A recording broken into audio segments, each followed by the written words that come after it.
Chapter 222. Please add, please recommend.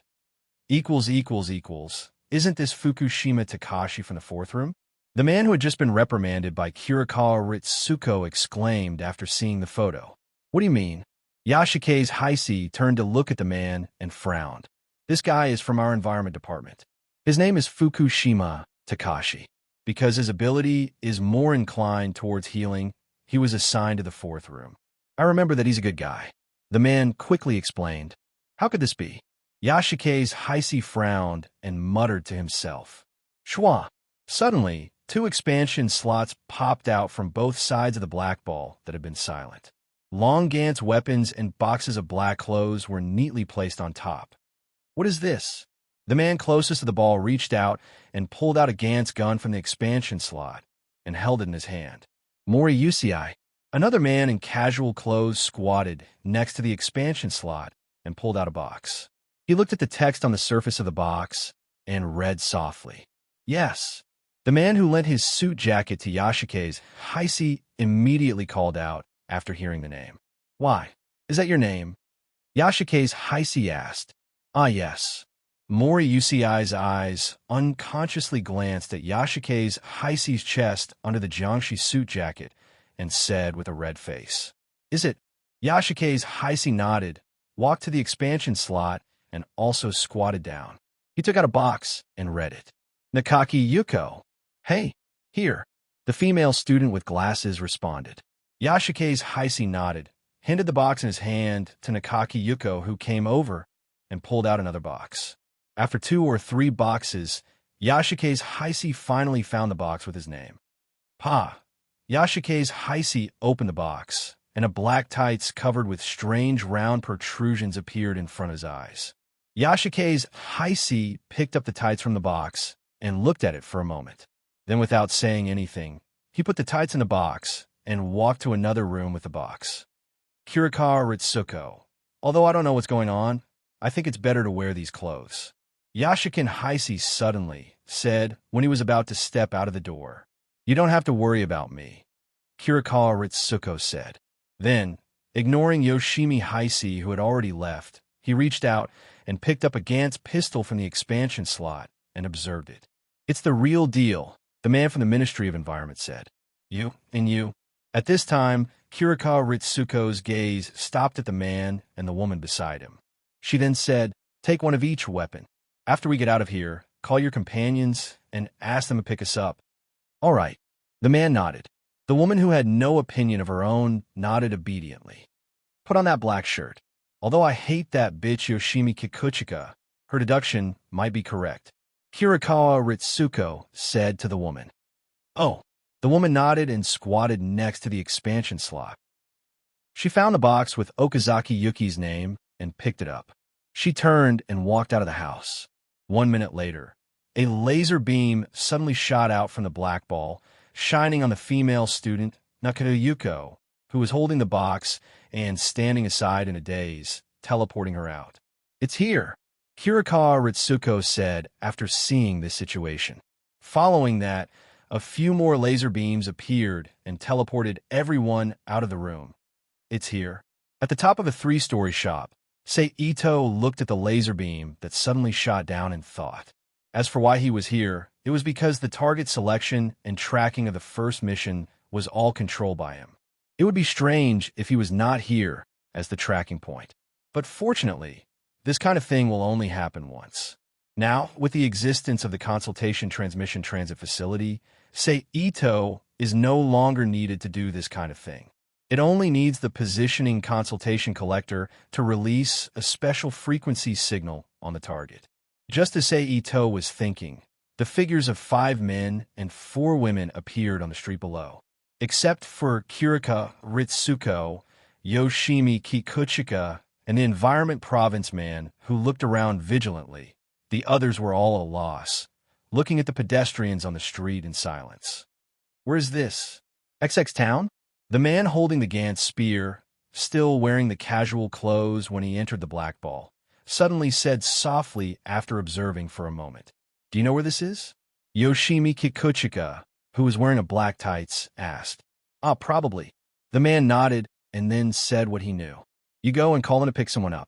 Kirikawa Ritsuko saw Yoshimi Kikuchika talking with the man and said to the environment province man next to her, "Got it." The man nodded and walked to the convenience store with the Gantz spear. And suddenly, Kirikawa Ritsuko, who had just finished instructing the man to look around, unconsciously made a sound of surprise, instantly attracting the attention of Yoshimi Kikuchika. "What's wrong?" Yoshimi Kikuchika walked to Kirikawa Ritsuko's side and asked in a low voice, "Bitch, did you notice that since we appeared until now, no one has looked at us? Not even once." Kirikawa Ritsuko frowned. "It seems so." Yoshimi Kikuchika looked around and said with a frown.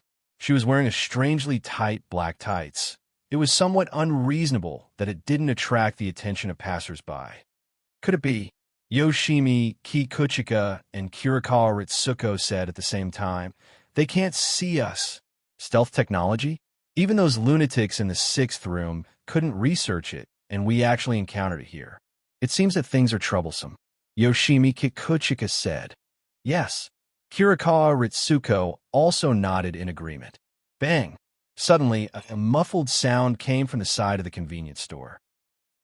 In an instant, Yoshimi Kikuchika and Kirikawa Ritsuko's attention was attracted, and almost without thinking, they ran over with their guns. After the two of them took action, the others instinctively followed. When they arrived at the convenience store, a headless corpse instantly reflected in everyone's eyes, causing a few ordinary people's faces to change, and they bent over to vomit. How could it be? Kirikawa Ritsuko looked at the familiar clothes on the ground and the Gantz weapon in his hand, and said with a slightly changed expression. At the same time, she raised the weapon in her hand and quickly scanned the surroundings with a vigilant gaze. "Why is he in the convenience store?" Yoshimi Kikuchika also raised her gun to look around and asked Kirikawa Ritsuko. "I asked him to call the people in the class to pick us up. I didn't expect it to turn out like this." Kirikawa Ritsuko replied, "The message can't be transmitted?" Yoshimi Kikuchika frowned and said, "It seems that we can only walk back by ourselves." Kirikawa Ritsuko nodded in response. Then, the two of them led a group of pale, ordinary people towards the direction of the environmental department. As for why they didn't abandon the ordinary people and leave first, it was actually something that couldn't be helped. One must know that the weapons in the hands of the ordinary people, although they didn't know the specific power and operating method, it was still a new type of weapon.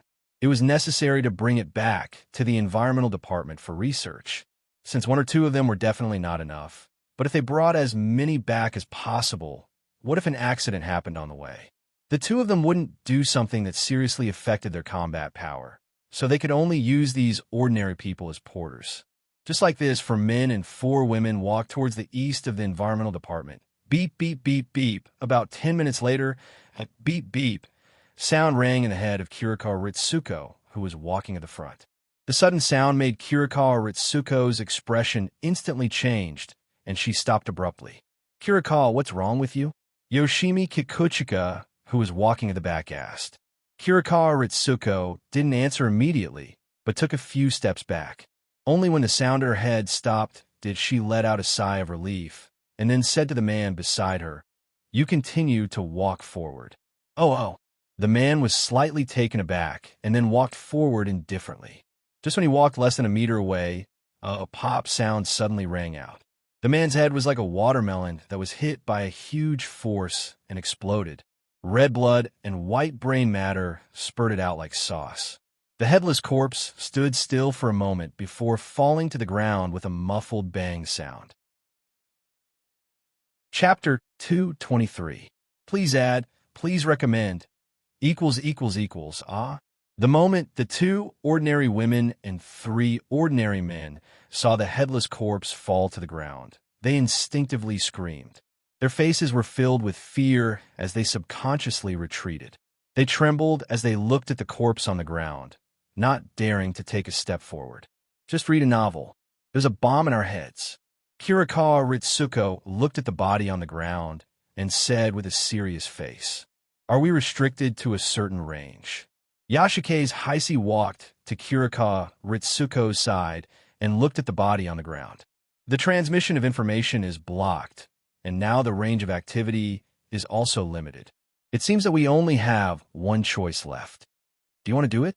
Yashike's Heisei looked at Kirikawa Ritsuko and asked, "Oh, what do you think?" Kirikawa Ritsuko turned to look at Yashike's Heisei and said with a sneer. Although the sentence just now seemed to be asking for Kirikawa Ritsuko's opinion. In fact, it was Yashike's Heisei forcing Kirikawa Ritsuko to make a statement. What they were about to do was to kill their colleagues from the Environment Ministry. As long as this kind of thing was leaked out, they would be greeted by the entire Environment Ministry. This was not something Yashike's Heisei, who had just stepped into B-level, could bear. Since you also have this idea, then let's start. Yashike's Heisei turned her gaze to the ordinary people behind her and said faintly, "I think the black ball will not let us drag on like this. There will definitely be a time limit. Although I don't know what the consequences will be after the time limit is over from the two bodies, I know that the consequences are definitely not what you and I want, so don't worry. I remember the contents of the internal rules very clearly. I will cooperate with you." Kirikawa Ritsuko said. The so-called internal rules were the rules that the special personnel of the Environment Department had to abide by. The rules set out the specific iron rules that every combat personnel of the Environment Department had to follow under certain special circumstances. One of the rules stipulated that when encountering a common enemy, no matter how great the enmity between them was, killing the enemy was the first priority. The rule was that no one was allowed to use underhanded means against each other. Of course, this rule had been violated before, but the result was death without an intact body. Of course, now that they were not facing the outside world, there was no pressure from the Environment Ministry. It was completely unknown how effective this rule was between the two of them. It was just an excuse to seek peace of mind. "All right." Yashike's Heisei nodded, then said loudly to the pale-faced ordinary people, "You have seen the result. We seem to be limited to a certain area. If we don't kill the target, we can't get the ZO. So, I need you to put down some of your fantasies and work hard to find the target and kill him. Do you understand?" Hearing this, the 5 men and women looked at each other. Among them, the female employee of the Environmental Ministry in a tight suit nodded first and said, "Understood. We'll definitely cooperate," the 3 men said in a jumbled voice. I will work hard too," the female student hugging the black suitcase said with a pale face. "That's good." Yashike's Heisei nodded and said, "Since we're limited to a certain range, that is to say, the target is also within this range, so in order to reduce the loss of time, I decided to split up and look for it. But considering your abilities, I think it's better for the 5 of you to stay together." "Is that Okazaki Yukinori's name?"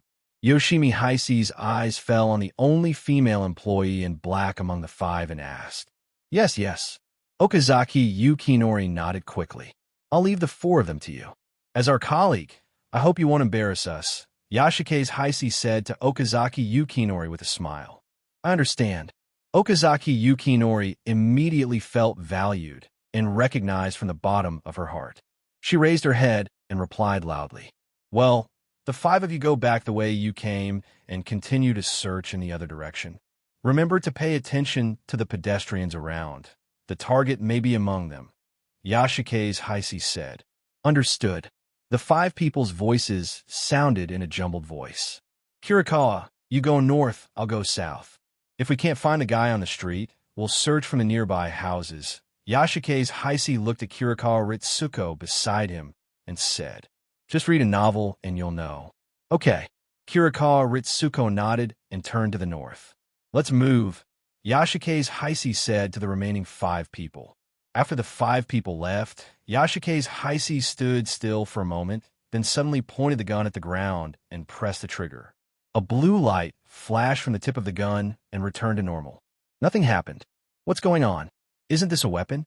Yashike's Heisei raised the gun in front of his eyes and muttered to himself. Boom! At this moment, the ground that was illuminated by the blue light exploded with a loud sound. A half-meter wide depression appeared on the ground, and a large amount of gravel splashed out from the ground and smashed into the nearby streets, making a series of small sounds. What a powerful weapon! Yashike's Heisei looked at the ground in front of him, and then looked at the weapon in his hand. His eyes flashed as he muttered to himself, and then turned to the south. This woman, if possible. Let's keep her alive. Although his mind is distorted when he uses his power, he is much calmer than Kurikawa Ritsuko, who has a fire ability. He is suitable to lead a team or carry out some dangerous tasks in the future. Ito-sei, who had seen all of Yoshimi Kikaku's actions, crossed his arms in front of his chest and supported the elbow of his other hand.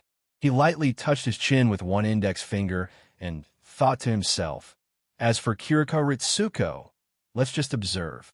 Sei Ito, who had made a decision, took out a small black ball and confirmed the location of his target, Fukushima Takashi, and leaped over. Dear, let's go home. At the entrance of a convenience store, a middle-aged woman in a light blue dress with short hair was holding a little girl in a white dress with a small jacket and a white plush teddy bear in her other hand.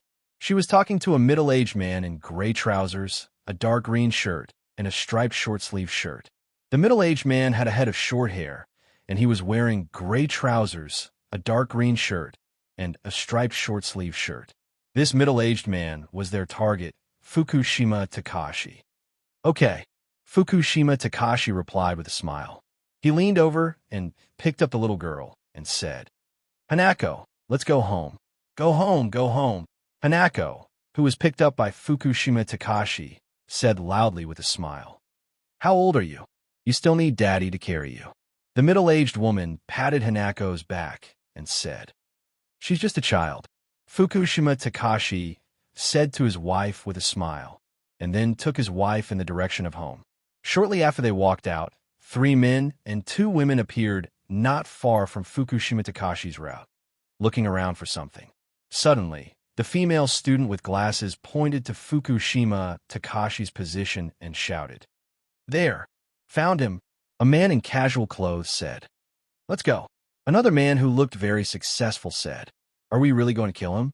The man named Mori Usui said timidly, Then what do you think we should do? If we don't kill him, we will all die. The successful man said to Mori Usui, But this is murder, not killing chickens or ducks. Mori Usui said excitedly, So what? I only know that I don't want to die. The man in casual clothes said, You. Mori Usui pointed at the 2 people with an excited expression. When he was about to speak, Okazaki Yukinori suddenly interrupted. Well, if you don't want to do it, just stay aside. Let's go. Then she said to the others. After that, she rushed to Fukushima Takashi. The strange behavior of the 5 people and their glances from time to time completely attracted Fukushima Takashi's attention. He stared at the people who ran over with a serious face and gradually stopped. Honey, what's wrong? The middle-aged woman said. Shizuka, you take Hanako back first. I suddenly remembered that I left something in the shop just now. Fukushima Takashi said with a smile and handed Hanako to the middle-aged woman, Shizuka, as if nothing had happened. Really? Shizuka rolled her eyes at Fukushima Takashi and said, How about I go with you to get it? No, you take Hanako back first. I'll catch up with you soon. Fukushima Takashi said. Well, I'll wait for you in front. Shizuka nodded hesitantly, and then continued to walk forward with Hanako.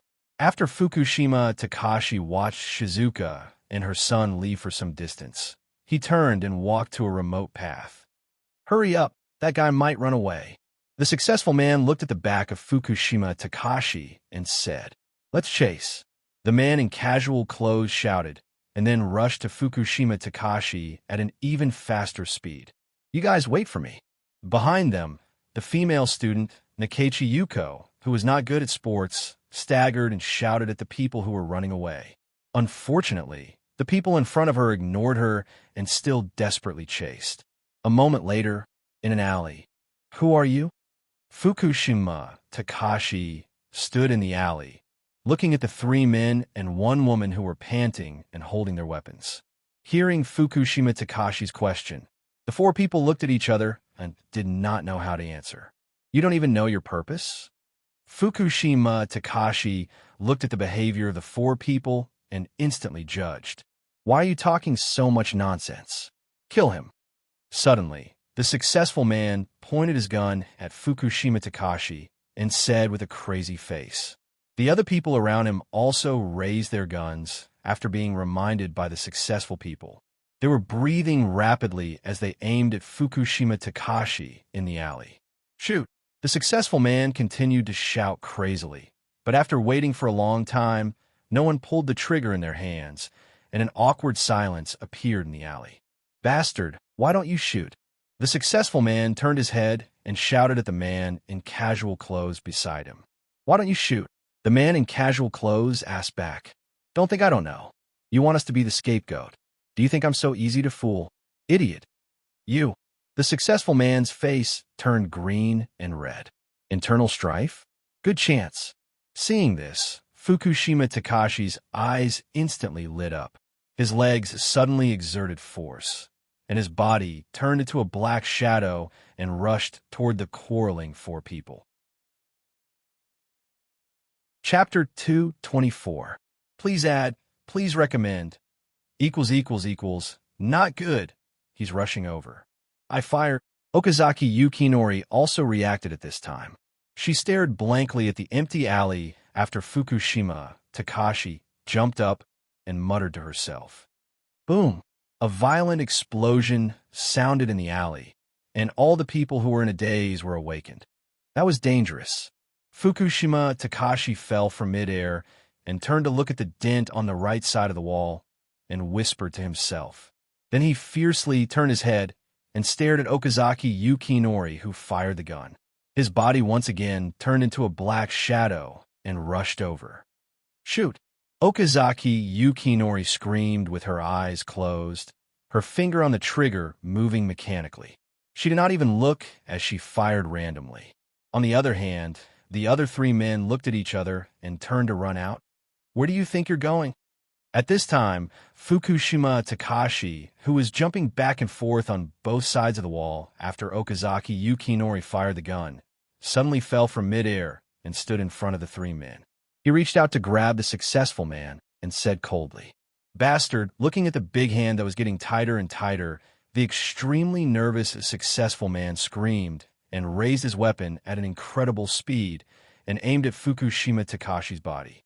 Fukushima Takashi's pupil suddenly shrank when the muzzle was pointed at him, and he hurriedly dodged to the side. At the same time, his hand did not stop moving, and he grabbed the successful man's neck and broke it with a crisp sound. Bang! At the same time, Fukushima Takashi's right upper arm, which had been idle, suddenly exploded.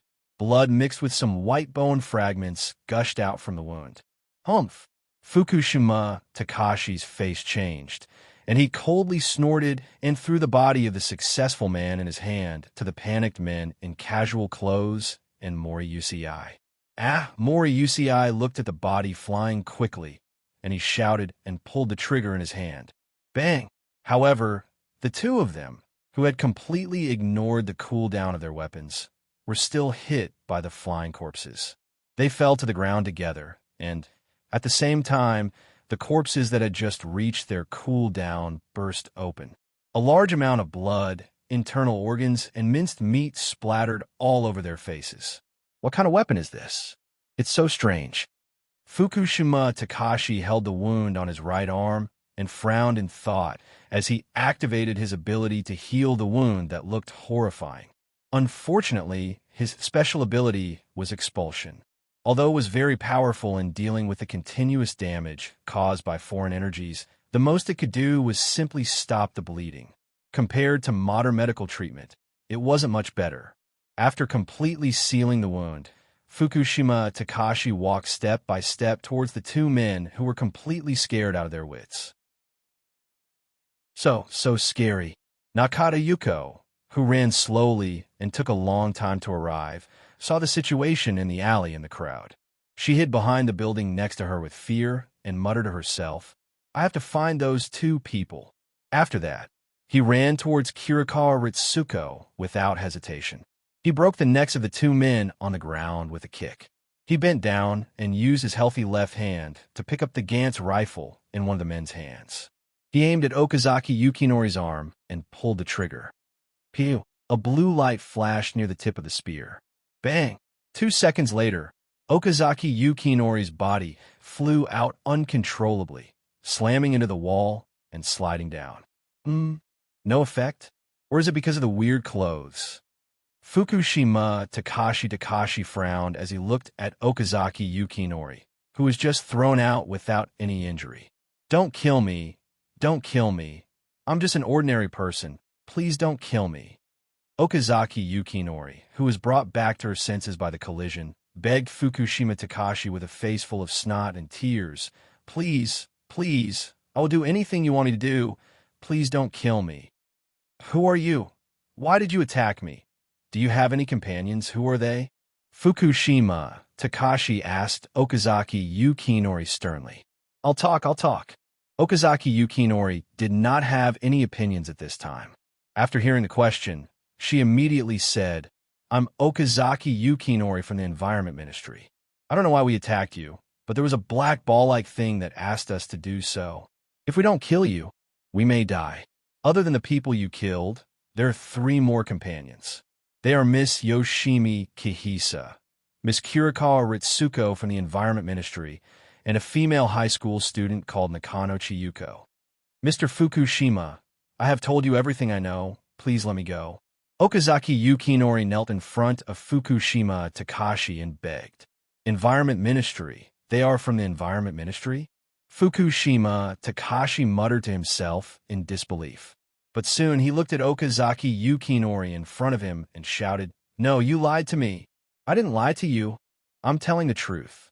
Okazaki Yukinori, who did not hear Fukushima Takashi's muttering, said anxiously, If they are from the Environment Ministry, why would they let you people from the Environment Ministry join them? And as a high school student, do you think I'm a fool? Fukushima Takashi said with a ferocious face. Mr. Fukushima, you misunderstood. We were not sent by the Environment Ministry to kill you, but a black ball sent us here. Okazaki Yukinori, who is still rational, explained after hearing Fukushima Takashi's words. Black ball? What black ball? Fukushima Takashi asked. Such a big black ball. Okazaki Yukinori gestured with her hands in front of her. We were all sent here by that black ball. Our weapons were also taken from the black ball. Oh, and my clothes too. Before Okazaki Yukinori could finish her words, her head suddenly exploded, and the strong internal pressure caused blood and brain matter to splatter all over the wall. This is... Fukushima Takashi looked at the body on the ground, and his face changed. It's over there. Just when Fukushima Takashi was about to inform the Environment Ministry to clean up the place, a weak female voice sounded from outside the alley. Then, Kirikawa Ritsuko, who was dressed in red, and Nakajima Yuko, who looked weak, appeared in the alley. I didn't expect it to be you, Miss Kirikawa Ritsuko from the 3rd room. Fukushima Takashi turned around and looked at Kirikawa Ritsuko, who appeared at the entrance of the alley, and sighed. You know me? Kirikawa Ritsuko raised her eyebrows and asked, Yes, I heard about your deeds from my colleagues. Fukushima Takashi nodded and said, Can you tell me what is going on? No. Kirikawa Ritsuko glanced at the situation in the alley. Her gaze paused for a moment on the body that was blown up beyond recognition and Okazaki Yuki. Is that so? Fukushima Takashi sighed, as if he had accepted his fate. But the next moment, Fukushima Takashi raised the Gantz gun in his hand and fired at Kirikawa Ritsuko. At the same time, he quickly retreated, intending to escape from the other end of the alley. After separating from Yoshimi Haisi, Kirikawa Ritsuko, who had also tested her weapon, saw Fukushima Takashi's attack. She jumped up without thinking and turned into a flame in midair, and quickly chased after Fukushima Takashi's figure. Without a target, the translucent energy shot out of the alley and slammed into the wall of the opposite building, creating a huge crater about half the height of a man. Cracks spread out from the crater in all directions. Phew! When Fukushima Takashi launched his attack, Nakayuko, who had also dodged to the outside of the alley, saw the dent in the wall and heaved a sigh of relief. She hugged the black suitcase and sat on the ground, gasping for breath. That was close. After a moment, Nakayuko, whose breathing had returned to normal, whispered softly, "It's good to be alive. On the other side, you can't escape." Kirikawa Ritsuko, who had transformed into her human form again, looked at Fukushima Takashi, who was half kneeling on the ground, with only a small upper arm left and the other arm severely burned, and said softly, "I know, I'm not reconciled." Fukushima Takashi smiled bitterly at Kirikawa Ritsuko, who was walking toward him step by step. "Then you can only blame your bad luck." Kirikawa Ritsuko walked to Fukushima Takashi, kicked the Gantz weapon on the ground away, raised her burning right hand, and pressed it on Fukushima Takashi's head. "It's finally over." Boom!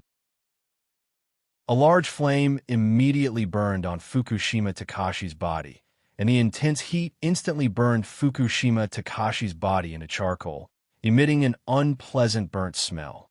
Sizzle, just a moment after the body was completely burned, 3 laser beams suddenly shone down from the endless starry sky, teleporting Kirikawa Ritsuko, Nakatayuko, and Yashike's Kikaku, who were still alive. "Looks like the mission is over."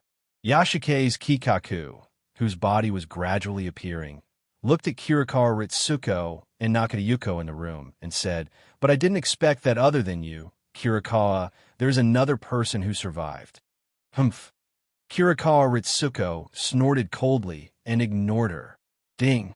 Just after Yashike's Kikaku's teleportation ended, the black ball immediately made a soft sound, and then a series of words appeared on the surface of the black ball again. "Start recording points now." Recording points.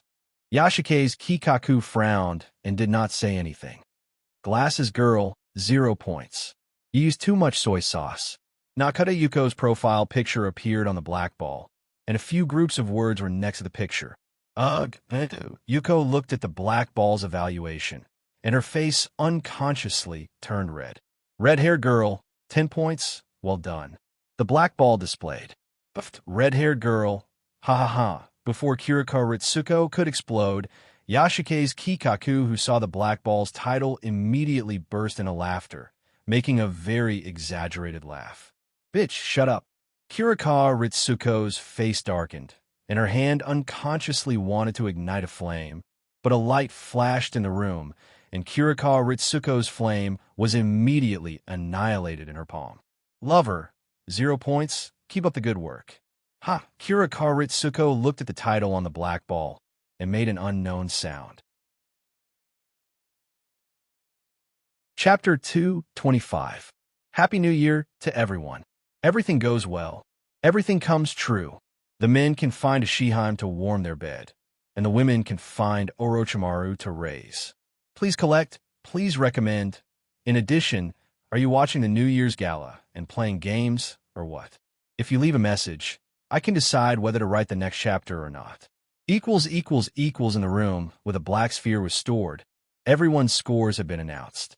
Just as the 3 of them, each with their own thoughts, were about to ask about the method of leaving, a few more laser beams shot out from the black sphere, weaving into a floating screen in midair. With a rustling sound similar to the interference of electric signals, a black humanoid figure appeared on the screen, appearing in front of the 3 of them. "Welcome to the Black Ball's room," the black shadow on the screen said with an obviously changed voice. "Who are you?" Yoshimi Heisei asked immediately.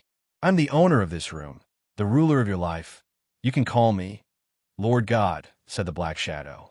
"Huh, Lord God, aren't you afraid of biting your tongue?" After hearing the black shadow's words, Kirikawa Ritsuko on the side said with a ridiculing tone, "Okay, Mr. Lord God." Compared to Kirikawa Ritsuko's anger, Yoshimi Heisei was obviously more sensible. He was very tactful and continued to ask, "Then can you tell us the purpose of gathering us here?" "Of course." The blurry image nodded and continued, "To select a warrior who belongs to me."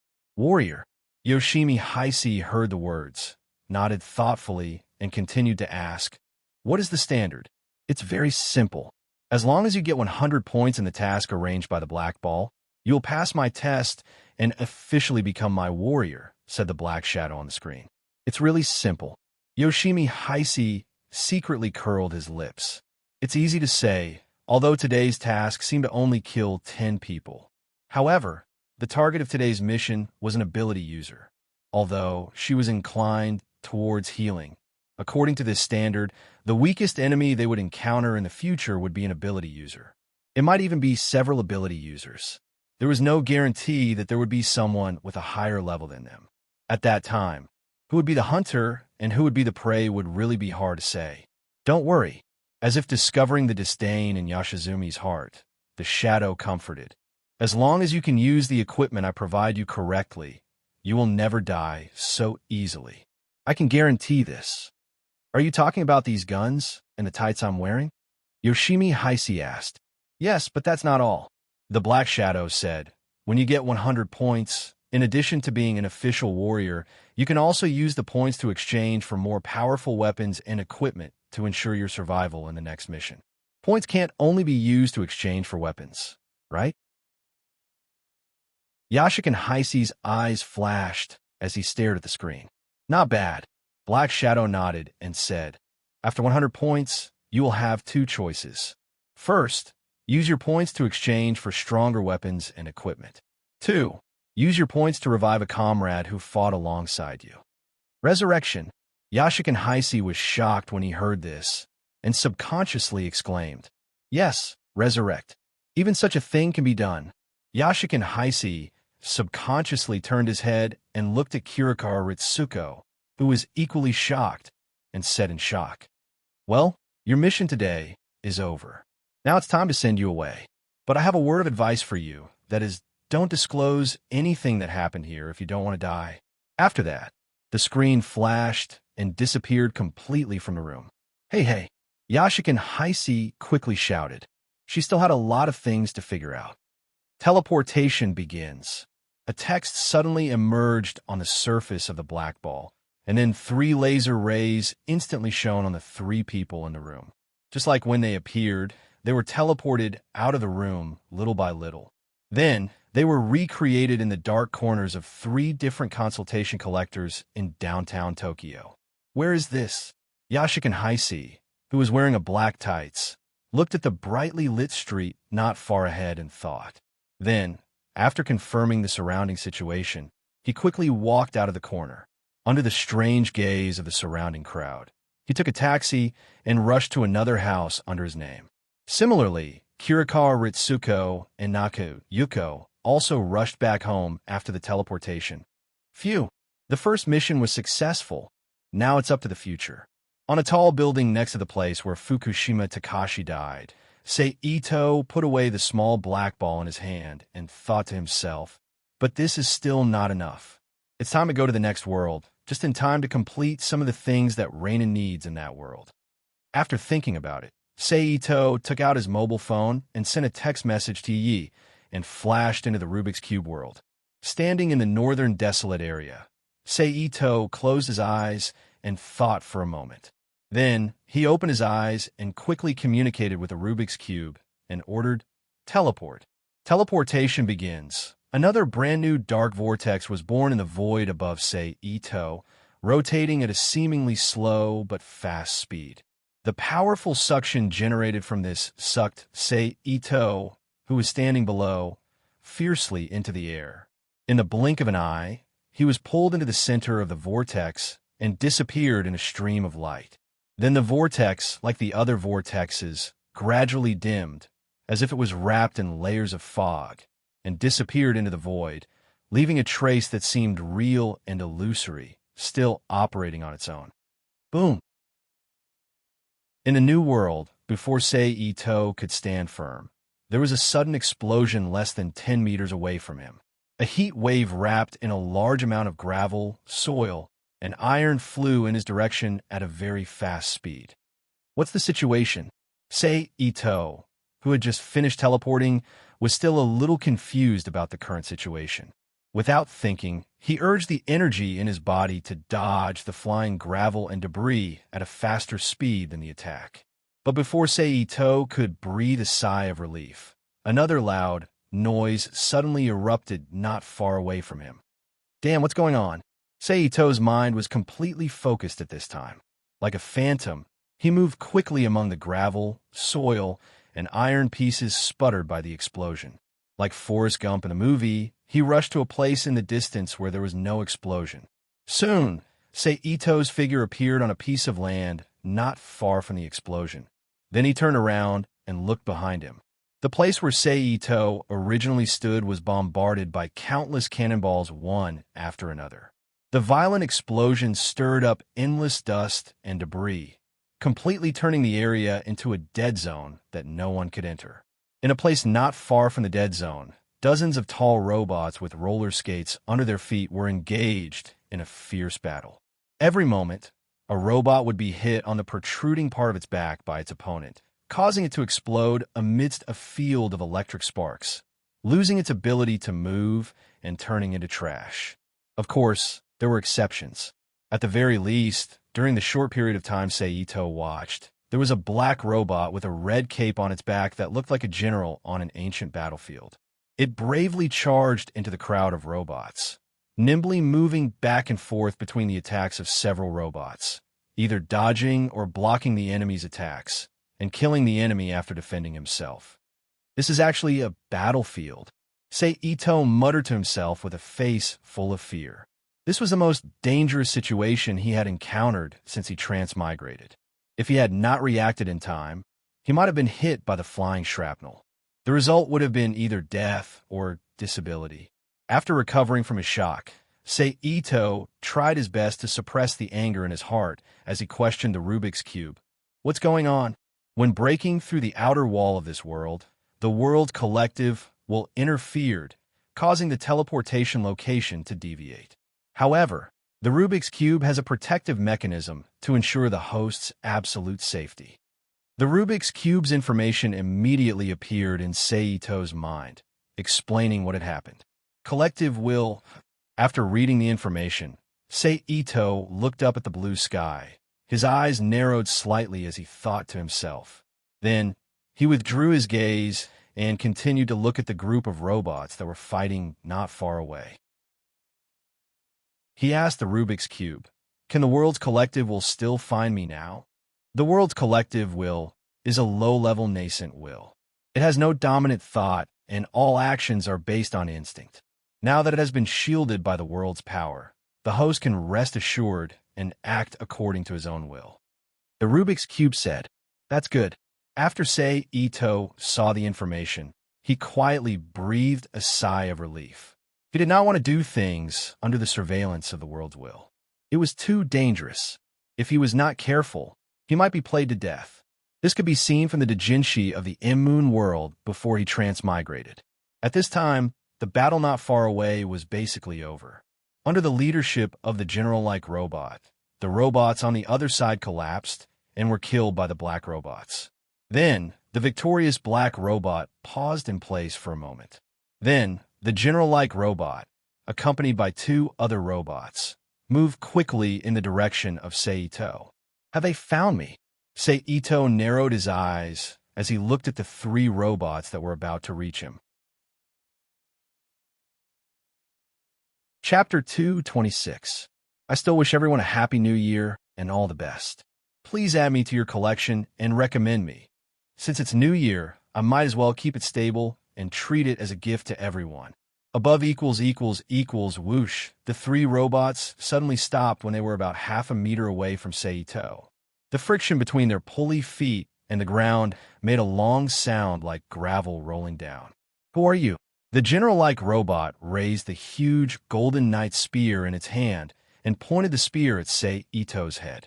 A sonorous female voice came out of the robot's external loudspeaker. "Seito." Seito let the spear point at him and said without changing his expression, "Are you from the East?" The female voice said, "Are you from the Chinese Federation?" "No." Seito said, "Tell me where you are from." The female voice said, "China." Seito said, "What country is that?" The female voice was puzzled, then said to the two robots next to her, "Do you know Guilford?" "Sorry, Your Highness, I have never heard of this country." Standing on the right side of Seito, a male voice said, "It seems that I didn't remember wrongly." The female voice called Her Highness muttered to herself, and then the knight spear in her hand moved forward again until the tip of the spear was less than a centimeter away from Seito's head. Then she stopped and said again, "Tell me, who are you? I don't want to hear any inexplicable lies. Otherwise, I can only kill you in the name of a spy." "I'm not lying. It's just that your highness has never heard of the country I'm from." Say Ito stretched out his index finger and gently flicked the tip of the spear in front of his forehead, then said, "Is that so? That's really a mysterious country and people." The female voice said sarcastically, "So I'll treat it as the country you mentioned. Now tell me how you appeared here and your purpose of coming here. This will determine my judgment of you." "I'm just a traveler passing by. I'm currently traveling. As for why I'm here, I can only say it's a coincidence, Your Highness," Say Ito said indifferently. "You're still lying. Do you really think the biological radar on the nightmare is just for show?" At this time, the tone of the female voice was a little angry. At the same time, the robot's arm holding the gun fiercely stabbed towards Ito-Sei's head. "Since you don't want to talk, then go to hell." Ito-Sei sneered as he looked at the spear coming at him. At the same time, the spear in front of Ito-Sei lost its golden color at an incredible speed. It turned into a mud-like substance and broke into thousands of pieces and fell to the ground. Bang, bang, bang, bang, a large number of pieces of soil hit the ground and made a series of sounds. Then, without waiting for the three robot pilots to react, Sei Ito's body suddenly disappeared from the spot. Using the robot pilot named Guilford as a stepping stone, he flipped over and landed on the head of the general-like robot piloted by the princess. Then he quickly jumped to the protruding part of the back of the robot and landed on the top. Then he pressed his palm on the protruding metal wall. A burst of blue and white electric light flashed in Sei Ito's palm. The metal wall that he pressed his palm on instantly followed the footsteps of the knight's spear and turned into a pile of debris that fell into the cockpit. Sei Ito's body also fell through the gap in the outer wall. In an instant, a heroic woman with naturally wavy purple hair, wearing a purple-red blouse with China-style toggle-up buttons on the chest and pants of the same color, appeared in front of Sei Ito's eyes. While the other party was at a loss of what to do, Sei Ito suddenly sat on her lap and quickly pressed the acupuncture points on her shoulders twice with both hands. Then, he leisurely leaned his body against the control panel behind him and looked at the woman in front of him with a playful expression. "Your Highness." At this time, the male voice named Guilford sounded anxiously in the communication channel. "I'm fine." Her Highness, who had recovered from the unforeseen event and found that her arms were bound by some unknown technique, calmly stared at Sei Ito, who was sitting on her lap, and said calmly, "But..." Guilford wanted to continue but was immediately interrupted by Her Highness. "Okay," I said, "I'm fine. Stand aside and wait for orders." "Yes, Your Highness," Guilford answered reluctantly, and then closed the communication channel. "Who are you?" Her Highness asked. "Didn't I just say that I'm just a traveler passing by?" Ito-Sei shrugged at her and said with a smile on his face, "Traveler? How can a traveler have skills like yours?" Her Highness looked at Sei Ito with a mocking expression and said, "I can't help it. The world is chaotic now. How can I travel without some means of self-defense? Didn't you almost kill me just now? If I don't have some means, how can I survive?" Sei Ito straightened his body from the control panel. His face and the princess' face instantly shortened to a distance where they could clearly feel each other's breathing. He stared at her with a smile and said, "But a woman who dared to lead an army was not ordinary. If a normal woman was suddenly pushed to such a distance by a man, she would either panic or blush. But the princess in front of him didn't have any reaction except for a slight frown. She didn't care about this ambiguous situation at all. She just stared coldly at Sei Ito. "By the way, what's your name?" "Your Highness, the beautiful princess." Sei Ito saw that the princess didn't have any reaction and was still staring at him coldly. He felt that it was interesting. He reached out his right hand and gently placed it on her face, caressing it while asking. Her Highness the Princess wanted to turn her head to the side with some disgust, but where could she turn her head to? She still couldn't escape from Sei Ito's evil hands. Her Highness the Princess still opened her mouth and said her name. "My name is Cornelia Libertania." "Cornelia? What good name." Ito-Sei put his right thumb on Cornelia's face and gently stroked her lower lip painted with dark purple lipstick, and said with a faint smile. Then he teased Cornelia, who was very uncomfortable from his teasing. "I've decided. I'll be your man for the time being and go back with you." "What are you doing?" Cornelia's expression changed. She frowned and asked Saito.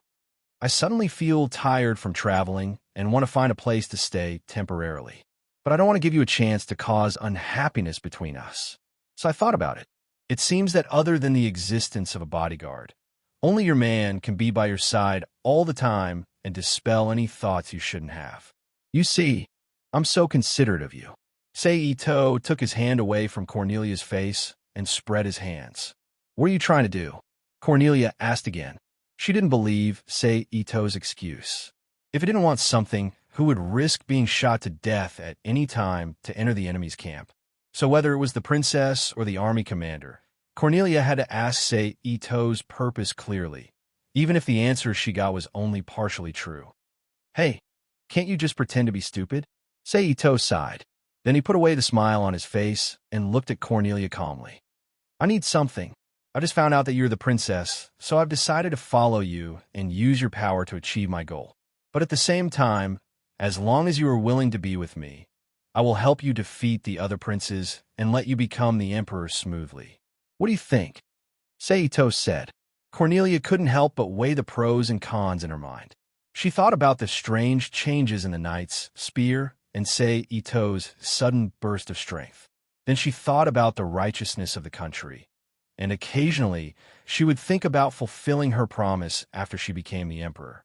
After a while, Cornelia calmed down and looked at Saito. "I can promise you, but there is a condition." "Say it." Saito nodded. He knew that Cornelia would definitely agree. Cornelia had been working hard to become the emperor, find her brother Lelouch v. Britannia, investigate the murder of the Ares Palace's princess, and provide her sister Euphemia with an absolutely safe environment. So in order to become the emperor, Cornelia was willing to pay a certain price. In fact, Saito had already guessed the conditions that Cornelia would ask for. "I won't sell the national defense technology and military secrets," Cornelia said in a firm tone. This was her bottom line. It didn't matter if she sold the other things, but these two things definitely couldn't be sold. These two things were related to the foundation of the country's existence, and whether she would be able to sit comfortably after becoming the emperor in the future. As long as these two things didn't change, the other benefits that were sold could be snatched back sooner or later. The only difference was that the owner would change. Saito squinted his eyes and looked at Cornelia in front of him. After a long while, he said, "Okay." Phew. Seeing Saito agree, Cornelia subconsciously breathed a sigh of relief. Then she realized that the moment of silence just now was very stressful. "Can you let me go now?" Cornelia asked Saito. "Of course." Saito stretched out his hand and patted Cornelia's shoulder. Cornelia immediately felt that she had regained control of her hands. Almost without thinking, she raised her hand and slapped Saito's face. Slap. Unfortunately, Saito was already prepared for Cornelia's hand. He stopped Cornelia's hand halfway and looked at Cornelia in front of him with a playful gaze. "Naughty humph." Cornelia coldly snorted and retracted her hand. Chapter 227. Please add it to your collection. Recommended. Happy New Year, everyone. You can get off me now, Cornelia said to Saito. You saw it. Ito Mori glanced around the spacious space in the car, which was enough for one person, but definitely crowded for two people. He spread out his hands and said to Cornelia, "The place is only so big. What do you want me to do? Can't you jump out?" Cornelia frowned, trying to suppress her anger. I'm afraid that if I jump out, you'll order those two guys to shoot me," Ito-say said with a look of fear. "You bastard, what do you want?" Cornelia shouted angrily. "How about this? I'll sit on the seat, and you sit on my lap," Saito said with a smile. Okay. Cornelia didn't want to waste any more time here. There are still many things waiting for her to deal with in the army. So, she simply agreed. Okay. Itadori nodded with a smile. He respectfully stood up from Cornelia's lap and went to the driver's seat. After Cornelia got up from the driver's seat, Itawari immediately sat down in the gap. He then put his arm around Cornelia's waist and pressed her on his lap. "Don't touch me," Cornelia said with a frown as she felt a strange sensation coming from her waist. "Understood." Ito stretched his head out from behind Cornelia's purple hair and put it on her shoulder. His breath blew on Cornelia's face as he chuckled. "Humph." Cornelia endured the slight itch caused by his breath on her face. She put her hands on the controls on both sides of the cockpit and stepped on the pedals. The nightmare immediately started moving toward the robots, not far away. At the same time, Cornelia turned on the communicator and ordered, "Retreat." "Yes, Your Highness." The robots immediately responded in unison. On the screen of the nightmare, the robots in the distance paused for a moment, then adjusted their direction and moved towards the military base. Just read a novel. After a while, Cornelia led the robot army back to the military base. In the cockpit of the nightmare, after Cornelia pressed a button, the upper end of the cockpit quickly opened up with a high-pressure exhaust sound. At the same time, the driver's seat of Ito and Cornelia quickly retreated and stopped in midair. Ito didn't wait for Cornelia to speak and immediately tightened his arms around her waist. Under the gaze of several soldiers, he jumped down with Cornelia in his arms. "Let go of me." After Cornelia steadied herself, she immediately shouted at Ito, who was still hugging her waist. "This is a great opportunity to prove that I'm your man. How can I let it go? So just stay in my arms obediently." Ito whispered into Cornelia's ear.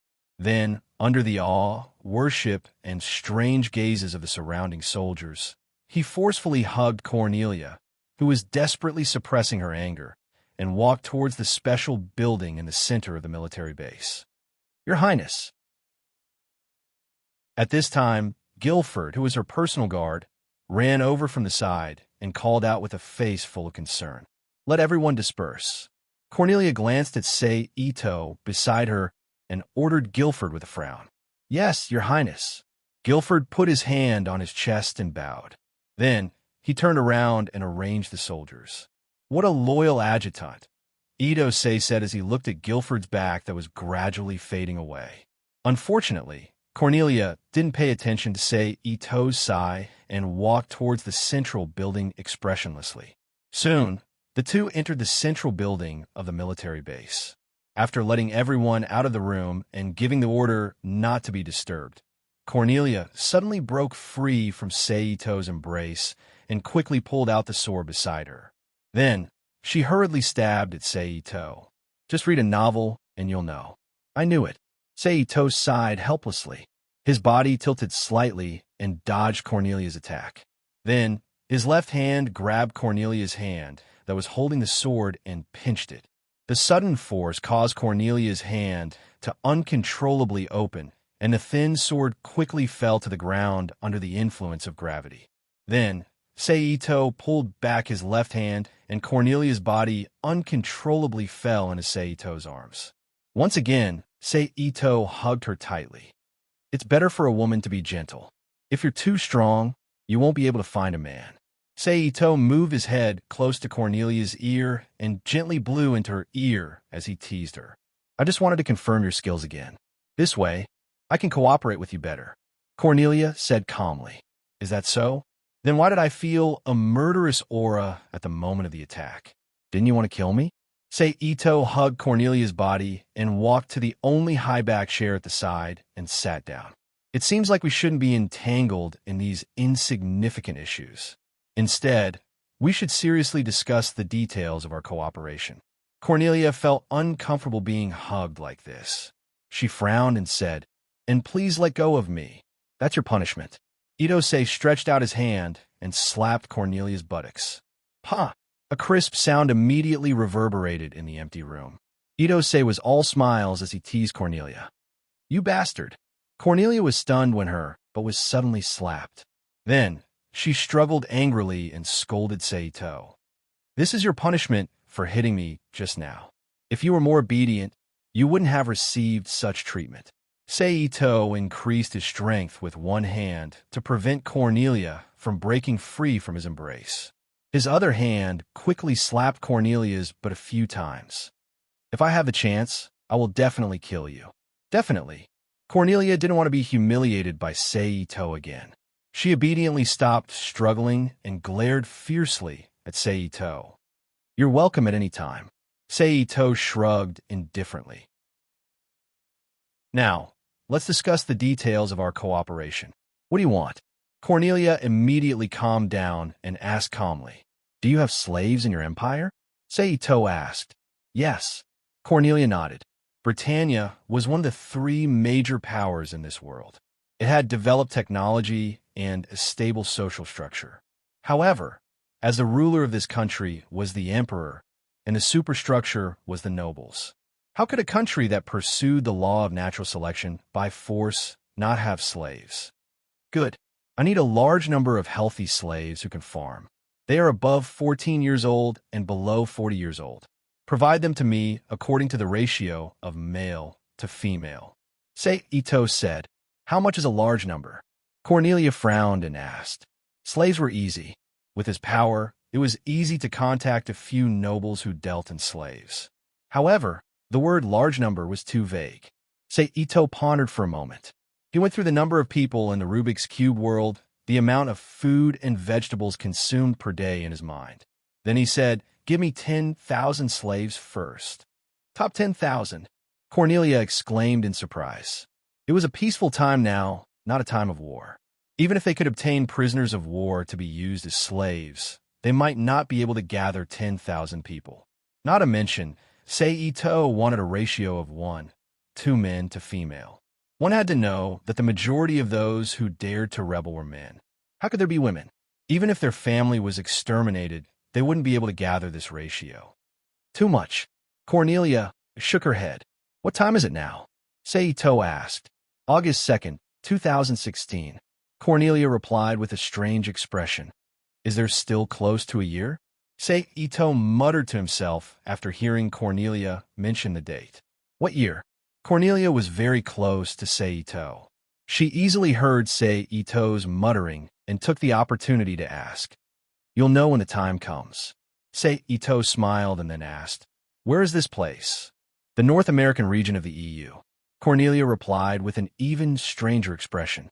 It was excusable that he didn't know the time. It could be considered that he had mixed up the time during his travels. However, it was inexcusable that he didn't even know where he was. This wasn't a desert. There were towns nearby. He could ask anyone to find out. However, Seito didn't know anything about it.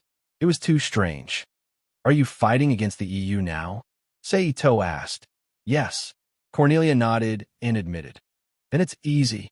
In the future, try to capture as many people alive as possible. When you pass by a town, help me rob the population. With the help of your troops, I believe that the number of 10,000 people can be gathered quickly." Seito said, "No, it's suicidal to think about capturing the enemy alive during a battle. I can't give my soldiers such a dangerous order. As for robbing the population, I don't have that many soldiers, nor do I have a place to watch over them, so I can't agree to your request." Cornelia shook her head. "No need to go through so much trouble. You just need to gather the residents of the town when you pass by, then help me select those who meet the requirements. I'll take care of the rest." Seito said with a faint smile. "If that's the case, I can agree to it if the conditions permit." Cornelia pondered for a moment and then nodded. "Okay." Seito nodded in agreement, then said, "Next is the second thing." Seito waved his hand, and a piece of white paper full of writing appeared like magic. He used his mental strength to convert the real language on the paper into English. After that, he handed it to Cornelia and said, "Help me prepare these as well. Chemical plant and workers, machinery manufacturing plant and workers, clothing plant and workers." Cornelia's eyes quickly skimmed through the paper. At the same time, she unconsciously repeated the names. "I can only prepare these things for you when we return to China." Cornelia said, "But I can't give you these things for free. You have to pay for them when the time comes." "Okay." Seito nodded. "Now tell me what you need me to do." Chapter 228. Hearing this, Cornelia muttered to herself. She suddenly realized that she didn't know what to do with Sei Ito. In terms of skills, although she didn't know the combat power of the Knights of the Round Table directly under the Emperor, it should be about the same as Sei Ito. Moreover, the Knights of the Round Table were not only strong in their skills, but also in their nightmare driving skills. However, Cornelia wasn't about to start an armed coup, so for the time being, she didn't need Sei Ito's skills. As for other things, the two of them had only known each other for less than half a day. They didn't have a clear understanding of each other. So how could they understand each other? For the time being, I don't need you to do anything. After a long while, Cornelia, who couldn't figure out the value of the deal with Sei Ito, said helplessly. At the same time, she secretly said in her heart, I'll just treat it as recruiting a knight of the Round Table. Is that so? That's great. Sei Ito said with a smile. By the way, when I attacked you, why did my knight's spear suddenly become like that? Also, the exterior armor of the driver's seat was the same. How did you do it? Suddenly, Cornelia recalled two things that happened when she first met Sei Ito, and hurriedly asked, Are you talking about this? Sei Ito stretched out his hand and pressed on an ornament next to him. Then, under Cornelia's gaze, just like the knight's spear when she was driving the nightmare, it suddenly turned into soil and fell to the ground. This is... Cornelia frowned and muttered. Just now, when Sei Ito stretched out his hand, she had already carefully observed it. It was indeed an ordinary hand, except for the white skin that made her, as a woman, feel jealous. There was no trace of any special item. This was completely different from what she guessed in her heart, that it was the result of a special technological product. So, at this time, Cornelia was at a loss. You don't have to guess. This is not the power of traditional science and technology. It is a kind of scientific deification called alchemy. Ito-sei took back his hand and explained to Cornelia, who had a puzzled look. Alchemy? Cornelia repeated with a frown. As a member of the royal family of the most technologically advanced empire, Cornelia had been exposed to all kinds of advanced knowledge since young. Of course, she knew what alchemy was. But whether it was her teacher or the records she read during her free time, alchemy was something that only existed in legends. There had never been any clear records to prove the existence of alchemy. Therefore, Cornelia found it hard to believe Sei Ito's explanation. Not bad. Alchemy is a real power. It is based on knowledge, and through the process of analysis, understanding, and reconstruction, it can create miracles, Sei Ito said with a smile. Just like this. With that, Itomori reached out his hand and snapped his fingers. A flame appeared on the tip of his index finger, burning faintly. Then, under Cornelia's astonished gaze, he tossed the flame out. The flame that looked like it would be extinguished at any time instantly changed. It suddenly expanded into a huge ball of flame in midair and suddenly exploded. Boom! A loud explosion rang out in the room, and the resulting shockwave blew away the military sand table that was placed in the room, turning it into dust that filled the room. Your Highness!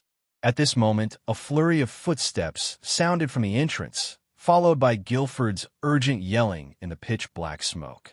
Come on, Sir Lucifer! Sir Lucifer! Men, follow me in to save Her Highness, Guilford ordered when he didn't hear Cornelia's response. Yes, Your Highness. Several male voices immediately responded. Then, the messy footsteps sounded in the room. Your Highness! Your Highness!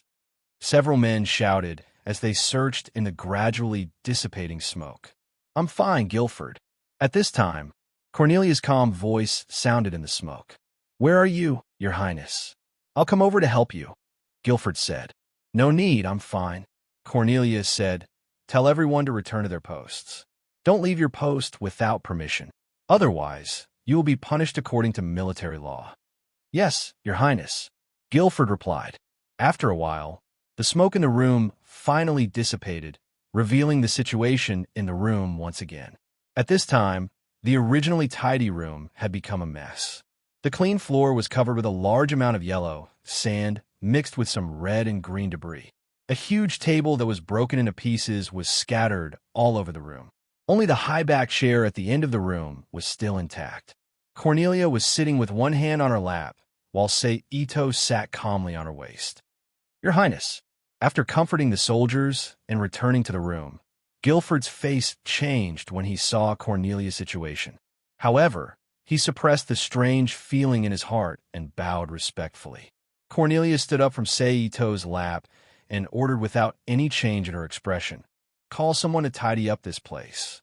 "Yes, Your Highness," Guilford replied and retreated. "How pitiful. You're obviously a knight, but you're working as a messenger." Ito looked at Guilford, who retreated, and teased him. He then said to Cornelia in front of him, "Do you understand now?" "Understood." Cornelia nodded as she glanced at the messy room with an expressionless face. Not long after, Guilford led a few soldiers with tools in their hands into the room. After saluting Cornelia, they began to clean up the room. "Guilford, you're in charge of today's battle summary. After the meeting, bring me the record and the latest information from the intelligence department." Cornelia instructed Guilford, who was standing in the middle of the room. Then, she strode out in large strides. "Yes, Your Highness," Guilford replied. It seems that the deterrence effect is not bad. Ito, who was sitting on the chair, laughed secretly. He got up and followed Cornelia's footsteps.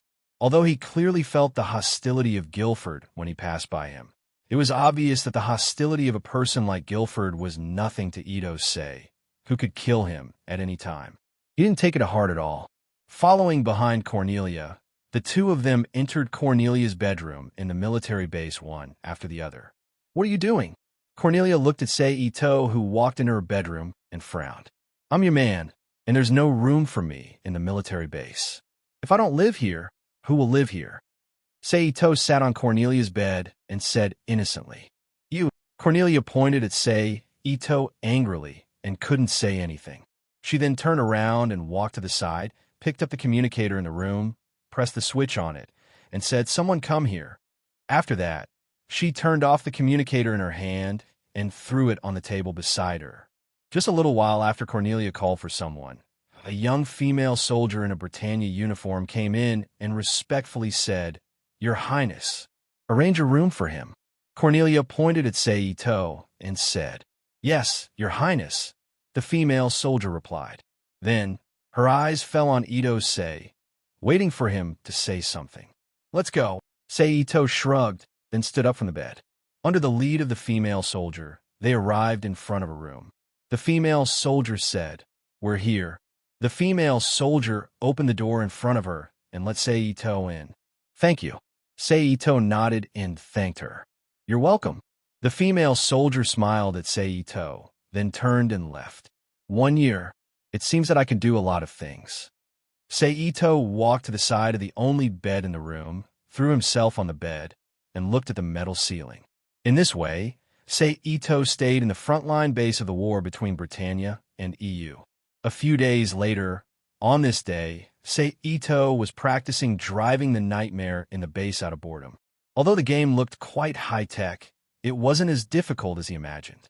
In just 2 days, Ito could skillfully drive the Nightmare and perform various difficult movements. He was on par with Guilford, who was assigned to be his instructor by Cornelia. This was only under the premise that he wasn't used to the operation because of the short time he had to master it. "Assemble." Suddenly, a rapid alarm sounded inside the base, and an urgent order was immediately heard from the base's broadcast. Out of curiosity, Ito didn't get out of the Nightmare. He directly moved the Nightmare to the assembly point and found a place to stop. After a while, the Nightmare that Ito had seen before, which belonged to Cornelia, appeared at the front of the line and stopped in the center.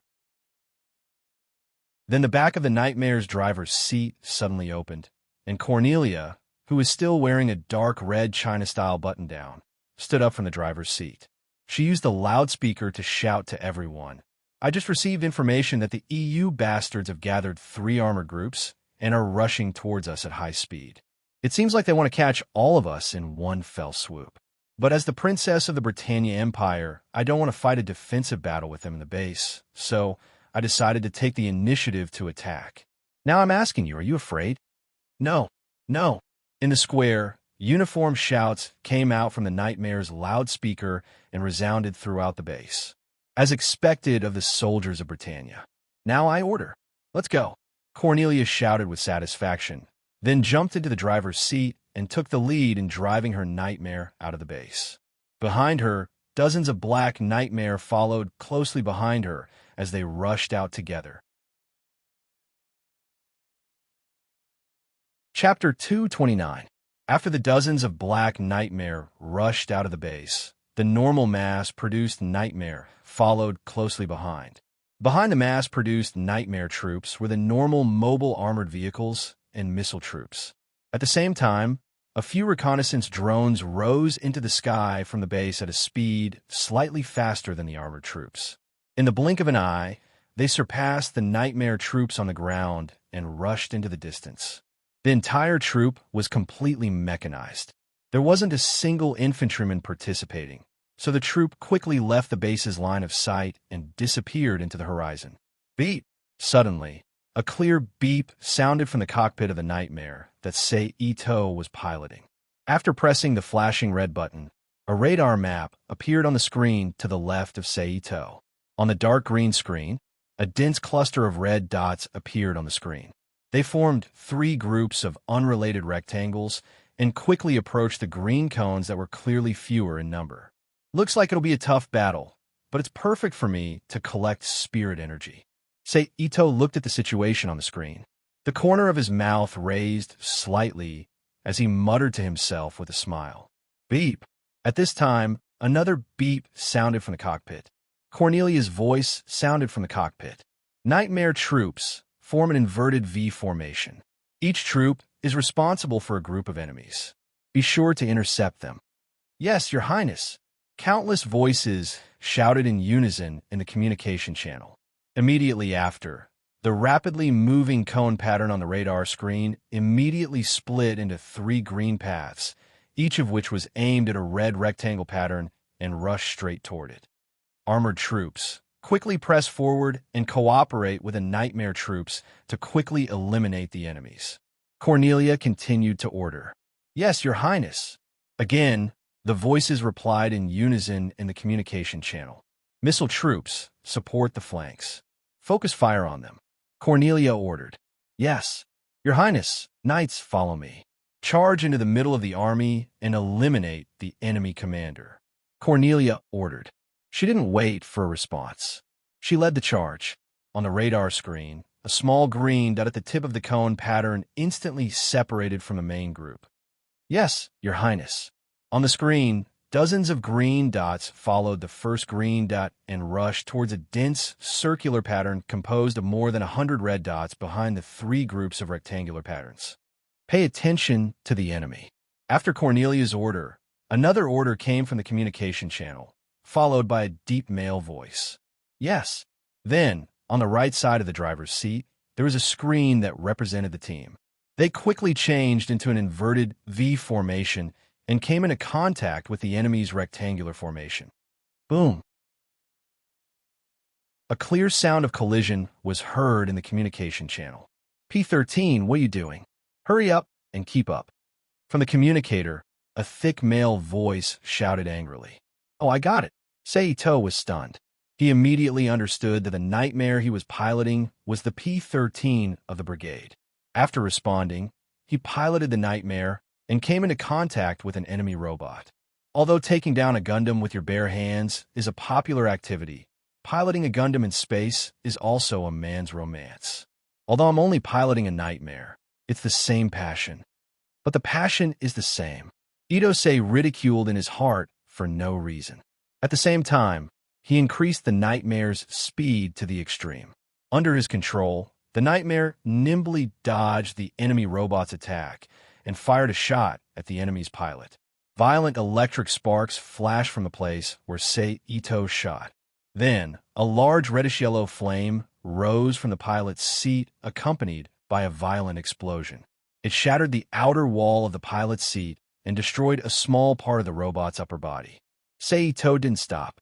He quickly rushed to his teammate's side and suddenly interjected himself into the battle between the two. In the split second when the two were distracted, he once again shot the enemy's pilot's seat. Then, he turned around and rushed to the next EU robot. P-13, what are you doing? Do you know that your actions are very dangerous? A young male's voice sounded in the communicator as he shouted angrily. Unfortunately, the person piloting the P-13 Nightmare wasn't a teammate they were familiar with. Sei-Ito ignored the man with the number P-35 on the communicator and continued to kill his teammate's enemy. The following battle was messed up by Sei-Ito, this guy who didn't play by the rules. At the same time, Sei-Ito's ridiculous killing power pierced through the enemy's forces. Under the deterrence of their ace, Sei-Ito, the enemy on this front completely collapsed. Good job, P-13. When the team was about to wipe out all the enemies, the captain's voice sounded again. After praising Sei-Ito, he continued. But this time, your actions have seriously violated military discipline, so I will report your actions to Her Highness Cornelia. When the time comes, it will be up to Her Highness Cornelia to decide whether you will be rewarded or punished. After that, the captain's voice disappeared from the communicator. Huh, Sei-Ito chuckled. He turned his head to check the situation on the radar screen. Then, he controlled the Nightmare to rush to another front. I don't care about Cornelia's rewards or punishments. All I need now is soul energy. While driving the Nightmare to the other front, he sneered in his mind. At this time, on the outside battlefield, except for the front line that was first destroyed by Sei-Ito's explosion, the other two front lines had completely united. A large number of Nightmare and EU robots were mixed in. The two armored forces that could no longer continue to attack moved to the open ground on the side. They each formed a formation and bombarded each other fiercely. The missile vehicles in the rear that had launched all their missiles directly turned around and drove back to the base without any orders. And the headquarters, which was the key to victory in this battle, gradually leaned towards the Britannia's side under Cornelia's strength. Sei-Ito dodged a flying shell. The Nightmare driven by Sei-Ito instantly rushed into the melee group. It was as if he had activated Peerless and started to kill. In less than 2 minutes, a burst of urgent sirens sounded in Sei-Ito's cockpit. Then, the lights in the cockpit suddenly flickered a few times before quickly extinguishing. Then, a red energy-saving lamp lit up. Bad luck. I forgot that the Nightmare is not a furdome. It doesn't use nuclear energy. After discovering that the Nightmare was almost out of energy, Sei-Ito curled his lips. He controlled the Nightmare to quickly kill the enemies in front of him, then rushed out of the melee group without stopping. But it was easy to get out recently. When he came in, he only cared about killing along the way. He didn't care about the problems behind him at all, because there was a large number of allies there. But when he came back, it wasn't like this. Behind him was a large number of enemies. As long as he didn't pay attention, he would be ambushed by a bloodthirsty enemy. Then, he would be buried here without knowing why. Fortunately, Sei-Ito was an awesome person with Peerless. He controlled the Nightmare to be unbelievably flexible. It dodged, ran, and jumped like a real person. It avoided stray bullets and sneak attacks from all directions with incredible movements.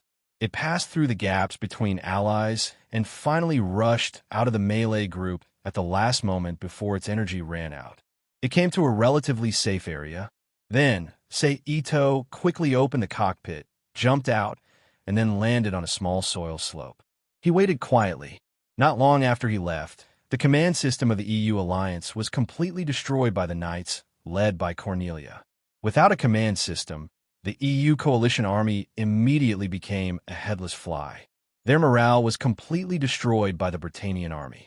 In the end, under the leadership of the surviving army officers, they broke away from the pursuit of the Britannian army and fled back to the nearby base camp. Oh, victory! In the communication channel and the external loudspeakers, chaotic shouts immediately sounded after the EU army retreated. Then, under the leadership of an unknown person, they gradually became orderly and shouted in unison. All haul Corneli plus all haul Corneli plus all haul Cornelia. All teams, check the energy of your Nightmare. Gather the Nightmare without energy to the right side. The rest of the armored forces will fix the nightmare and send them back. The rest of the personnel will protect them. That's all. After enjoying the love of the soldiers for a moment, Cornelia knew that it wasn't good to stay here for long. Under the prestige brought about by their great victory, the soldiers were all in high spirits as they meticulously executed Cornelia's orders. They swiftly separated the powerless nightmare and gathered them to the right side of the formation. Then, they moved them to the transport platform under the armored vehicle and fixed them there. After that, they quietly awaited the order to set off. After a moment, all the nightmare without energy were moved to the armored vehicle. The other nightmare also gathered around the armored vehicle. Cornelia ordered, "Set off." In an instant, the entire army began to move, moving towards the base at a moderate speed. Chapter 230. After the war, the EU and North America had lost more than half of their forces. Apart from barely defending their current defense line, they could no longer send out any more forces to attack Britannia. Similarly, the EU had very little forces to begin with, and after the war, Britannia only had less than half of their original forces left. It was impossible for them to send out any more forces to invade the EU. However, neither side wanted the other to have an easy time, so after a few days of rest, both sides changed their strategy. They stopped fighting big battles and kept fighting small skirmishes, harassing and ambushing each other as much as possible. Just like that, 2 months passed in the blink of an eye.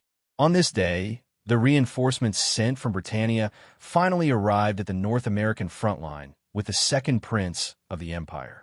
"Welcome, brother Emperor Schnetzel." In the command center of the base, Cornelia, as the host, greeted the second prince of the empire, Schnetzel El Britannia. "Long time no see, Cornelia." Schnetzel greeted Cornelia with a very fake smile. "May I know why you're here this time?" Cornelia asked as she led Schnetzel to a chair on the side and sat down. "The Empire was very shocked when they received your battle report.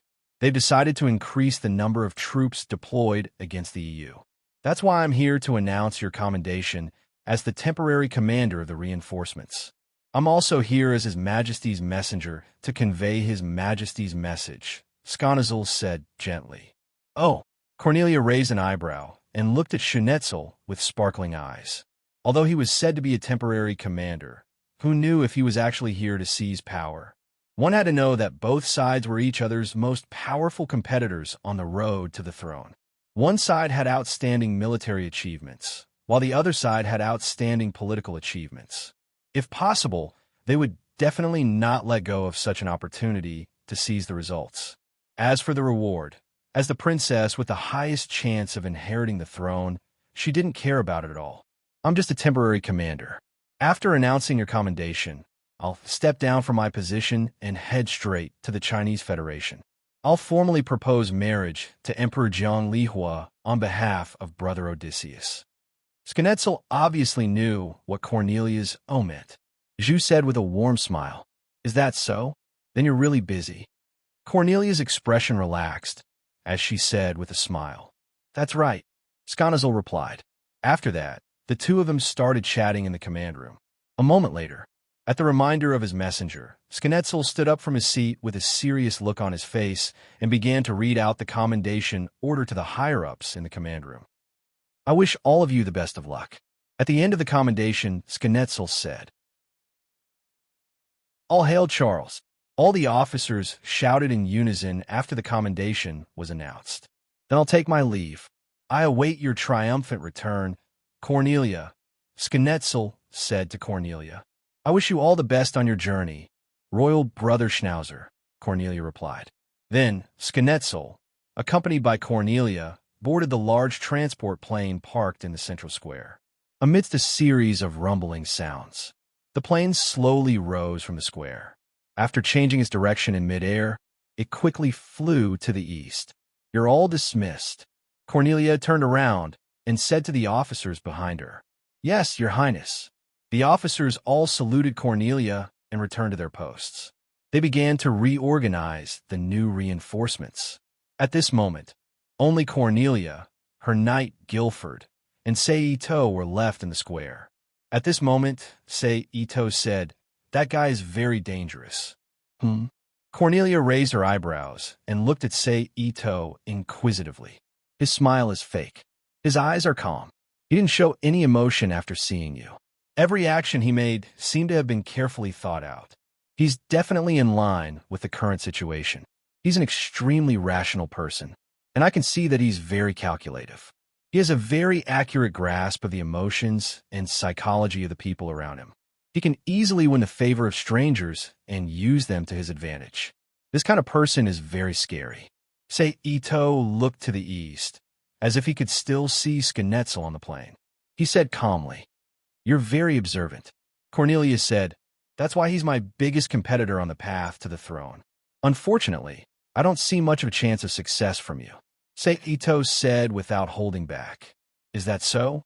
Cornelia said, unmoved. "Yes." Sei-Ito nodded. "Compared to Schnetzel, who's in charge of the central government, you've made great military contributions by fighting all over the place. But when it comes to managing the upper echelons of the empire, you're completely inferior to Schnetzel.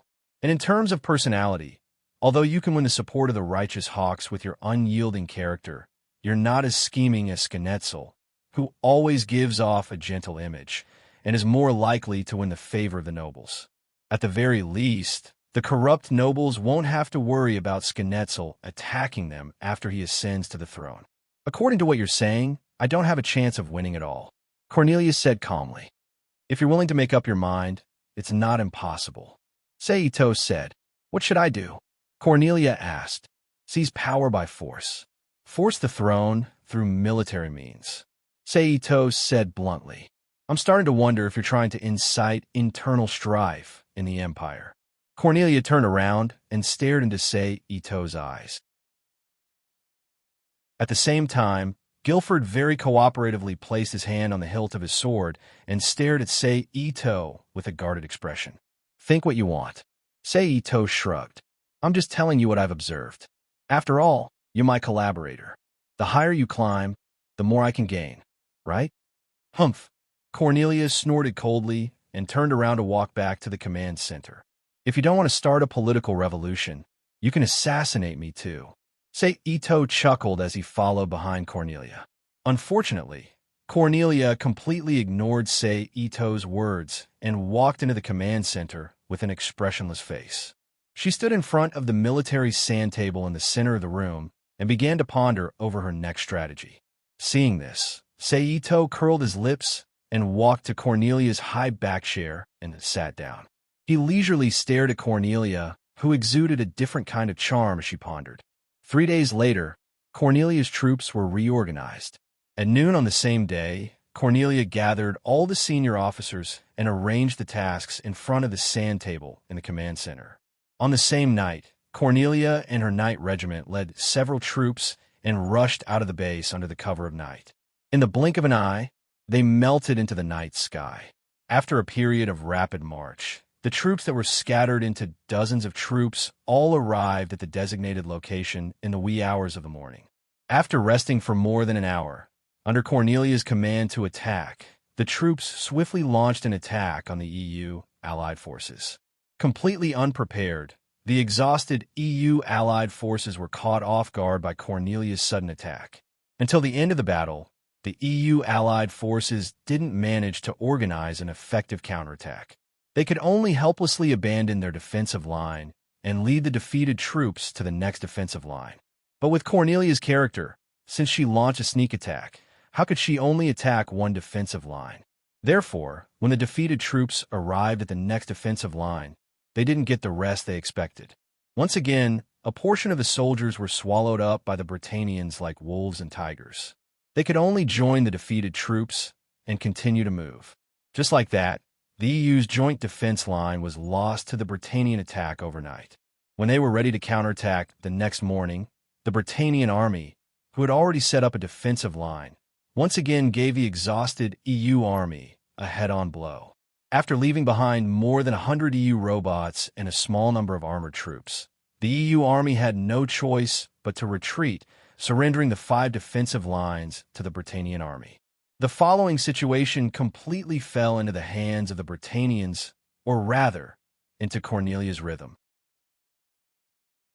Under Cornelia's tactics of sneak attack, harassment, assault, and destruction, the EU allied forces in North America lost half of their defensive line in 2 months.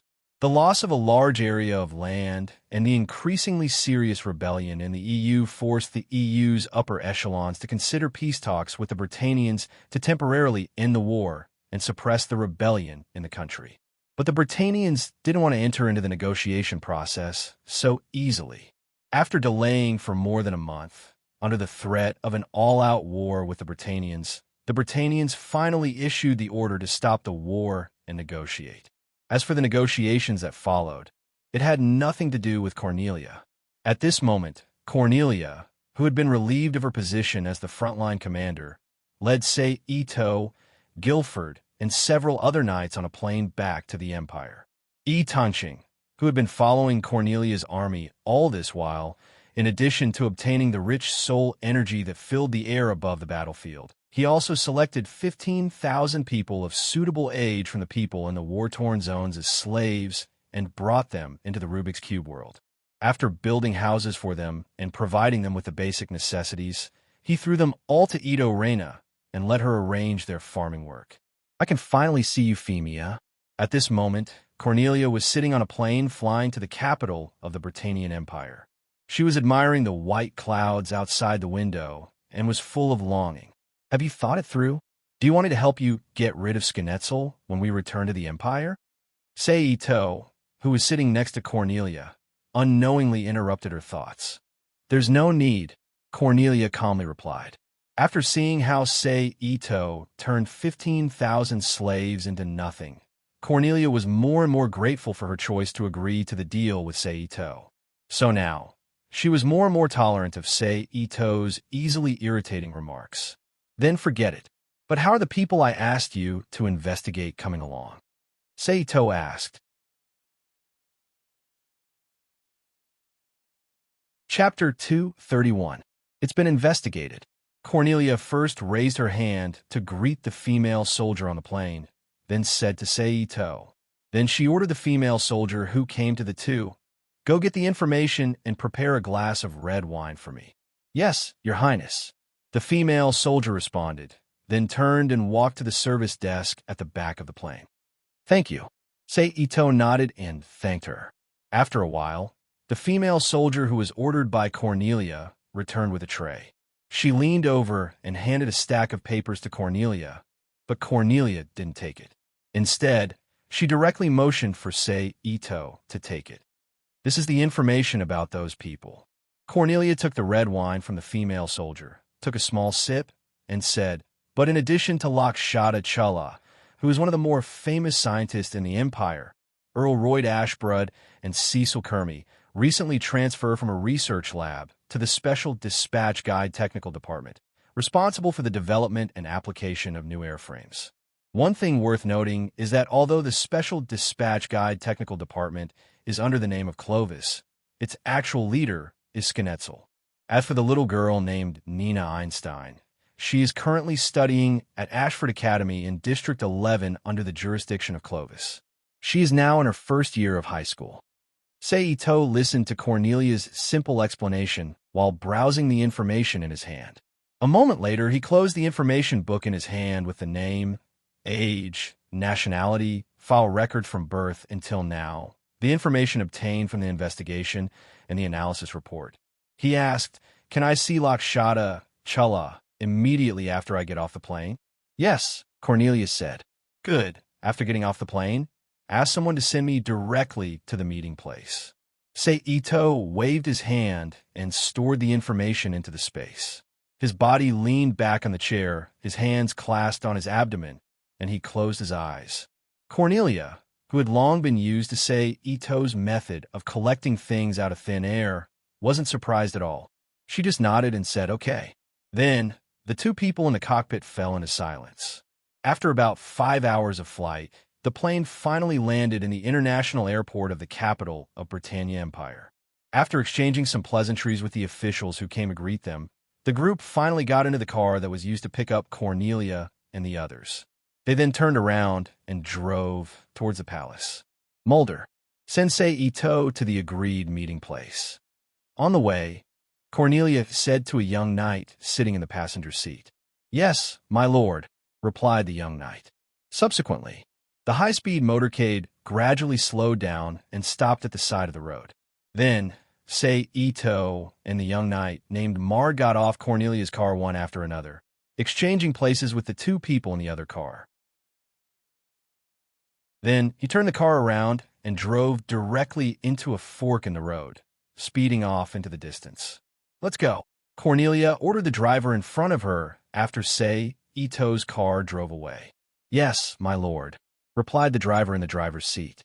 Then, the motorcade began to move again. They continued to head towards the palace. About an hour later, Sei Ito's car stopped in front of a 3-story clubhouse. Then, Sei Ito got out of the car and was led by Mard into the luxurious hall. They took the elevator to the second floor and stopped in front of a brown wooden door. Bang, bang, bang. Mard stepped forward and knocked on the door. "Come in." A somewhat lazy female voice sounded from behind the door. After receiving permission, Mard immediately opened the door and let Sei Ito in. Then, he closed the door with his hand. Like a bodyguard, he stood guard at the door. Bang! The sound of the door closing suddenly sounded. Sei Ito, who was sizing up the room, came back to his senses. After discovering that Mard didn't follow him in, he slowly walked out of the entrance and into the room. In an instant, he saw a woman wearing purple trousers, a short red shirt that exposed her navel, and a white coat. She had a head of long blonde hair, and her skin was the color of chocolate. Ito saw a woman with a blue water droplet pattern on her forehead. She was lying on the sofa and smoking with a long pipe in one hand. "You're the one who contacted me through the higher-ups of the army?" Lakshata exhaled a puff of white smoke. She sized up Sei Ito, who walked in from the entrance, and asked. "That's right." Sei Ito nodded. Seeing that Lakshata had no intention of getting up to greet him, he turned around and sat down at a nearby table. Lakshata's gaze followed Sei Ito's movements. After Sei Ito sat down, she said, "Tell me, why are you looking for me? I admire your ability and want you to work for me." Ito reached out and took the transparent teapot that had been kept warm on the small fire rack on the table. He poured black tea into the porcelain teacup and said straightforwardly, "Oh." Lakshata put the pipe in her mouth and quietly waited for Sei Ito to continue. "I can provide you with all the funds and equipment you need for your research institute." Sei Ito put the teapot back on the fire rack and picked up the porcelain teacup as he spoke to Lakshata. "Some ambitious people can do that too," Lakshata said nonchalantly. "I promise I won't interfere with any of your research," Sei Ito said again as he moved the teacup away from his mouth. "That's the most basic guarantee," Lakshata added. "You can have your own research rights. You can start any research you want," Sei Ito said as he put the porcelain teacup back on the table. "Oh." Lakshata looked at Sei Ito in surprise and asked with interest, "Really?" "Of course," Sei Ito said confidently. "What's the price?" Lakshata put her legs down from the sofa and propped herself up with one hand on the side of the sofa. Then he crossed one leg over the other and leaned his body against the sofa behind him as he said, "Don't worry. All of your research results will be exclusive to me," Sei Ito said as he stared into Lakshata's eyes. "Your request is too harsh," Lakshata said with a frown. Lakshata didn't care about getting all of her research results, but she couldn't accept the word any in Sei Ito's words. It should be noted that the final product was not the only thing obtained in a research and development process. During the research and development process, there would often be additional technologies, and these additional technologies could often be related to other things. If even these additional technologies were monopolized, then how could one continue to do research in the future? How could one still make money from their own research? Then please state a condition you can accept. Sei Ito gestured to Lakshata. "I'll have full rights to the related technologies obtained during the research process. I'll have half of the patent rights to the final product." Lakshata tapped the tobacco pipe in his hand on the soles of his feet to get rid of the ash inside. That's not impossible, but you'll have to be responsible for building your own research team. I won't provide anyone for you, Ito said. Ito couldn't help but be secretly happy. I don't have anyone to provide you with in this world. Unless you enter the Rubik's Cube world, I'd rather you find someone yourself. When the time comes, as long as I catch you, I'll have another batch of excellent researchers. It's all worth it. Lakshata raised her eyebrows and looked at Ito strangely. This was different from the people she had worked with before. Which of her previous collaborators didn't try to stuff people into the research team? They wanted the entire research team to be made up of their people. But Ito didn't want anyone. This made Lakshata, who was used to the impure research team, feel uncomfortable. But she still nodded. Okay, then I wish us a happy cooperation. Ito reached for the transparent teapot on the fire rack and filled a ceramic cup with black tea again. Then he put the teapot back on the fire rack and walked to Lakshata with 2 cups of black tea on the table. He handed one of the cups to Lakshata and said, "Happy cooperation." Lakshata reached out to take the black tea from Ito and gently touched Ito's teacup. After the two exchanged drinks with tea, Ito took out a piece of paper with the phone number in this world that he asked Cornelia to prepare for him in EU.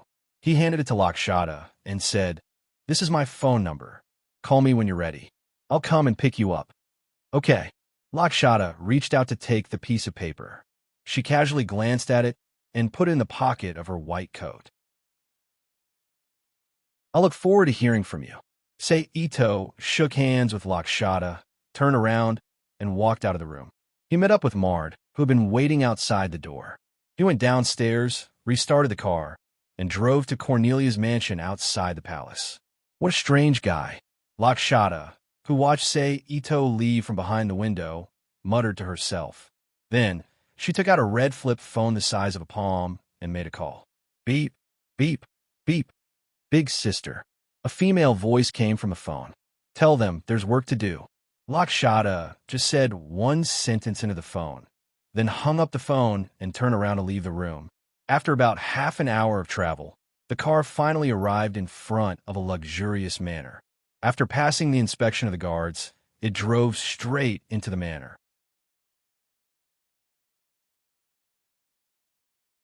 Chapter 232.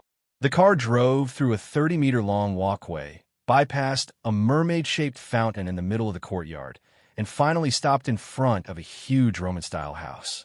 As expected of the Empire's princess, this house is really big, Ito said as he opened the door and got out of the car and looked up at the building in front of him. "Sir, please come in."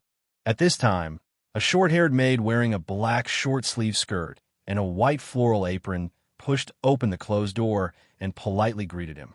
"You're letting me in just like that?" Ito asked with interest when he heard the maid's greeting. "Her Royal Highness has already ordered that if a stranger is sent here by Nightmare, we must treat them well and not neglect them." The maid leaned forward slightly and said with her head lowered, "I see." Ito nodded and then followed the maid into the house. Then, Ito saw a living room with an area of more than 200 square meters. The floor was paved with marble, and there were 3 sofas in the middle, 1 long and 2 short sofas. Above the sofas, there was a 3-tiered crystal chandelier. On the innermost wall, there was a fireplace, and above the fireplace, there was a huge oil painting of a wilderness scene. "Please sit down," the maid said as she led Ito to the short sofa. Ito nodded and sat down obediently. Then he touched the white fur under his buttocks and back and asked the maid who was making tea at the other end of the room, "What kind of fur is this?" "Polar bear's fur," the maid said indifferently. "Damn." Ito was surprised by the maid's indifferent tone and complained in his heart. Bear's fur is considered a precious product in the main world. But here they are using polar bear's fur. Looking at the area of these 3 sofas, it would take at least 4 adult polar bears' fur to satisfy them. In the end, the difference between a commoner and a princess is really King huge. "Your tea." Ito was cursing in his heart. The maid walked to his side with a teacup shining with silver light under the light. She handed the teacup to Ito and said. Ito reached out and took the teacup. The moment his fingers touched the teacup, he discovered the material of the teacup. He was even more speechless and complained in his heart, using silver with gold inlaid at the bottom. Aren't they afraid of being poisoned? Seito took a sip of the black tea in his hand and asked, "Where's Cornelia?" Hearing Seito's address the princess, the maid's forehead instinctively and a flash of anger in her heart. But when he remembered that the other party was a guest ordered by the princess to serve, he could only suppress the emotions in his heart. He lowered his head and said, "Not yet." "Oh." Ito-san nodded and continued to observe the layout of the room. But the more he couldn't remain calm. In the end, he had to force himself to withdraw his gaze and drink tea to stop himself from complaining. But Seito couldn't be blamed. The furnishings in Cornelia's living room were indeed the most luxurious he had seen since he transmigrated. The carpet was made of a complete white tiger skin. The chandelier was inlaid with dozens of diamonds. All the wooden furnishings were basically wrapped in gold. Even if they weren't wrapped in gold, one could tell from the material that they were made of precious trees. At least, the clothes rack at the door was made of Phoebe Genon. Just as Seito was drinking tea to hide his thoughts, the closed door was open from the outside. Then, a girl with long pink hair, wearing a tight long-sleeved dress that exposed half of her chest, and a yellow gauze skirt ran in and said, "Sister, I'm here." Who are you?" The pink-haired girl who rushed into the room didn't find her sister in the living room. She asked Seito, the only stranger in the living room. "Your Highness Euphemia." Before Seito could speak, the maid on the side had already saluted and said, "This is Her Highness Cornelia's guest." "My sister's guest?" The girl named Euphemia tilted her head and looked at Seito, then asked the maid, "Where's my sister?" "Her Highness Cornelia hasn't returned yet," the maid said. "Sigh, she hasn't returned yet. I didn't see my sister in the palace. I thought she had returned here." "Really?" Euphemia whispered with a disappointed expression. "You are Cornelia's sister, Euphemia Britannia?" Seito said to Euphemia. "Hello." Hearing Seito's question, Euphemia remembered that her behavior was a little rude. She quickly pulled the edge of her skirt with both hands, bowed, and said, "I am Euphemia Britannia." "You are indeed a beautiful girl," Seito praised, and then introduced himself. "I am Seito, your sister's friend." My sister's friend?" Euphemia looked at Seito in front of her strangely. She couldn't think of what was so special about this guy that he could become her sister's friend. After all, in the entire noble circle, except for Guilford, who was Cornelia's guardian knight, who could barely be considered her sister's friend, she had never heard of anyone else who could be her sister's friend. It could be seen how rare friends were for Cornelia. Now, a man who claimed to be her sister's friend suddenly appeared in her sister's house. This made Euphemia curious from the bottom of her heart. Then, Euphemia walked to the sofa opposite Seito and sat down. She crossed her legs on the ground and put her hands together on her thighs in front of her lower abdomen. She looked very ladylike as she chatted with Seito about Cornelia. Time gradually passed by as Seito and Euphemia chatted. Creak. Once again, the door was open from the outside. The sudden sound of the door knocking interrupted the two's cheerful conversation, and they both turned to look at the door. "Sister." Euphemia's surprised voice immediately sounded. The person who walked in was Cornelia, who had disappeared for almost a day. "Euphemia," Cornelia called out in surprise. "What are you doing here? I heard that you came back, and I couldn't find you in your bedroom.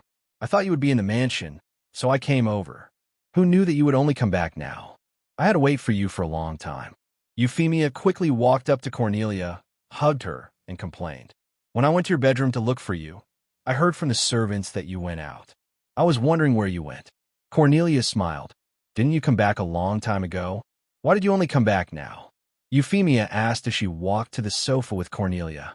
"I went to see His Majesty the Emperor and reported the situation to him. Then, I went to the military headquarters to discuss the EU issue with the bureaucrats. That's why I was late," Cornelia explained. Then, she said, "By the way, you haven't eaten yet, right?" "No, I've been waiting for you to come back. Euphemia shook her head. Liz, go and inform them to prepare dinner. Cornelia nodded and turned to the maid who had been standing quietly behind her. Yes, my lord. The maid responded, turned around, and left the room to inform the kitchen to prepare dinner. Then Cornelia turned to Saito and said, when I came back just now, I asked someone to help you organize the information about those factories. I believe there will be results the day after tomorrow. When the time comes, tell me the target you have chosen, and I will help you contact them. Okay, Saito nodded. Also, I have ordered the materials you asked me to buy for you. However, the quantity is too large, so it may take a little longer. But I can prepare it for you within 5 days, Cornelia said again. Okay, thank you for your trouble. Saito thanked her.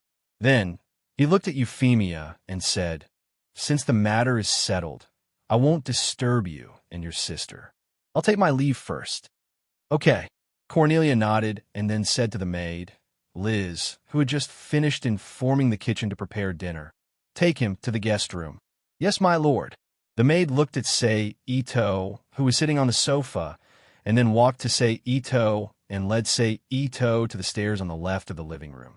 Then she led Saito to the second floor and disappeared in a moment. Sister, you actually let a man stay at home for the night. Euphemia looked at Cornelia with a surprised and gossipy expression. What's wrong? Cornelia asked with a frown. This is the first time I've seen my sister let a man stay at home for the night. Could it be that Mr. Saito is not just your friend, but also your boyfriend?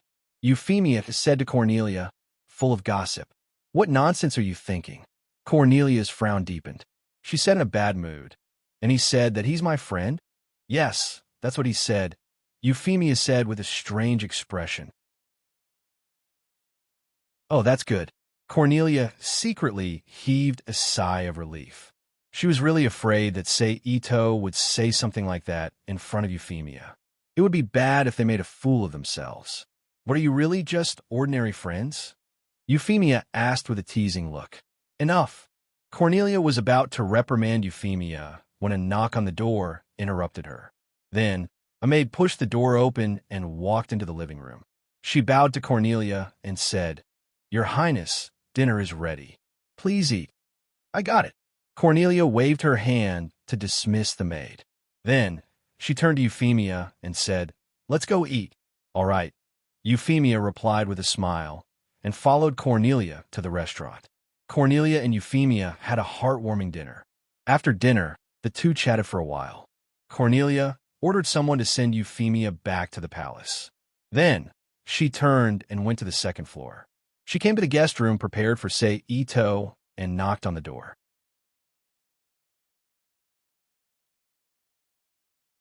Chapter 233. Bang, bang, bang, creak. The door in front of Cornelia was open from the inside. Saito in silk pajamas appeared at the door. He looked at Cornelia in astonishment and said, It's you. Then he stepped aside and said, Come in. Sorry to disturb you. Cornelia politely apologized and walked in through the door. Saito stepped aside. She naturally walked to the sofa at the side and sat down. I didn't think that you would actually come looking for me at this late hour. Aren't you afraid that I will do something? Saito walked to the opposite side of Cornelia and sat down. He naturally crossed his legs and said with a teasing smile, If you wanted to, you would have done it at the EU front line. You didn't have to wait until now. Cornelia said very plainly, Say it. Why are you looking for me? Saito was just joking. Of course, he knew that Cornelia wouldn't come looking for him in the middle of the night for no reason. He asked very directly, I want to ask you to help me investigate the truth of a matter. Cornelia's face flashed with hesitation, but it was immediately replaced by determination. She said in a decisive tone, Oh, Saito raised his eyebrows and waited for her to continue. I want to ask you to help me investigate the true cause of death of the Empire's 5th Imperial concubine, who died in an assassination 7.5 years ago, Imperial concubine Mariana, known as the Shining Mariana. Cornelia unconsciously clenched her fists and said in a cold tone, Didn't you already say that she died in an assassination? Why do you want me to investigate the cause of death? Saito's eyes flashed with understanding. but on the surface, he still pretended to be puzzled and asked, "Yes, the news I received was indeed that Imperial concubine Mariana died in an assassination. But the matter of that day was too strange. First of all, Imperial concubine Mariana's transfer of the guards of the Lee Palace, Ares Temple, was very abnormal. That feeling was clearly that she wanted to meet someone and didn't want others to know. Secondly, the murderer was declared to be a terrorist. Cornelia's face flashed with a sneer. How could a terrorist break into the Imperial Palace? How could I, as the commander of the Imperial Guards, do such a ridiculous thing? What about the safety of the other members of the royal family? Finally, and most importantly, Imperial concubine Mariana used to be a knight ranked 6th among the knights of the Round Table. Regardless of whether it is her ability to drive a nightmare or her personal combat ability, they are all far above that of ordinary people. For her to not be able to hold on until the Imperial Palace Guards, who are less than 200 meters away from the Lee Palace, comes to her rescue is too illogical. Therefore, I suspect that even though Queen Mariana died from an assassination, it was definitely not from the so-called terrorists or the internal strife of the royal family members. Instead, it was from a mysterious person who could convince Queen Mariana to transfer the guards away and meet in private.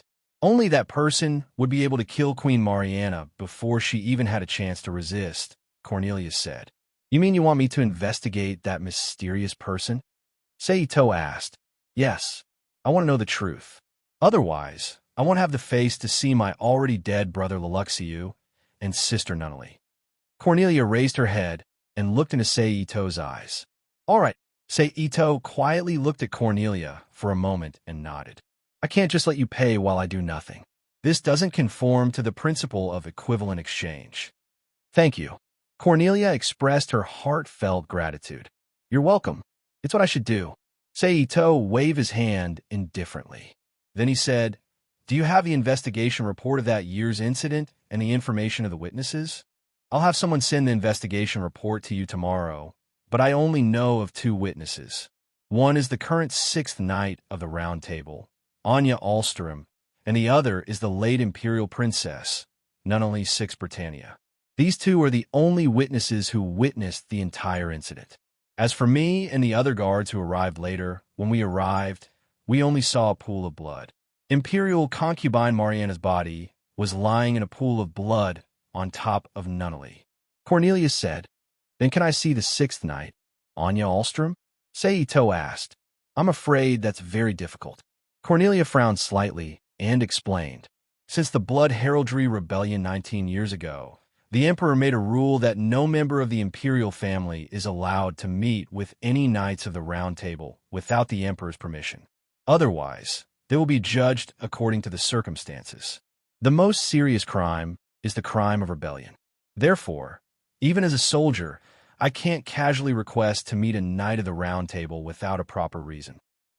How can a rebellion be prohibited by a rule? It's simply superfluous." Seito sneered. "But this rule has largely eliminated the possibility of rebellion among the Imperial family members." Cornelia explained. "Then can you take me to the Imperial Palace? I want to take a look at the scene." Ito-sei didn't comment on this and asked, "That's not difficult. You just have to pretend to be my guard and wait with me when I enter the Imperial Palace." Cornelia said, "Okay, you can call me when the time comes." Seito nodded. "Okay, I won't bother you." Cornelia saw that the matter was settled and got up from the sofa. "Sweet dreams." Seito didn't move from his seat. He accepted the blessing and watched Cornelia walk out of the room.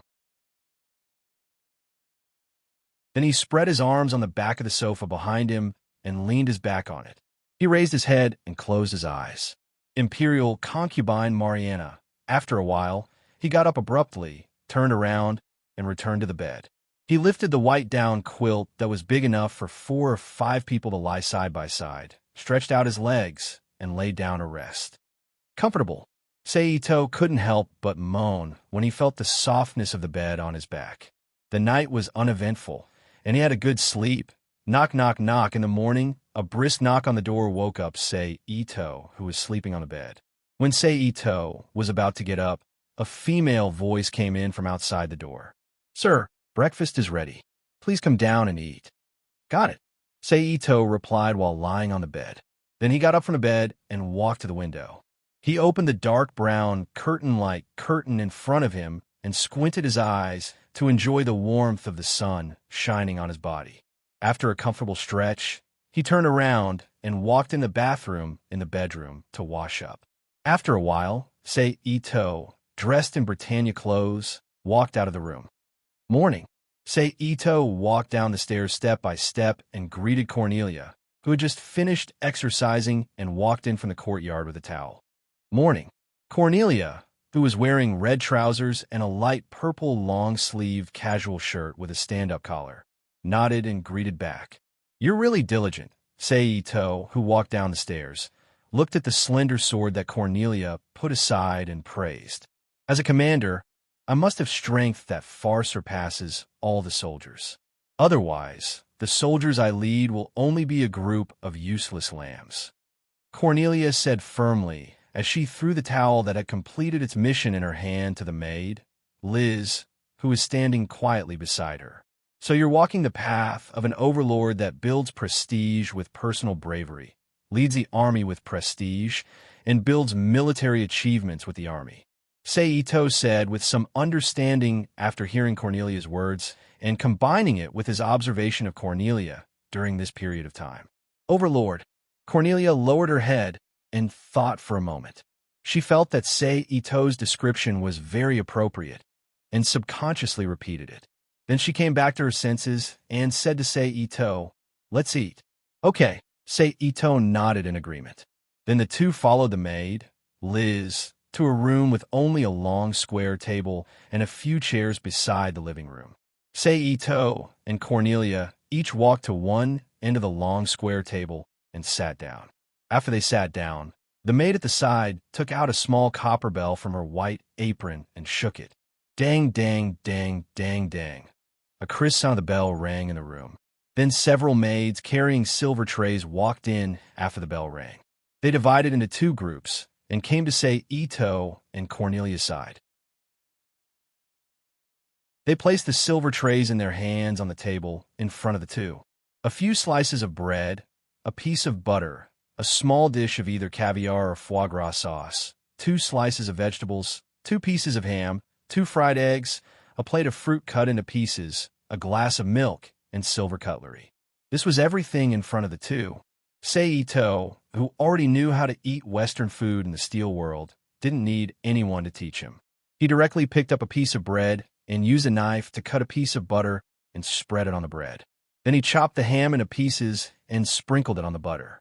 After that, he covered it with vegetables, topped it with eggs, added a little sauce on the eggs, and finally covered it with another piece of bread. A homemade sandwich was completed. Cornelia looked at Seito's way of eating and shook her head speechlessly. She ignored him and cut a piece of egg and put it in her mouth to chew. The taste is okay. Seito took a bite of the sandwich in his hand. After carefully tasting it for a moment, he said, "Unfortunately, other than the maid who was looking straight ahead, there was no one to answer him." But Seito didn't care and ate contentedly. After he finished all the food in front of him, he asked the maid beside him, "Is there anything else?" "Yes, please wait a moment." The maid was taken aback by the question, but she quickly replied, "Even if there was no kitchen, this thing would be made on the spot. Otherwise, why would the princess keep a group of cooks?" It was just the first time the maid met someone who completely disregarded etiquette and face. After a while, the maid put another breakfast in front of Seito for him to eat.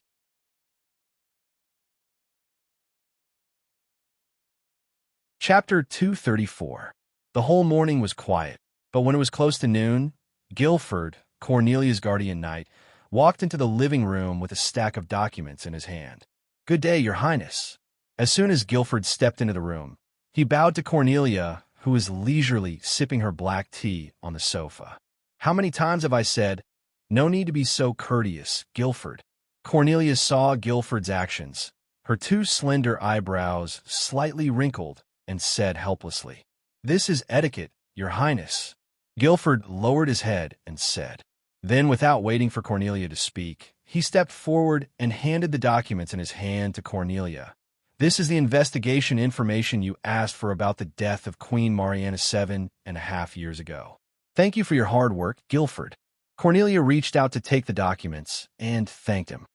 "Your Highness is too kind," Guilford replied fearfully and turned to the side to stand quietly. "The information you asked for."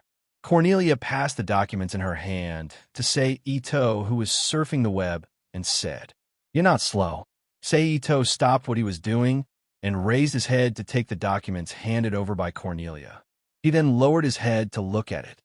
"Maybe I couldn't wait." Cornelia lowered her head to take a sip of the black tea in her hand and said, "Understandable." Hearing this, Sei Ito replied without raising his head. Then he continued to look at the documents in his hand seriously. He browsed through the information related to the terrain, people, the guard statements, the descriptions of unrelated people, the investigators' reports, the conclusions, analysis, and other information. After a while, he raised his head and said to Cornelia, "It seems that I can only go to the scene and take a look." "What?" Cornelia asked doubtfully. "The investigation report seems to have written a lot, but in fact, it didn't say anything. Apart from letting me understand the layout of the Li Palace, Ares Temple, the state of the corpse of the time and method of Mariana's death, there was nothing useful. It's nothing more than a cover-up report." Sei Ito casually tossed the information book onto the table in front of him and patted the surface of the book. "But if you go to the Li Palace, what clues can you find? After all, 7.5 years have already passed. Even if the Li Palace was sealed off after the assassination, it still wouldn't be of any help to you." As a guardian knight, Guilford naturally knew that Cornelia had always been brooding over the assassination of imperial concubine Mariana. She had put in a lot of effort to investigate and had even gone to the Li Palace several times to investigate, but had never obtained any clues. Therefore, she instinctively refuted Sei Ito's suggestion. "How do you know that I won't be able to find any clues?" Sei Ito looked at Guilford, who was standing behind Cornelia, with interest. Guilford was stumped by Sei Ito's question. He was speechless for a long time. After all, he had been in contact with Sei Ito for half a year, so he knew a little about Sei Ito's mysteriousness. Therefore, Guilford really couldn't find a reason to refute. What if he really could? "That's good." Cornelia saw her knight's embarrassment and said, "Then let's go to the Imperial Palace in the afternoon." "Okay." Sei Ito nodded indifferently. He continued to immerse himself in browsing the internet.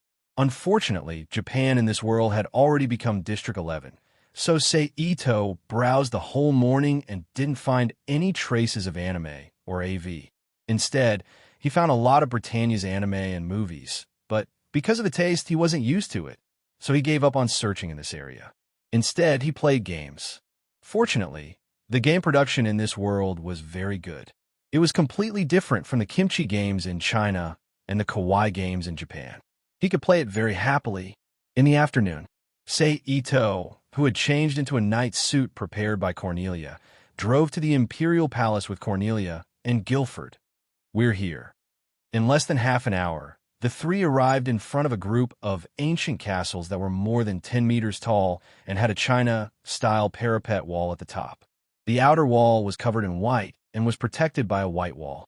After a simple inspection by the guards at the door, they walked into the Imperial Palace courtyard within the perimeter of the wall. The three's purpose was very clear, so they didn't stop at the Imperial Palace courtyard. They bypassed the huge town hall, walked into a side road, and walked straight to one of the ancient castles behind the Imperial Palace. The three walked all the way. After passing through 2 palaces and 3 gardens, they finally arrived at the Imperial Palace courtyard in the south of the Imperial Palace courtyard. "It's here." Cornelia stood in front of the Imperial Palace and said with a complicated expression, "Your Royal Highness." Guilford looked at Cornelia's expression and called out softly with concern, "It's okay, let's go in." After being called by Guilford, Cornelia immediately calmed down. She led Sei Ito to the front of the tightly shut palace door, pushed it open, and walked in. The floor was paved with yellow marble. More than a dozen yellow pillars in the style of a Mediterranean temple were erected on both sides of the palace. The ceiling was semicircular like an Islamic church. It was painted with European-style scenery and figures.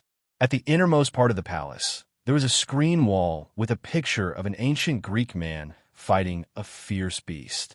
At the front of the screen wall was a slightly larger platform that connected to more than a dozen steps leading to the palace floor. Is there always someone here to clean this place? Seito glanced at the interior of the palace and asked. Yes, there are palace maids in charge of cleaning at a fixed time every day. Cornelia nodded. Oh. Seito nodded and walked step by step to the place where Mariana died. He turned to look at Cornelia and said, I remember that this is where imperial concubine Mariana died. She was lying on the ground with her face down and her hands spread out. The report said that she was protecting her Royal Highness Nunnally at that time, right? Yes. Cornelia nodded and said. Then Seito pointed to the dark passage on the left side of the screen wall that led to an unknown place and said, Is that the passage leading to the back palace? Yes. Cornelia looked at the direction Seito pointed and confirmed. Then Seito stepped on the stairs, walked up a few steps, and finally stopped at a position and asked, The report said that Mariana was standing here before she died, right? Yes. Cornelia frowned and looked at Seito, not understanding what he wanted to do. Do you remember the description of the bullet that was shot into imperial concubine Mariana's body in the report? Seito stood in place and asked. It was shot into imperial concubine Mariana's body at an oblique angle of nearly 45 degrees. It directly penetrated the liver and lungs, destroyed the liver aorta, causing a large area of internal bleeding. Cornelia recalled a little. That's enough. Seito waved his hand to interrupt Cornelia's description and asked, How far do you think it is from the angle of where I am standing to the ground? And Cornelia raised her eyebrows and observed carefully. Finally, she said in a deep voice, It is more than 30 degrees from the side of the eye. Obviously, Cornelia also thought of the problem at this time. With her wisdom, it was easy for her to associate something. Assuming that the assassin is an adult about 8 meters tall, what is the angle of shooting imperial concubine Mariana from the height of his gun? Seito asked again before Cornelia could continue to think. Less than 10 degrees, Cornelia said in a deep voice with a gloomy face. You forgot the distance of retreat, Seito reminded. That's not more than 15 degrees, Cornelia said. Then what kind of posture do you think the assassin needs to shoot a bullet close to 45 degrees? Seito mocked. Half squatting on the ground, Cornelia said. Then Cornelia looked up at Seito and said, Do you mean that imperial concubine Mariana was ambushed when she accepted someone's allegiance? You missed one thing. What if the assassin is a short dwarf or a child? Seito stretched out his finger and shook it. A child and a dwarf? Guilford exclaimed. The children in this palace at that time were the late Princess Nunnally and the current 6th Knight of the Round Table, Lady Anya. You mean they're the assassins? Impossible. Cornelia immediately retorted. Nunnally has no reason to kill her mother, imperial concubine Mariana. What's more, she was less than 7 years old at that time, and Knight Anya had just entered the Ares palace not long ago. She has no motive at all. I didn't say that the assassins are the two of them. I'm just stating my speculation. Seito said, then continued to analyze. Imperial concubine Mariana should have been talking to the assassin at that time. The content was quite secretive. This can be easily inferred from the guard mobilization you mentioned. It's just that Imperial concubine Mariana didn't expect the assassin to suddenly attack. This can be inferred from the bloodstains where I was standing in the investigation report. Then, Her Highness Nunnally suddenly appeared. The assassin was obviously distracted by her appearance, giving Imperial concubine Mariana a chance to rush to Her Highness Nunnally. She was then killed by the assassin's bullet. As for why the assassin didn't kill Her Highness Nunnally in the end, this is unknown. If the assassin is a child or a short dwarf, has a ruthless temperament, can freely enter and leave the palace without being questioned, and is acquainted with Imperial concubine Mariana. Perhaps this person is also acquainted with His Majesty the Emperor. Even if His Majesty the Emperor knew that the assassin killed imperial concubine Mariana, he wouldn't do anything about it. Then, that person is the assassin. Ito finally concluded. Why do you say that the assassin is acquainted with His Majesty the Emperor? Guilford asked doubtfully. Since I can infer this from the bullet, there's no reason that the guys in the Imperial Intelligence Department can't even do this. Since they have the ability, why didn't they write the report truthfully? You must know that this matter was closely watched by the Emperor at that time. Ito asked rhetorically. Who the hell is it? Cornelia muttered to herself with a frown at this time. Ito looked at Cornelia's appearance and smiled silently. Then he spread out his mental strength and began to explore deep underground.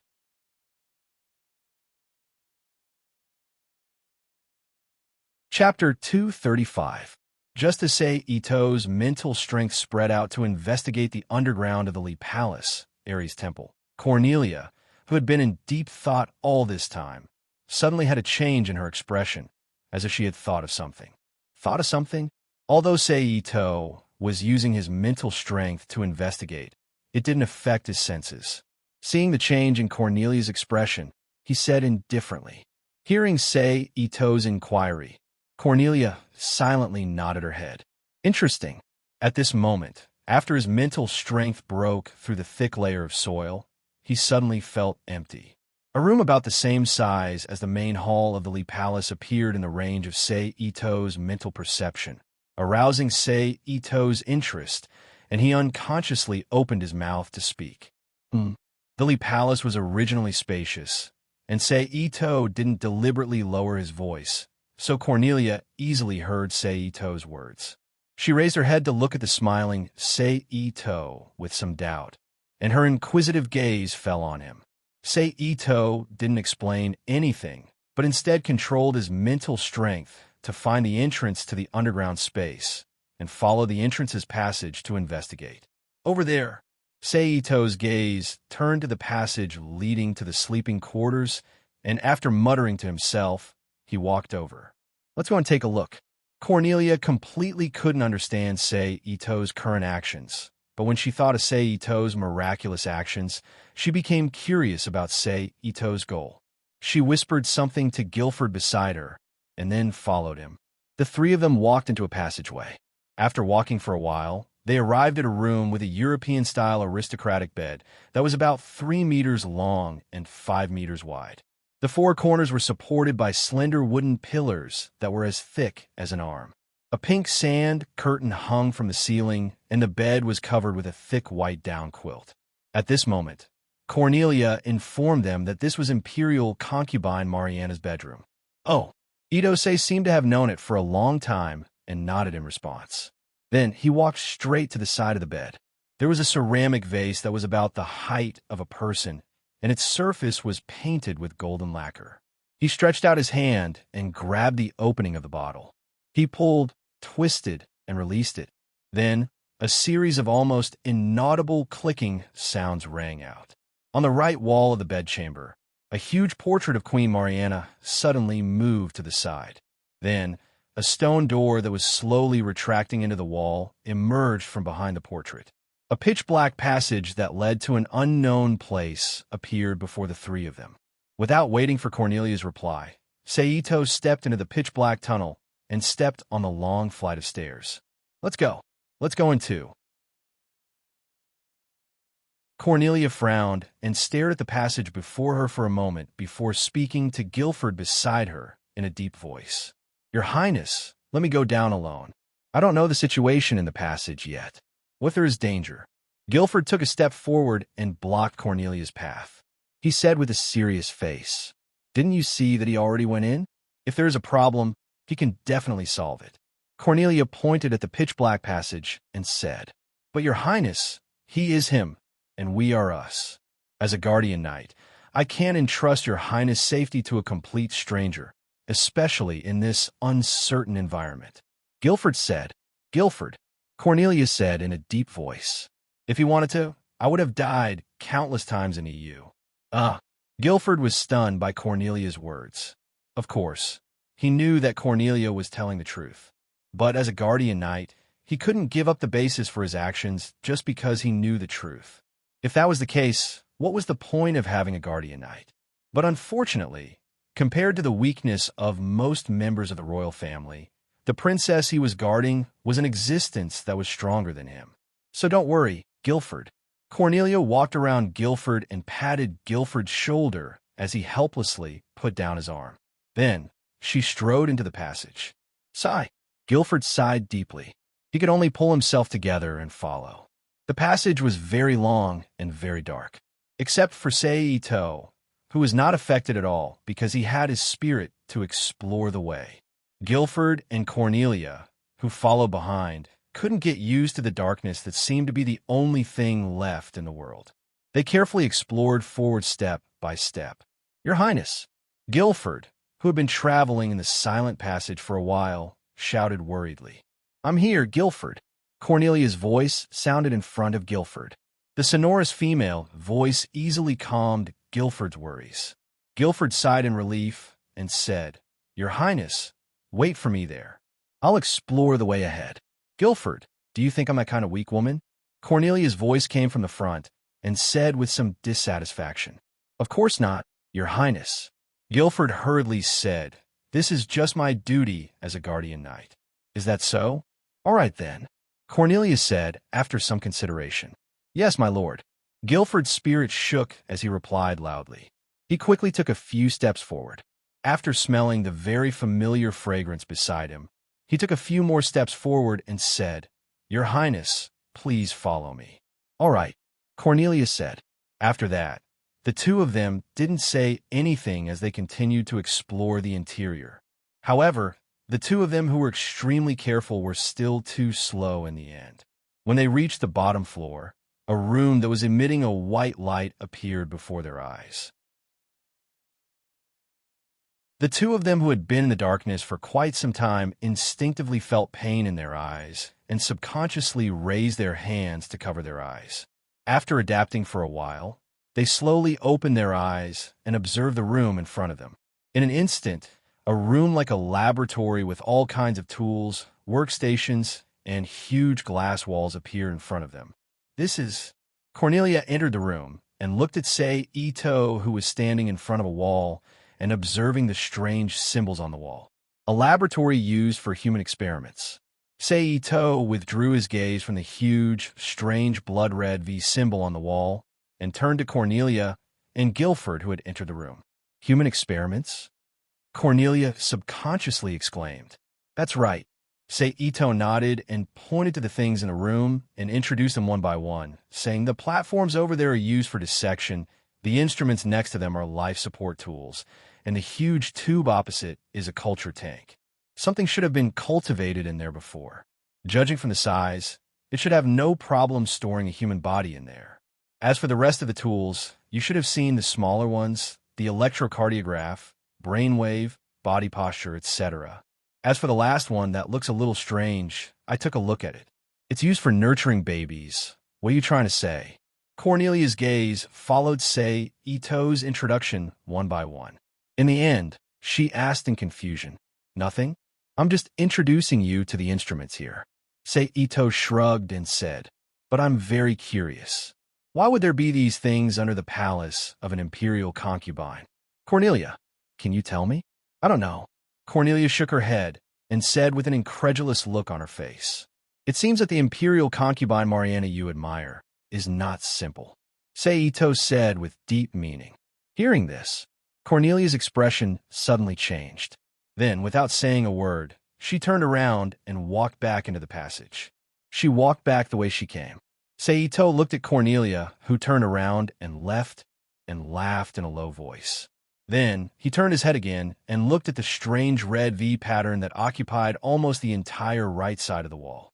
Then, he also turned around and walked back into the passage. Pa! The moment Ito left, the lights in the room immediately went out. It was as if an invisible arm was controlling the light switch. Strange. After a long while, Guilford, who returned to the palace, subconsciously breathed a sigh of relief. Although he appeared to be strong in the passage, that was because he had Cornelia by his side. As Cornelia's guardian knight, he had no choice but to be strong. But this feeling of walking in the dark, with only himself left in the world, and only the sound of footsteps, was too unbearable. If it wasn't for his strong will, an ordinary person with a weak would have walked through this passage. It would be strange if he didn't go crazy from fright. Therefore, being confined in the army's small black room was indeed the most severe punishment. Let's go.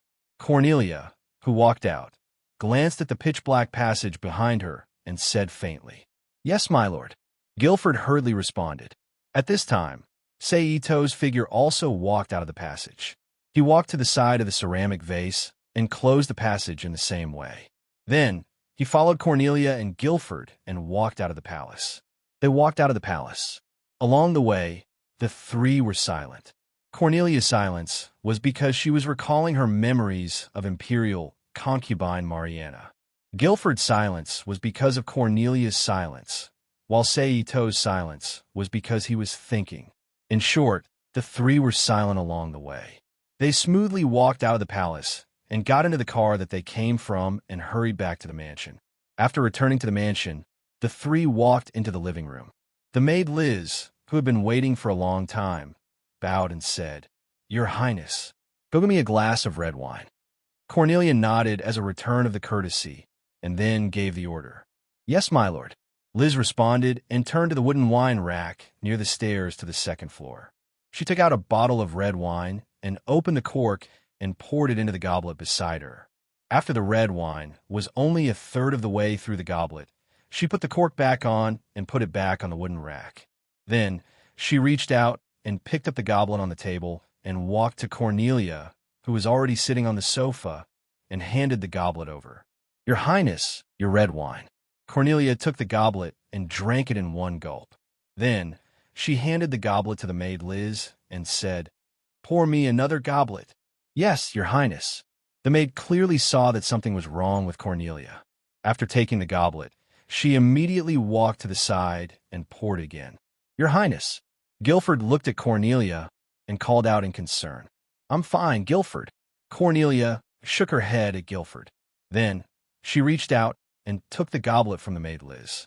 This time, she didn't drink in one gulp, but slowly tasted it.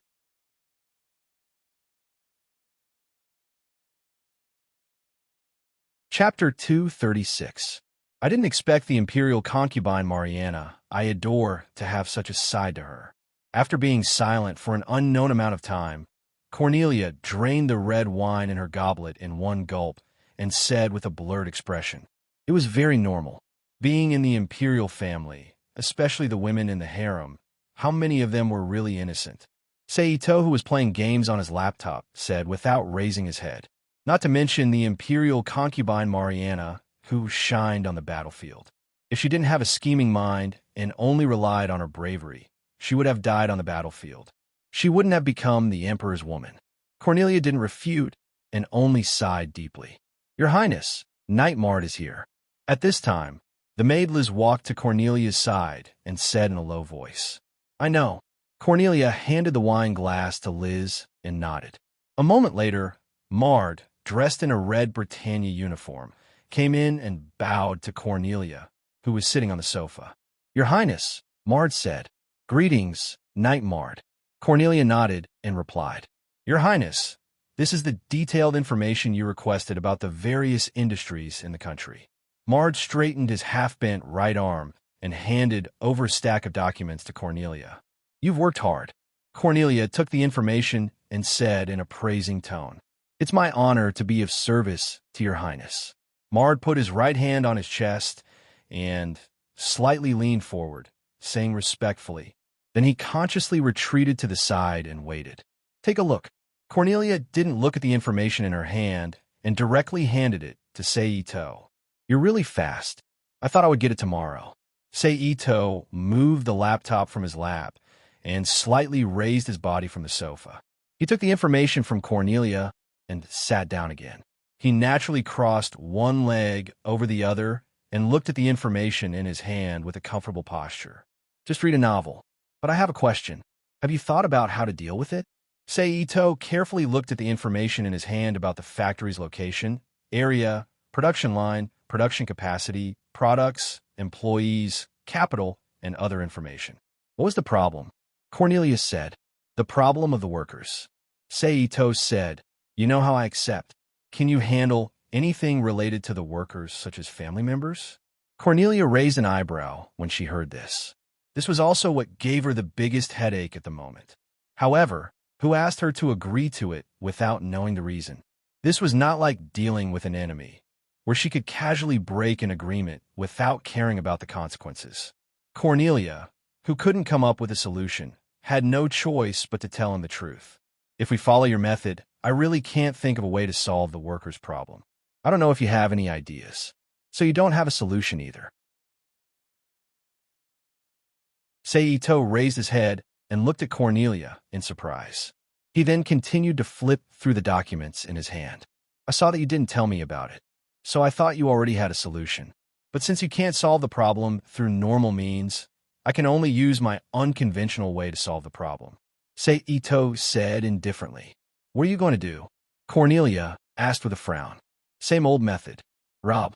Seito said casually, when the time comes, you just need to send someone to send me to the location of the factory I choose. Then I will use my method to take over the factory and the workers. You see how simple it is. This isn't EU. You will cause panic if you do that. Cornelia said. Then what do you think we should do? Seito raised his head and looked at Cornelia. After waiting for a long time and seeing that Cornelia didn't reply, he continued. You see, you don't have a solution either, right? Also, does it have anything to do with me whether this is EU or not? Don't forget, I'm not from Britannia. Asterisk leisure. Ito-say once again looked at the information. He flipped through them. You. Cornelia's face was filled with anger, but she immediately put it away. Then she suddenly stood up from the sofa and turned around to walk to her bedroom. Seito saw a dark red figure walk past him from the corner of his eyes. His lowered face flashed with an unknown sneer. Time quickly passed by as Seito quietly flipped through the documents. Well, late at night, Ito-say, who had been reading all night, finally finished reading the thick materials in his hands before getting up from the sofa. He stretched his back and moved his stiff body. He finally finished. After stretching his back, Seito sat back down on the sofa and picked up the thick documents in his hands. He followed the page numbers in his memory. He took out more than 20 pages of papers with the information of the factories he liked from the whole book and bound them together. Then, he picked up the newly bound book and said with satisfaction. Then he put away the new documents and picked up the laptop that had a black screen. He turned around and went to the second floor to rest in his room. He slept soundly through the night without any dreams until dawn. The next morning, after eating breakfast with Cornelia, Seito stopped Cornelia, who was about to leave. Arrange a person and a car for me. If possible, I also want a plane. Okay. Cornelia knew what Seito was going to do from the things that Seito wanted. She frowned and agreed. Then she turned to the maid Liz and said, Get Guilford. Yes, my lord. The maid, Liz, covered her lower abdomen with her hands and slightly leaned forward to salute. Then she walked to the side and grabbed the gold-wrapped dial, the old-fashioned kind, with numbers written on the front of the phone and a big circle with 10 small round holes on the number for dialing, and dialed it. Hello. Soon, Guilford's voice came from the phone. Guilford. Cornelia took the microphone from Liz and said, Prepare a car and a private plane. Arrange for 2 pilots to be on standby. Then she called Mard to come to the mansion to pick up Seito. Yes, my lord. Guilford replied from the other side of the phone. Then she handed the microphone back to the maid Liz and told her to put it back. She turned to Seito and said, Night Mard will come to pick you up. He will stay by your side for the next few days. If you need anything, just call him. Okay. Seito nodded. Good luck. Cornelia politely gave her blessing and turned to leave the mansion. Half an hour later, Mard in military uniform arrived at Cornelia's mansion and met up with Seito. Then the two of them didn't talk nonsense and immediately left the mansion to start their journey. Their first destination was located in the outskirts of the capital of the Britannia Empire. It was a machine manufacturing factory that had been built for 100 years and occupied an area of more than 2,000 acres. The factory mainly produced some military components and civil machinery. It could be considered a semi-military and semi-private enterprise. The owner behind it was the most active noble family in Mariana's era, the Ashford family. 3 hours later, Seito's car finally arrived in the vicinity of the factory. As soon as he got off the car, he could see a huge steel building erected in the middle of a large paddy field. The rumbling sounds of machinery could be faintly heard even from here. "You guys stay here." Ito-sei turned his head and said to Mard, who was standing behind him. "Okay." Mard nodded in agreement. In any case, he was ordered to follow Ito's arrangements. Since the other party wanted him to stay here, he might as well stay here. Ito nodded and stepped in the paddy field. Then he ran in a straight line toward the factory in the distance. "I say, Mard, what is this guy trying to do?" At this time, the driver came out from the driver's seat and looked at Ito's back in the distance. "I don't know, but since Her Highness Cornelia told us to follow him, we will follow him. As for what he wants to do, we don't need to care." Mada crossed his arms in front of his chest and leaned against the car door. "That's true." The driver nodded and then looked at Mard with a gossipy expression. "All right, I heard that you and that thorny rose, Justine, have been intimate recently. Is that true? Where did you hear it from?" Mard's expression stiffened, and he turned to stare at the driver. "Looks like it's true. You're really something. You even dare to make a move on that thorny rose. Aren't you afraid of being pricked?" The driver said with a mocking smile. "Justine isn't as hard to get along with as you say. She's a very nice person." Mard rolled his eyes and said, "I say, Mard, you're changing sides too quickly. If I remember correctly, you were the one who gave her the nickname of Thorny Rose." The driver said with disdain. "Did I? How come I don't remember?" Mard pretended to be innocent and said, "Looks like I'll find a chance to find Mara and have her reveal your true colors." The driver said with a sinister smile, "I say, Cook, you." Mard was about to say something to Cook, but he immediately noticed that Cook's expression wasn't right. He immediately followed Cook's gaze, only to see that the huge steel building that originally stood on the ground had completely disappeared. Only the empty land was left as proof of its existence. "Oh my God!" Mard's expression instantly changed to that of Cook's. He was dumbstruck and unconsciously said. At this time, a black shadow quickly passed through the vast paddy field. It crossed a large distance at an extremely fast speed and arrived in front of the dumbstruck Mard and Cook in the blink of an eye.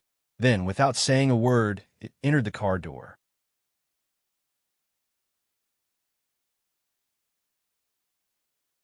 Chapter 237. Bang! The sound of the car door closing instantly jolted Mard and Cook out of their daze. After exchanging glances with each other, they opened the car door at the same time and ducked in. Immediately after, the engine that had stopped for a long time immediately started up. The car accelerated to its maximum speed like an arrow leaving the line of fire, leaving a trail of dust in its wake as it disappeared in the blink of an eye. Author's note: just read a novel. Only after the car left the suburbs and returned to the main road did Mard and Cook heave a sigh of relief. After exchanging glances with each other with lingering fear, they silently sat in their seats as if nothing had happened and continued to carry out their duties. Is this the unconventional method mentioned in the princess residence yesterday? Mard's eyes stared out of the window as he thought to himself. Who is this guy? Is he related to the disappearance of the factory? How'd he do it? Will we be able to survive in the end? Cook carefully observed Ito through the rearview mirror. He couldn't help but wonder if he would be able to survive this mission. After all, he had seen such an unimaginable thing. If we die, then so be it. We can repay Her Highness Cornelia's kindness to our family. Cook said resolutely, "Let's go to the next place." At this time, Ito-sei, who had his eyes closed, suddenly said, yes." Mard was startled by Ito's voice and didn't immediately react. Instead, he stared blankly for a moment before remembering his duty today. Then he opened the black folder in his hand and reported the address of the factory that had disappeared to the driver, Cook. "I understand." Cook nodded calmly. He immediately turned to the next intersection and drove along the road to his destination.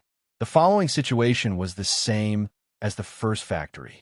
Cook drove the car to a relatively hidden place near the factory and stopped. Then, Seito got out of the car and approached the factory alone. Using a mysterious method, he quickly returned and left the scene of the incident. Asterisk, asterisk, asterisk. For more than 10 days, Mard, Cook, and Seito traveled by car and plane to several cities in the Britannia Empire.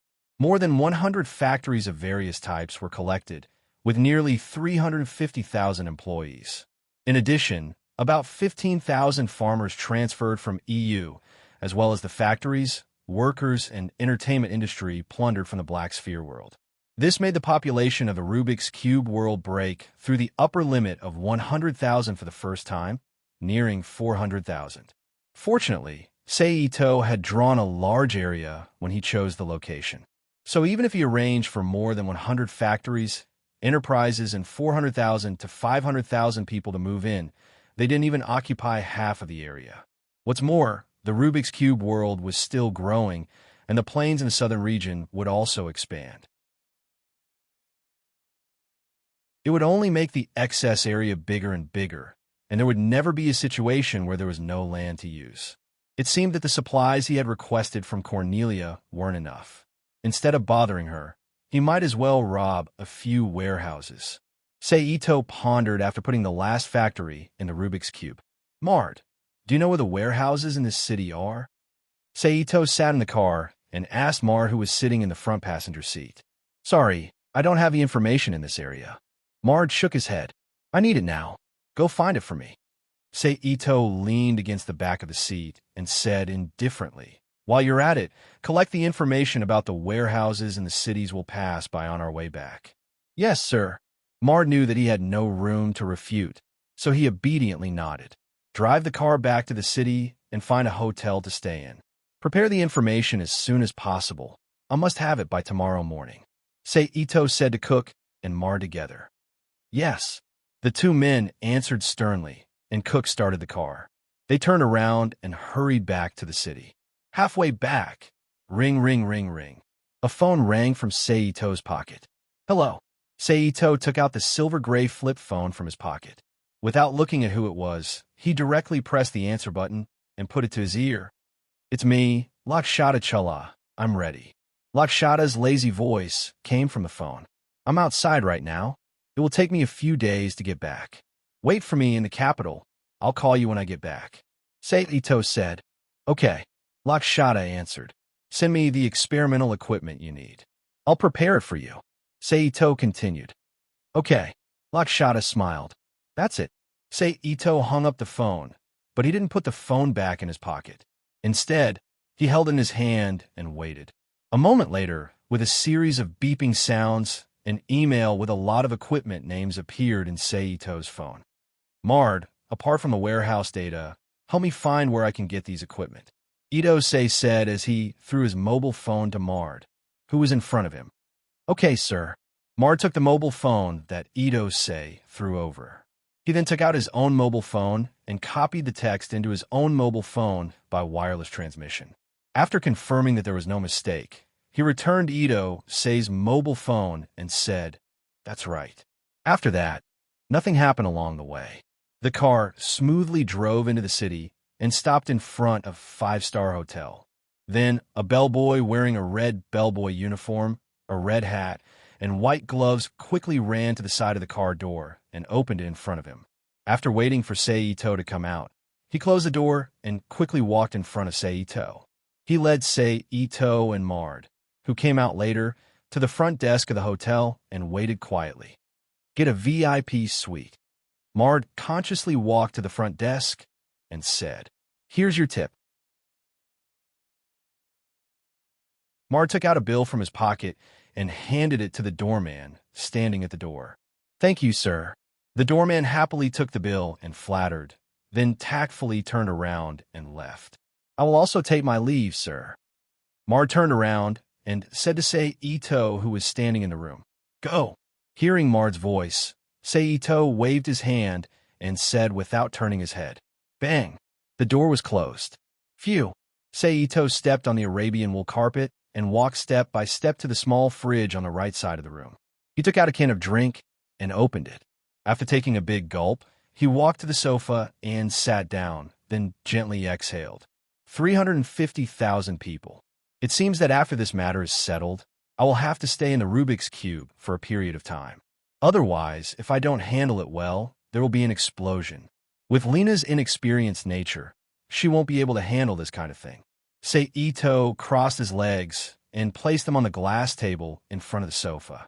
His arms were resting on the back of the sofa, and his lower arms were hanging down naturally. His back was pressed against the sofa, and his head was resting on the edge of the sofa. He closed his eyes and pondered. However, it's time for Lena to see some blood. Unfortunately, this world isn't suitable. Looks like I will have to choose the next world. Ito silently thought. Ito raised the can of drink in his hand and took a sip. After drinking the can of drink in his hand, he squashed the empty can and threw it into the trash bin. Then, he reached for the remote control on the glass table and turned on the TV. He didn't know if it was because the content of the TV was too boring and had a hypnotic effect, or if Ito wanted to sleep. Unknowingly, Ito's body fell on the sofa and fell asleep. When Ito woke up again, it was already late at night. Feeling a little hungry, he walked to the phone and called for room service. "Hello, sir. Is there anything I can help you with?" A pleasant female voice sounded from the phone. "Bring me a Chinese dinner." Ito said. "Yes, sir. Is there anything else you need?" The female voice asked. "No, just tell them to hurry up." Ito said. "Okay." The female voice responded and hung up the phone. Soon, there was a knock on the door. After Ito opened the door, a male waiter came in with a dining cart. The waiter put the dining cart in the living room, then gestured to Ito and turned around to leave the room. Ito ignored the waiter who had left.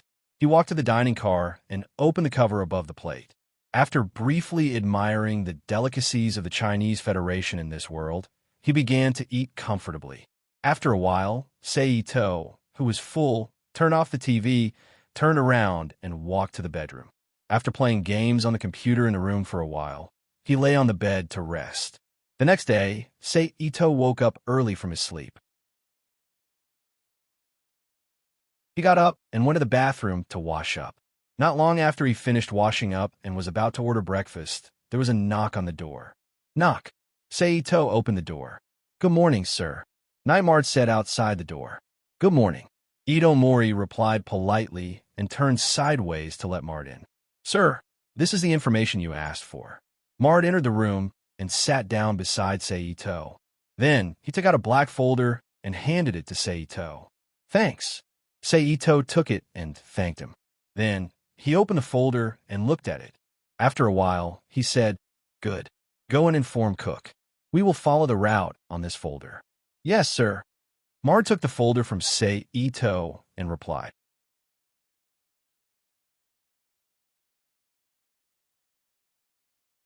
Chapter 238. After a simple breakfast, they met up with Nightmare, who was already waiting for them in the hall on the first floor. Then, they got into Cook's car and set out on their journey. Since their objective this time was to collect supplies, unlike the factories and employees, they only needed to drop off Ito at their destination and wait for him to come back in 10 minutes before leaving. This way, they wouldn't have to worry about the disappearance of the entire building or a large number of people, so they didn't have to worry too much. Thus, they continued on their journey to the imperial capital. Along the way, they passed by more than 30 cities, emptying more than 100 warehouses and obtaining all kinds of supplies. Like a swarm of locusts, they finally arrived at the capital after 4 days. However, because the route along the way was too clear, unlike the factory that had no destination at all. Therefore, when the car drove into the imperial capital, they immediately noticed the difference in the city's environment. In the sky, several helicopters were circling and patrolling. On the ground, there were policemen and soldiers checking every intersection. The pedestrians in the city had uneasy looks on their faces as they hurriedly carried large and small bags to their homes. "Okay." The soldiers at the checkpoint saluted to Cook and signaled the policemen to let them pass. "It seems that the things Cornelia prepared won't be easy to take." Ito muttered to himself as he looked out the window. After passing through the checkpoint, the car quickly arrived in front of Cornelia's mansion and stopped in front of the house's main entrance. Creak. Bang. Seito opened the car door and got out. Then, he closed the door behind him. "Oh, you're here." After entering the room, Seito greeted Cornelia, who was sitting on the sofa in the living room. "Don't you think you have something to explain to me?" Cornelia raised her head and stared at Seito. "Oh, do you think I have to explain to you?" Seito sat down on the sofa opposite Cornelia, crossed his legs, and said with a frivolous smile. Cornelia was speechless. Indeed, he didn't have to explain to her what he was doing. He did not have the right to make the other party explain. Although all the information and transportation for this operation were provided by his side, the other party was the one who carried it out in the end. But Seito had gone too far this time. When Cornelia saw Seito, the first thing she wanted to do was to denounce Seito and forget the key point.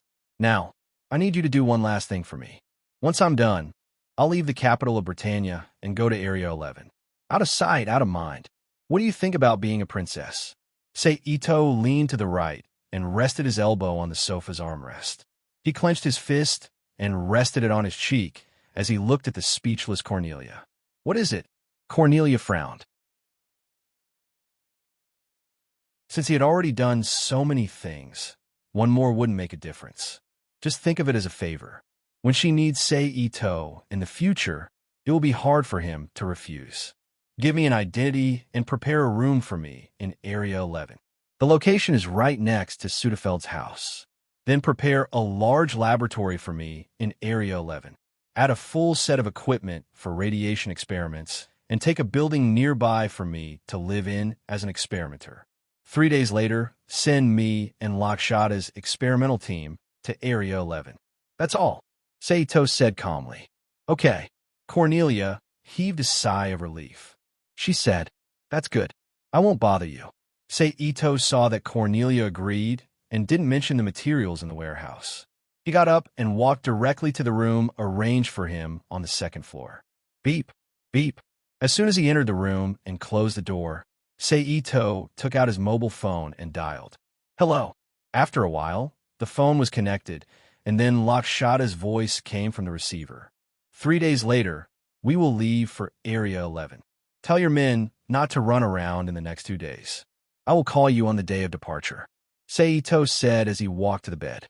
"Okay, as long as your equipment is in place. It doesn't matter where you go," Lakshada said.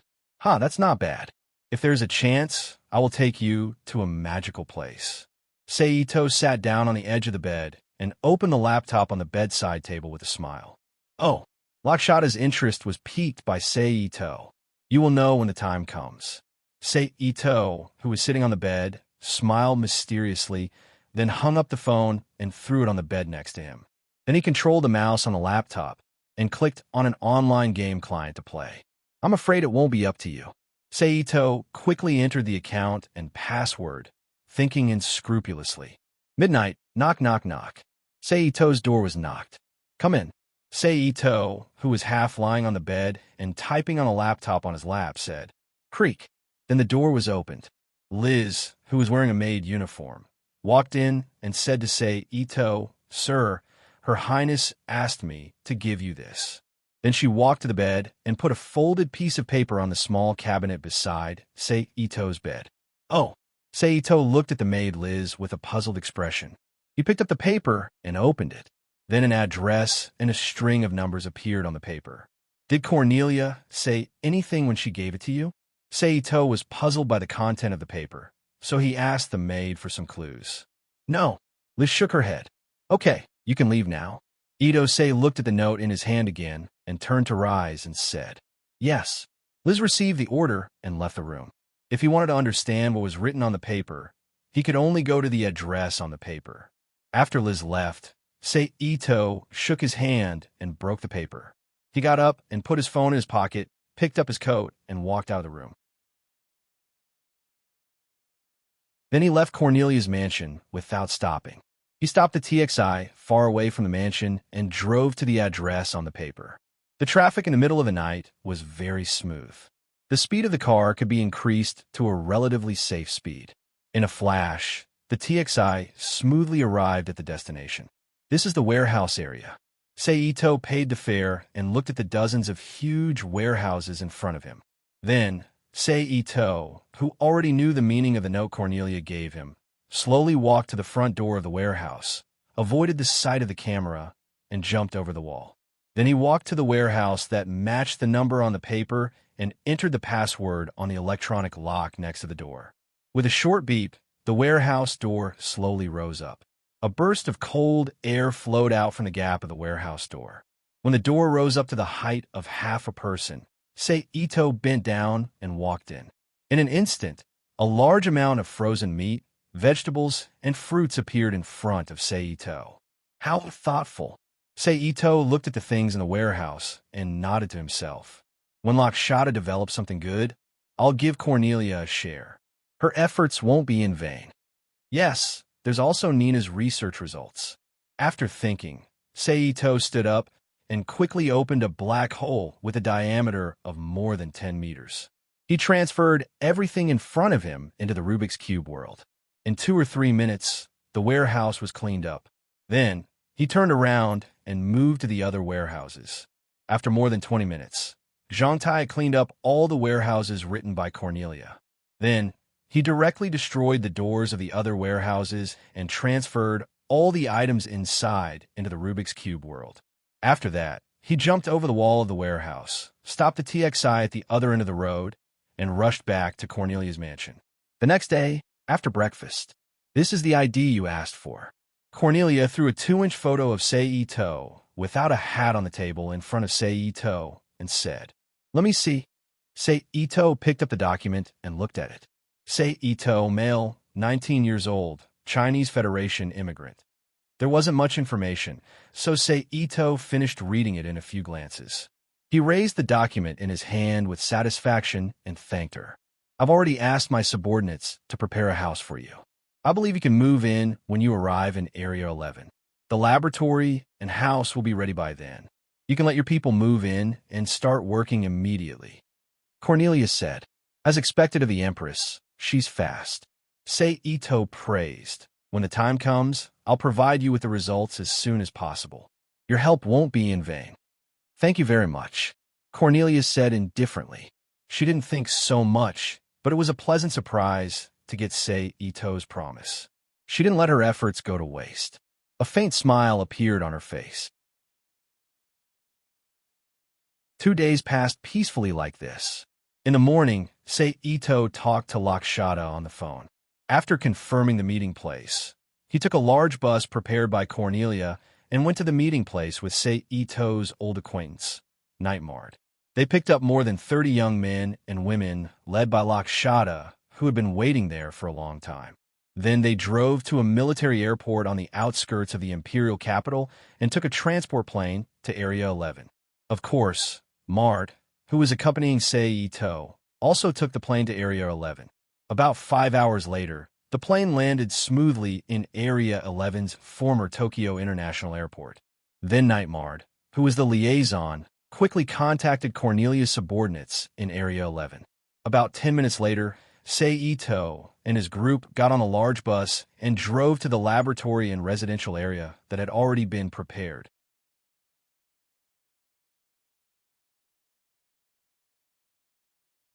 Chapter 239. The large passenger car left the factory's transportation corridor and drove onto the highway, mixing with the traffic as it sped towards the original Tokyo city. A moment later, they arrived at an area surrounded by green trees, flower beds, and seedlings beside a lake. Apart from a few buildings, there was basically no one else around. "Here we are." When the car stopped in front of a 5-story building, Mard, who was the first to step out of the car, said to Seito and Lakshata, "Come with me." Mard leaned to the side and gestured with his hand. As they walked, he explained this was originally a secret laboratory of the Japanese government. After the Empire turned this place into the 11th Administrative District, this laboratory fell into the hands of the Empire. After a few temporary transfers, it fell into the hands of Her Highness Cornelia. However, Her Highness Cornelia was mainly in charge of foreign military affairs and didn't put much effort into research. Moreover, this place was far away from the Empire's capital, and not many people were willing to come here. In the end, it slowly became abandoned. However, Your Highness need not worry. When Her Highness agreed to provide Your Highness with a laboratory, this place had already been cleaned and tidied up.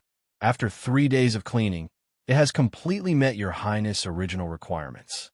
Whether it is in the field of radiation research or the standard of a laboratory, this laboratory has reached the Empire's current state of the art. Oh, Ito nodded, indicating that he understood. At this time, the group finally reached the end of the road leading to the building and stepped into the building. At this time, Mard continued, the advantage of this laboratory is that it can be used as a residence. The 5-story building on the ground, in addition to being a disguise, is also a residence for the laboratory staff. At the same time, it is also a fortress for defense. Although the outer wall of this building was not eye-catching, the material was the most advanced high-hardness material from a few years ago. It could withstand the explosion of grenades at close range. Moreover, the interior was equipped with infrared reconnaissance devices, cameras, biological thermal sensors, signal jamming devices, 2 heavy machine guns, 10 light submachine guns, 26 assault rifles, and several boxes of various kinds of bullets. If the researchers who lived here had basic military knowledge, it was absolutely no problem for them to fight a small offensive and defensive battle. Just read a novel and you'll understand. Wow! The researchers behind him exclaimed as they looked at the building in amazement. Where's the laboratory? Lakshata asked. Although they were very satisfied with the building's function, as researchers, they were still concerned about the laboratory. If the laboratory wasn't good enough, the buildings above would be useless no matter how good they were. Oh, please come with me.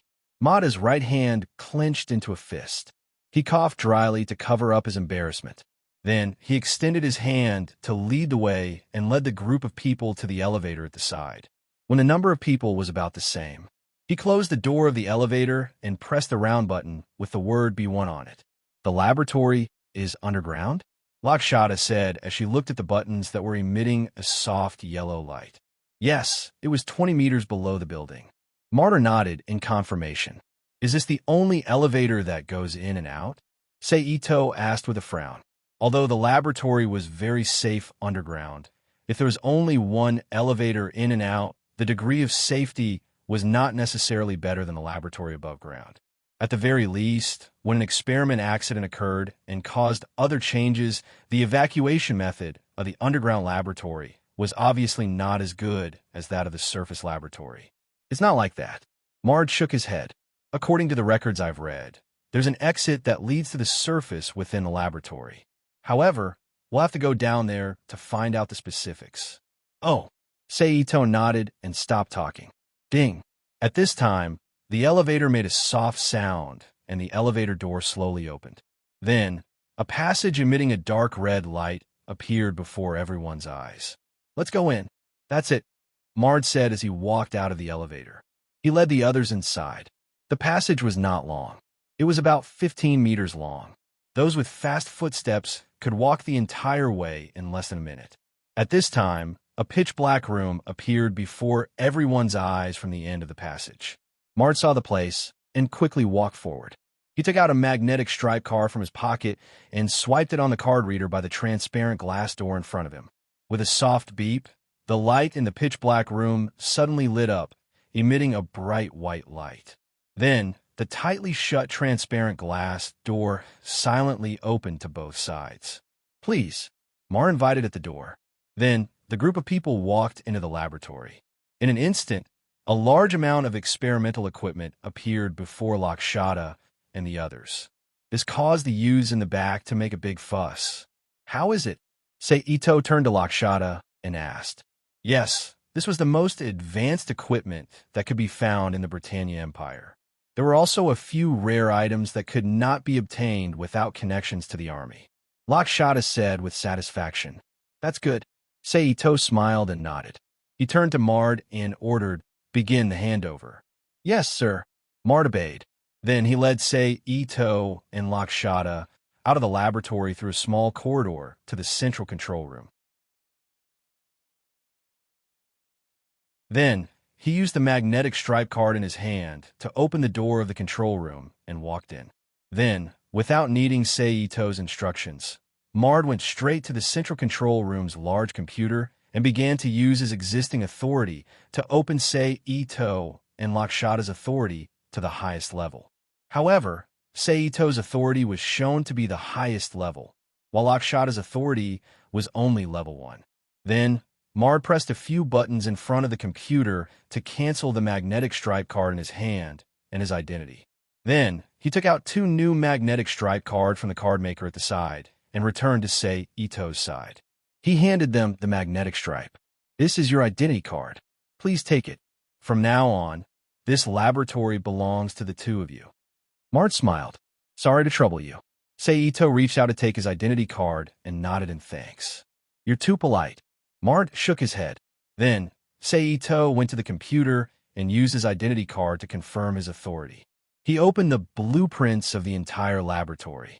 After a moment of observation, he finally found 2 other safe passageways on the blueprints. One of them was a safety passage for emergency use. This opening was at the rightmost wall of the entire laboratory. The other was a secret passageway. The opening was in one of the offices in the laboratory, but there was no need to think to know that it was the office of the person in charge. Then, Seito closed the blueprints. I just took a look. In the northwest corner of the laboratory, there is a safe passageway for emergency use. If there is something you can't deal with, escape from there and inform me. Seito said to Lakshada. I understand. Lakshada nodded. She felt very comfortable with Seito's concern for their safety. Well then, I'll leave this place to you. If you want to do any research, just do it. If you need anything, just look for him. Seito said and pointed to Mard next to him. The latter nodded knowingly and gave Lakshada his mobile phone number. I may leave for a while. The specific time is uncertain. I hope to see the results of your research when I come back. Seito smiled. I'll do my best. Lakshada lit the tobacco pipe in her hand with a match and took a puff. Good luck, Seito said. Then he took the elevator back to the surface with Mard and left the building. After walking out of the building and getting on the bus, he said to Mard, Take me to my residence. Yes, sir, Mard replied. Then Mard went to the driver and told the driver the address of the other destination. Then the car shook slightly and turned around. After a while, the car arrived at a place where the rich gathered in District 11 and stopped in front of a European-style duplex villa. After Seito got off the bus, his sensitive spirit sense immediately felt a gaze falling on him. After looking in the direction of the gaze, he saw a person with long wine-red hair, wearing a pale yellow long-sleeved shirt with pleated lace on both sides of the chest and a 1 centimeter thick red ribbon tied into a bow shape at the collar. She held the window with one hand and looked at Seito, who just got off the bus. After meeting Seito's gaze, she immediately turned around and disappeared from the window. Is that Karen? I didn't expect that our first meeting would be like this. Seito withdrew his gaze and shook his head in amusement. Then he put this little episode behind him and walked into the duplex villa provided by Cornelia. After a simple inspection, he said with satisfaction, Give me the key and you can leave. Yes, sir. Hearing this, Mard handed the key to Seito and said, Then I'll take my leave. Go. Seito put away the key and waved his hand. Bang. After a while, the sound of the door closing came from downstairs. Well, first familiarize myself with the surrounding street environment, then enter the magic cube world to deal with the hidden dangers of the 350,000 people. While dealing with the hidden dangers of the 350,000 people, I'll take some time to contact Nina and Karen. The first task is to gain Nina's favor and trust. Finally, I'll wait for the plot to start and contact Cece. That's about it. Seito sat on the bed in the bedroom with one hand on his chest and the other hand clenched into a fist covering his mouth, pondering about the arrangements for the next few days.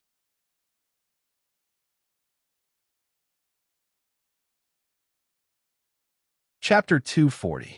After resting for a while in his new home, Seito got up and walked out of the house.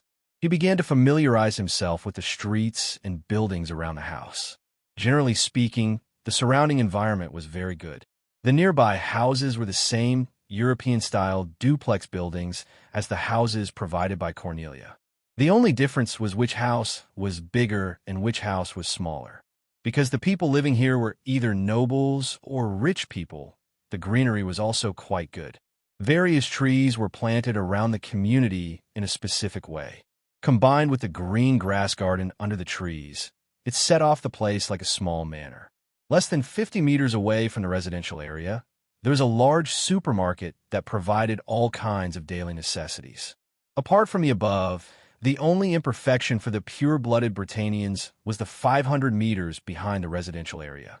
Beyond the protective wall was the residential area of the honorary Britannians. Inside the residential area, there was a lot of noise and all kinds of shops, which was really a hindrance to their hearing. But this couldn't be helped.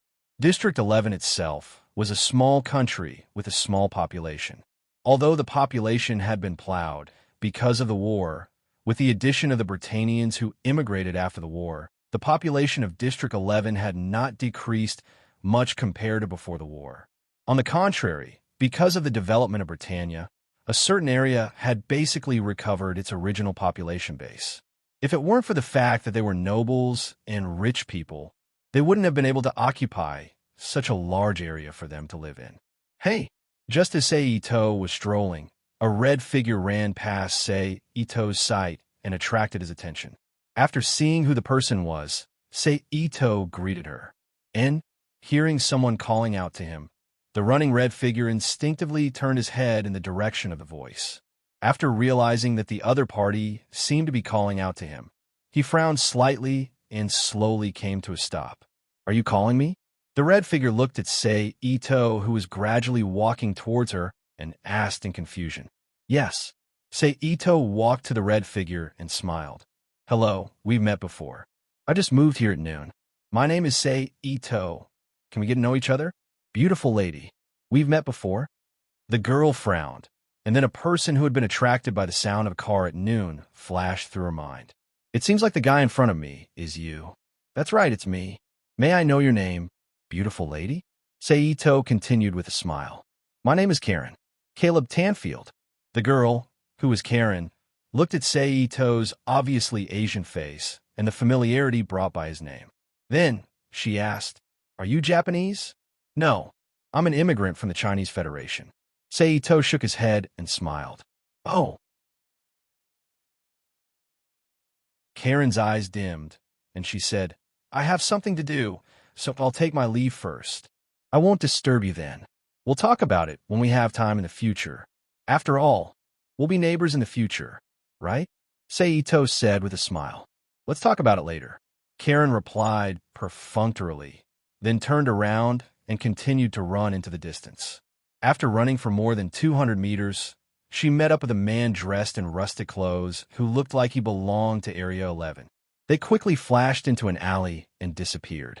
That man, I remember his name, seems to be Yamado. Sei Ito withdrew his gaze from Karen. After thinking for a while, he remembered the name of the man who met up with Karen. Then he continued to stroll around.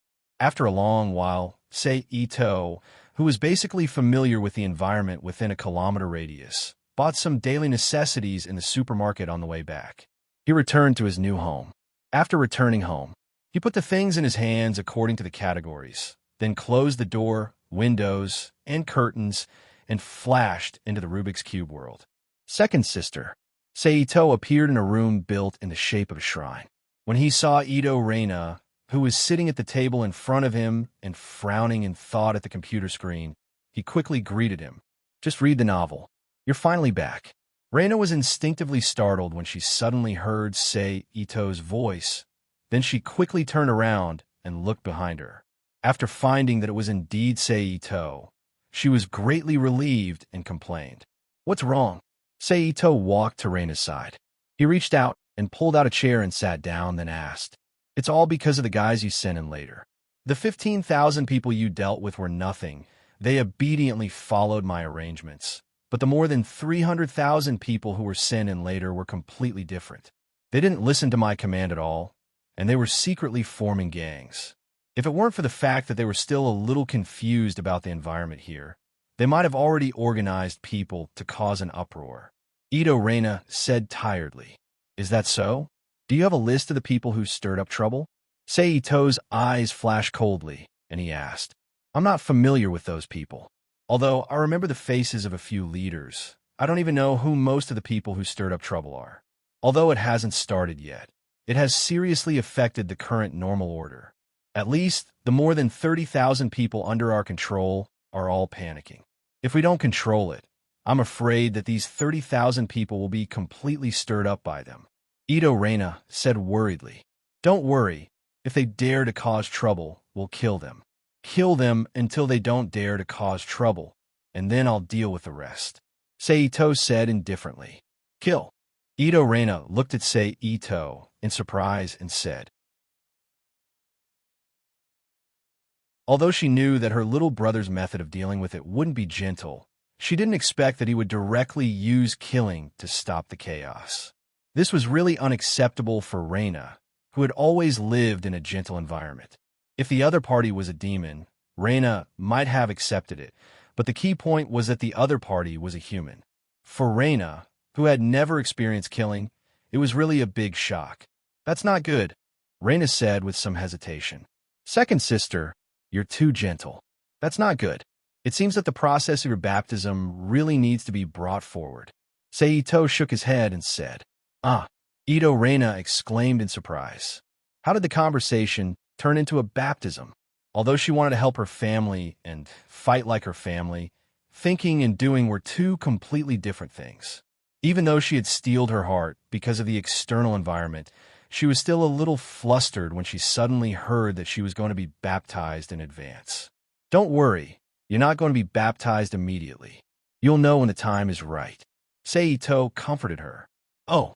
Reina subconsciously breathed a sigh of relief and nodded. "Okay, let's go and meet the 350,000 people," Seito said as he got up. "Okay." Reina nodded. Then Seito grabbed Reina's arm and disappeared from the room in a flash. When they reappeared, they were already in a factory area. A large number of idle people were sitting or standing in groups of 3 or 5, chatting, but no one went to work in the factory. "Did you see that?" Reina turned her head and looked at Seito beside her and said helplessly, "I saw it. It seems that they don't understand their situation." Seito said coldly, then waved his hand. A man and a woman appeared beside Seito.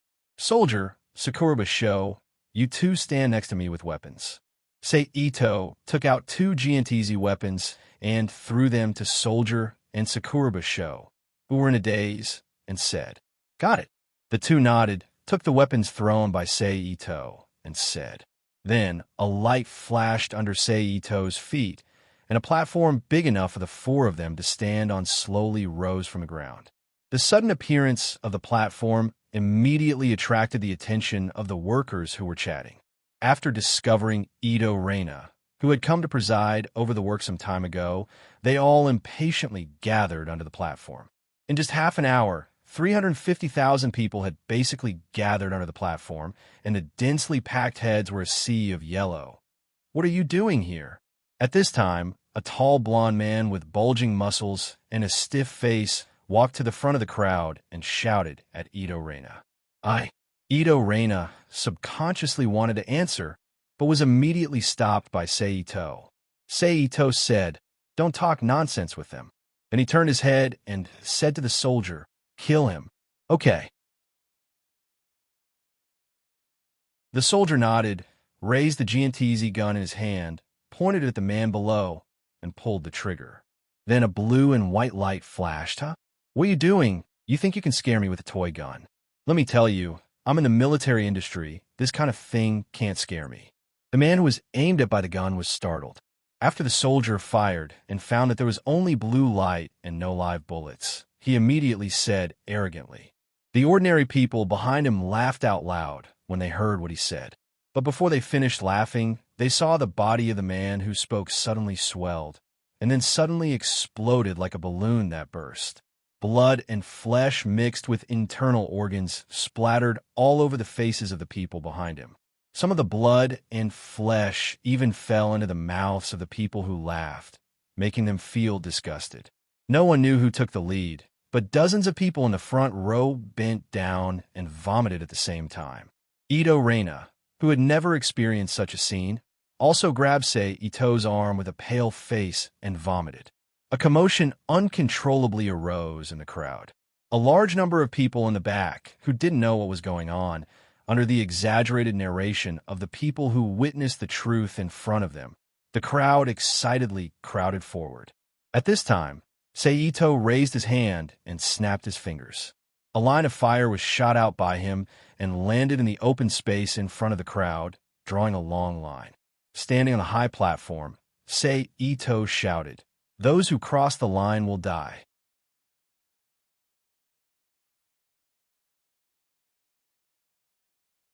Chapter 241. Seeing Sei Ito's strange method, the crowd in front instinctively stopped, but the ignorant crowd behind continued to push forward. The huge push made several people in front involuntarily step over the line drawn by Sei Ito.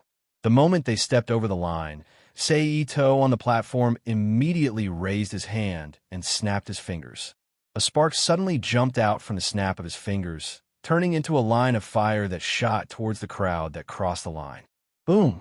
A violent explosion immediately sounded when the spark landed in the crowd. A large amount of high-temperature flames ignited in the crowd, turning into a sea of fire that enveloped all the people that crossed the line. The high temperature of the flames was not something these ordinary people could withstand. The moment the flames appeared, they let out shrill screams. After less than a minute, they were annihilated in the crowd along with the flames. Whoosh! Under the threat of death, the crowd in front completely unleashed their potential. Each one of them was like a Hercules that had unlocked the gene lock.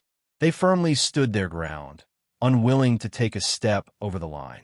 However, just because they didn't cross the line didn't mean that the people behind them wouldn't cross the line, so Sei Ito's flames didn't stop. After continuously burning countless people to death, the crowd finally recognized the reality and stopped pushing. They all stood in place with a face of fear, looking up at Sei Ito on the platform like a demon god. At this time, the smell of burned human flesh filled everyone's nose, making everyone instinctively feel nauseous and nauseous. Be honest. Sei Ito stood on the platform, looking down at the terrified crowd coldly, and said, "Be honest and listen to me. From now on, if I find out that any of you are secretly colluding and trying to cause trouble, then don't blame me for doing the same and killing all of you.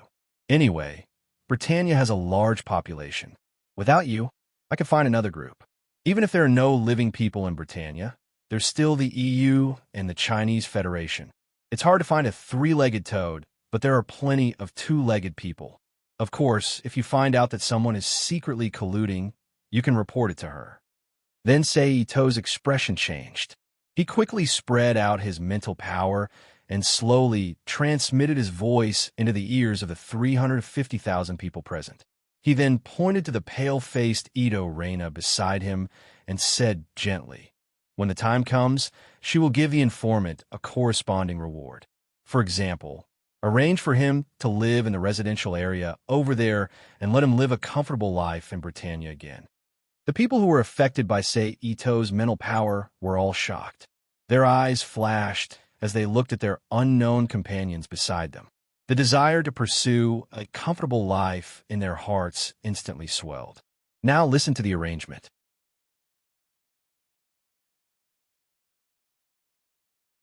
Go back to the factory and wait. And wait. Someone will be responsible for the rest of the arrangements. You will be responsible for the rest of the arrangements. Sei Ito said finally. After that, the crowd, which had been influenced by the stick, carrot, and spirit power, started to walk towards their own factories from the front. The problem. Sei Ito's feet flashed slightly. The platform slowly shrank back to the ground. At this time, Sei Ito turned his head to Reina and said, "The rest is the post-rectification and hypnosis. It won't take long for these people to be like the people in the residential area and can be used without worry." Sigh. Ito Reina looked at the charred bodies on the ground with a pale face, then looked at Sei Ito, Jun Sanin, and Sakuraba Sei beside him, and sighed with complicated thoughts. Hearing Reina's sigh, Sei Ito knew that she couldn't accept his methods, but he didn't explain anything. He just patted Reina's shoulder and took the three of them back to the residential area. Second sister, go and arrange for people to connect all the electricity in those factories. Let them move quickly and produce the finished products we need to improve the current social structure. By the way, gather the 200-person security team you formed. It's time to give them weapons. Sei Ito sat in his seat and said to Ito Reina, who was holding a cup with both hands. Okay. Ito Reina nodded and agreed. Then Sei Ito pointed to Jun Sanin and Sakuraba Sei beside him and said, I'll lend these two people to you for the time being. Let them help you train the 200-person security team. I believe that with their training, they will be able to train the 200-person security team. The 200-person motley crew can at least be a little bit more formal. It won't be like this time. It's completely useless. Phew, that's great. Ito Reina looked at Jun Sanin and Sakuraba Sei beside Sei Ito and said with a sigh of relief, Second sister, go and call them. When I'm done here, I'll go and brainwash the 350,000 people. Sei Ito said, Okay.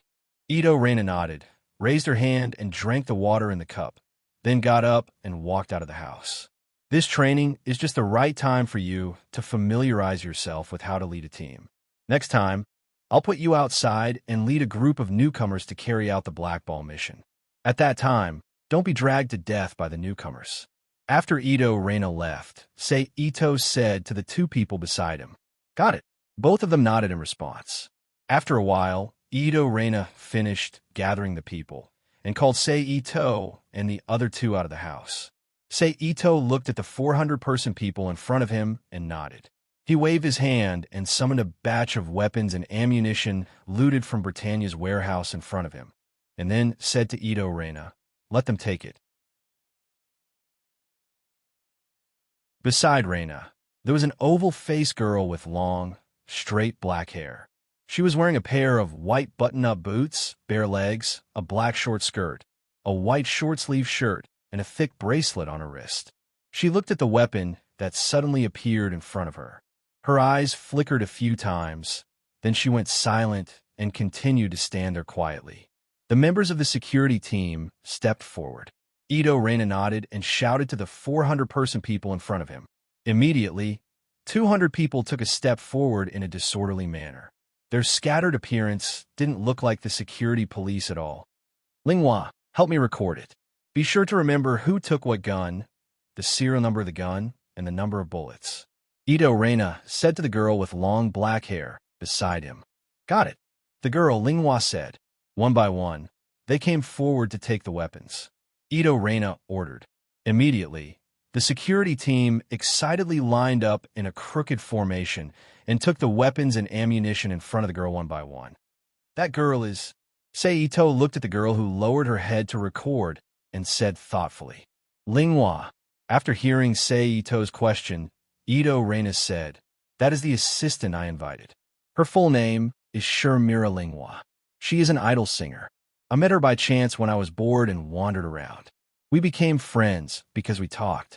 Since she didn't have any performing activities recently, I asked her to help. Sure enough, it's her.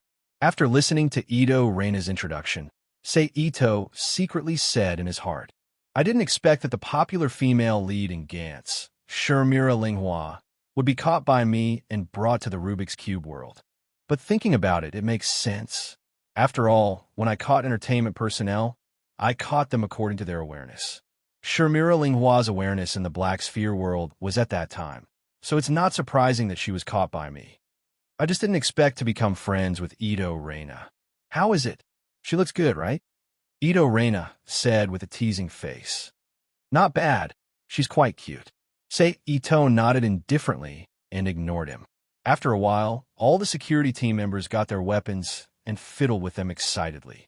At this time, Ito Reina immediately ordered everyone to set off. The group of people walked toward the Britannia factory district in an imposing manner. Achung! Let me introduce you. This is my new good friend, Shermira Linghua. During the march, Ito Reina pointed to Shermira Linghua and said. Then he pointed to Sei Ito and said, "This is my younger brother, Sei Ito." "Hello." Shermira Linghua nodded to Sei Ito reservedly to greet him, but the strong curiosity and speculation in her eyes couldn't be concealed. "Hello," Sei Ito said lightly. He didn't care about the curiosity and test in Shermira Linghua's eyes. "Your brother is so cold." Seeing Sei Ito's reaction, Shermira Linghua leaned over to Ito Reina and whispered in her ear. Ito Reina glanced at Sei Ito from the corner of her eyes, laughed dryly, and ignored her. Reina knew that although Shermira Linghua's voice was soft for people like them, it was no different from whispering in their ears. In order not to let her good friend make a fool of herself, Reina reached out and grabbed Shermira Linghua's hand and shook her head at her. The latter looked at Ito Reina with some confusion, but Shermira Linghua, who was very good at reading people's expressions in the entertainment industry, still kept her mouth shut and continued to walk forward hand in hand with Reina. After a long while, the group finally arrived at the Britannia factory district. They stopped in front of the factory closest to the residential area, called out all the workers inside, and organized them to cooperate with the electrician who brought them to start wiring. On the side, Sei Ito selected more than 100 people from the workers and walked to the side, divided them into groups of 10, and began to hypnotize them. The powerful mental force slowly invaded the minds of the 10 people in the aimless nonsense, causing their senses to become more and more sluggish, and their spirits to become more and more absent-minded, as if they had entered a dream. At this time, in the minds of the 10 people, Sei Ito's voice, which had become completely illusory, was like a lover whispering in their ears, and also like the murmur of the person next to them in their sleep, slowly telling them the words that they couldn't hear clearly. Until a moment later, with a sudden thunder-like snap of fingers, their absent-minded minds were called back to the real world. At this time, there was no fear in their eyes when they looked at Sei Ito again. Instead, they looked at him like a relative, a superior, and someone who worshipped him. Seeing the 10 people looking at him, Sei Ito nodded secretly, then asked the 10 people to stay aside and called another 10 people to work again.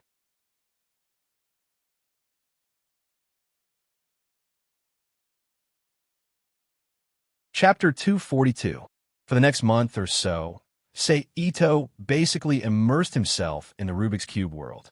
Apart from the time he spent chatting with Reina every night, he spent all his time in the Britannia factory district, constructing houses for the 350,000 people and brainwashing them. Fortunately, he had the experience of hypnotizing more than 30,000 people in the beginning. Now, the speed at which he could get started was much faster. Basically, it would only take him 6 to 7 minutes to hypnotize 10 ordinary people, and it would take him less than an hour and a half to hypnotize 100 people. Therefore, it would only take him 5 months to hypnotize 350,000 people, and that was including the rest days in between. However, there was also a relative benefit. Itsunari's huge spiritual power showed obvious signs of improvement after such high-intensity use. Although it was weak, it was much stronger than when he practiced for 10 days or half a month without any fluctuations. On this day, Sei Ito decisively stopped hypnotizing the last 10 people in front of him. Although the purpose of hypnotizing them was to eliminate the hidden dangers in the Rubik's Cube world, the fact that he could persist for more than a month while talking to 10 people like a chatterbox every day was already a testament to his mental strength. If it were an ordinary person, it would be strange if they didn't go crazy. After casually dispersing the remaining 100 people, he disappeared from the Rubik's Cube world. "It's time to go see Nina." Sei Ito took out a silver-white flip phone from his pocket and dialed Knight Mard's number. "Beep, beep, beep. Hello, Your Excellency. How can I help you?" As soon as the call connected, Knight Mard's respectful voice transmitted from the receiver. "Give me an admission permit from Ashford Academy. I want to go to that school. Arrange for me to be in Nina Einstein's class." Sei Ito ordered. "Yes, Your Excellency." Knight Mard was stunned for a moment before he immediately replied. Sorry to trouble you. Seito politely replied and hung up the phone. 2 days later, Nightmard once again appeared in Seito's new home. Your Excellency, this is the admission permit you requested, Mard said as he handed a green form with the emblem of Ashford Academy to Seito. Thank you for your hard work. Seito reached out to take it, glanced at it briefly, and then raised his head to express his gratitude. You're welcome, Martyr said modestly. Then he asked, Are you going to school now or tomorrow? Now. Seito clapped his hands on his thighs. He got up and said, All right, I'll wait for you downstairs. Martyr nodded and walked out of the room. He sat in the limousine at the entrance and waited. A moment later, Seito, who had changed into Britannia's daily clothes, walked out of the room, opened the door, and got in. Let's go, Seito said. Martyr nodded and signaled the driver to set off. That's right. Leave this car me too. Itose looked at the building outside the window and said faintly, All right, Your Excellency. Would you like to have the driver with you as well? Mard asked after replying. No need. I know how to drive. Seito said without turning his head. All right. Martyr tactfully stopped asking. Sitting quietly in the front passenger seat, he looked at the images that were quickly disappearing from both sides of the windshield. After a while, the limousine stopped in front of a 3-story building surrounded by orange brick walls. After instructing the driver to leave the limousine outside the courtyard, he got out of the limousine with Martyr, who was in the front passenger seat. They passed through the iron gate of the European-style manor, walked across the ground paved with fine yellow sand, and crossed a small stone bridge over a gurgling stream. They walked into the 3-story building. Bang, bang, bang. Outside the dean's office on the 3rd floor. Martyr knocked on a closed door. Come in. A deep voice with a hint of vicissitudes of life sounded from behind the door. Said Martyr. Click. After getting permission, Martyr pushed open the door and walked in with Seito. Welcome, Night Martyr. A tall and sturdy golden-haired middle-aged man stood up from his seat and greeted Martyr. Hello, Mr. Marquis Ashford. Martyr first performed a knight's salute, and then stepped forward to shake hands with Ashford. He then introduced Martyr to Ashford. This is His Excellency, Seito, who will be coming to your school to study. Hearing the way Martyr addressed Seito, Ashford's eyes flashed with a hint of surprise. He extended his hand and led Seito and Martyr to a nearby sofa. After sitting down, he said, Welcome. Have you decided which grade you want to go to? Ashford sat down and smiled. He looked at Seito and said with a smile, Yes, grade 1 class X. I'm not sure which class Nina is in. Seito replied. Oh. Ashford nodded. Then he reached for the internal telephone in front of him and dialed. Ask Teacher Monica of grade 1 class X to come to my office. After saying that, he hung up the phone and began a chat with Martyr. The content of the conversation was nothing more than about Cornelia. If he didn't know that the Ashford family had been powerful since imperial concubine Mariana, he would have thought that they wanted to rely on Cornelia. Just when the two were pretending to exchange greetings, a knock on the door interrupted their conversation. As the owner of the room, Marquis Ashford opened his mouth and said, Come in. Creak. The door was pushed open from the outside. Then a young woman wearing a pair of gold-rimmed spectacles walked in. She was wearing a pair of black high-heeled shoes, nude-colored stockings, a tight-fitting business suit, and a small suit with the same color as her short skirt. Her hair was tied up high, and she had a pair of gold-rimmed glasses on her eyes. She said to Marquis Ashford, Dean, you were looking for me? Yes. Ashford nodded majestically and pointed at Seito, who was sitting at the side. This student Seito will be studying in your class from today onwards. Please take care of him appropriately. Seito, serial number? Monica looked at Seito with disgust and said, Teacher Monica, pay attention to your words. Ashford frowned slightly and said with a displeased look on his face, I'm sorry, Dean, I forgot myself. Hearing Ashford's reprimand, Monica immediately put on a respectful expression and apologized. This Mr. Seito is not a serial number. He is an immigrant of the Chinese Federation and a legitimate citizen of Britannia. You should apologize to him for your behavior just now. Ashford said in a strict tone. Yes. Monica responded in a low voice, then turned to face Ito and said apologetically, I was rude just now. It's okay. Ito smiled faintly and said indifferently, okay, you can take Ito back. Marquis Ashford said. Yes, Dean. Monica responded, then looked at Ito. Ito nodded politely to Marquis Ashford and followed Monica out of the dean's office. Walking the office, Ito looked at Monica, who was twisting her, but in front of him. His lowered arm moved a few fingers quietly. Then Monica, who was walking in front, felt a pain in her ankle, and her body fell to the ground uncontrollably, making a muffled bang sound. Hiss! Monica supported herself with one hand on the ground, bent her legs, and half sat up, rubbing her ankle with her free arm. Teacher Monica, are you okay? Ito pretended to be kind and walked to Monica's side, squatted down, and said with concern, I'm fine.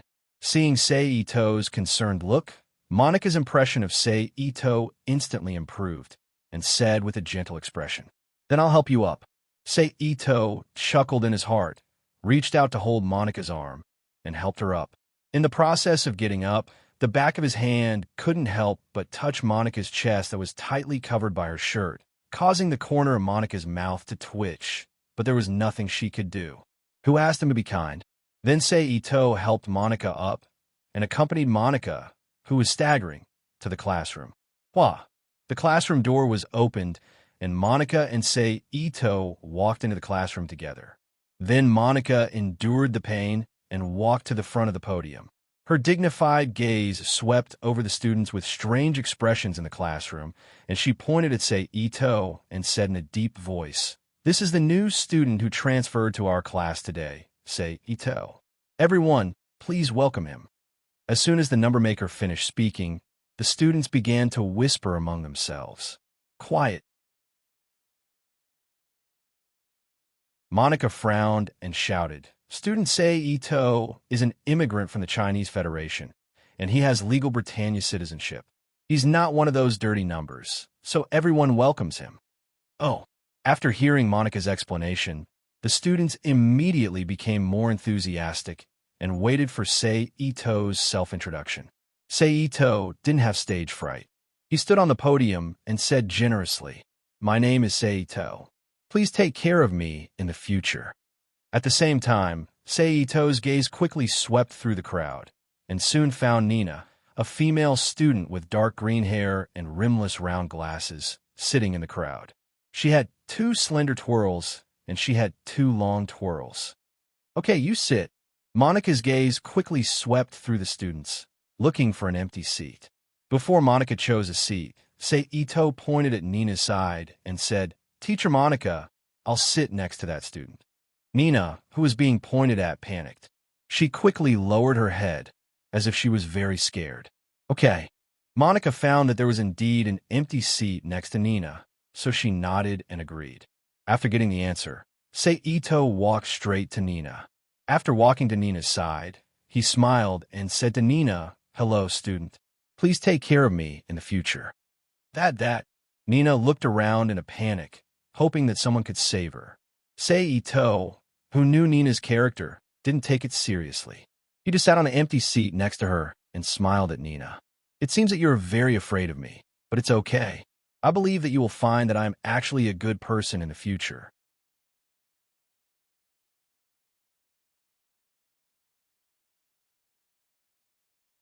Chapter 243. Ding-ling-ling, the bell rang. Hualalala, the students stood up from their seats and made a noise. Hi. Ito stood up and greeted the flustered Nina. Unfortunately, Nina was too afraid of interacting with strangers. Almost as soon as Ito greeted her, she hurriedly picked up the books in front of her and ran out without looking at where she was going. The smile on Ito's face froze, and he sighed helplessly. Newbie, you'd better not waste your time. Nina is naturally afraid of men.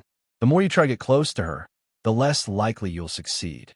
At this time, a blond boy with his hands behind his head and his back leaning back said leisurely, Oh, that classmate is called Nina? Ito pretended to be surprised and said, Yes.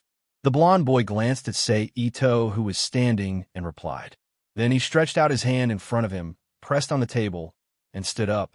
Do you know why no one is sitting around Nina? It's all because they feel that Nina is difficult to get along with and make it seem like they're the bad guys. So, they all applied to change seats with Teacher Monica, such as the one over there. With that, the blond boy pointed to a male voice in front of him where 3 people were gathered and talking. Oh, Seito nodded thoughtfully. Well, I'm going out. Newbie, do you want to come with me? The blond boy invited. Sure. Seito smiled kindly and said readily. Let's go. The blond boy said and left his seat first. He walked out of the classroom with Seito beside him. It seems that it's very troublesome to approach Nina normally. After a day of school life, Seito, who had a deep understanding of how difficult it was to approach Nina, sat on the bed in the bedroom of his new home. He looked at Nina's information in his hand and frowned. No wonder she was infatuated with Euphemia later and became the desk girl. After all this time, it turns out that she has a phobia of men. It seems that I have to think of another way. Casually throwing away the information in his hand, he got up from the bed and entered the Rubik's Cube world. He began to hypnotize the remaining people. Time was like fine sand between one's fingers. It quickly flowed out of his fingers uncontrollably. Yo!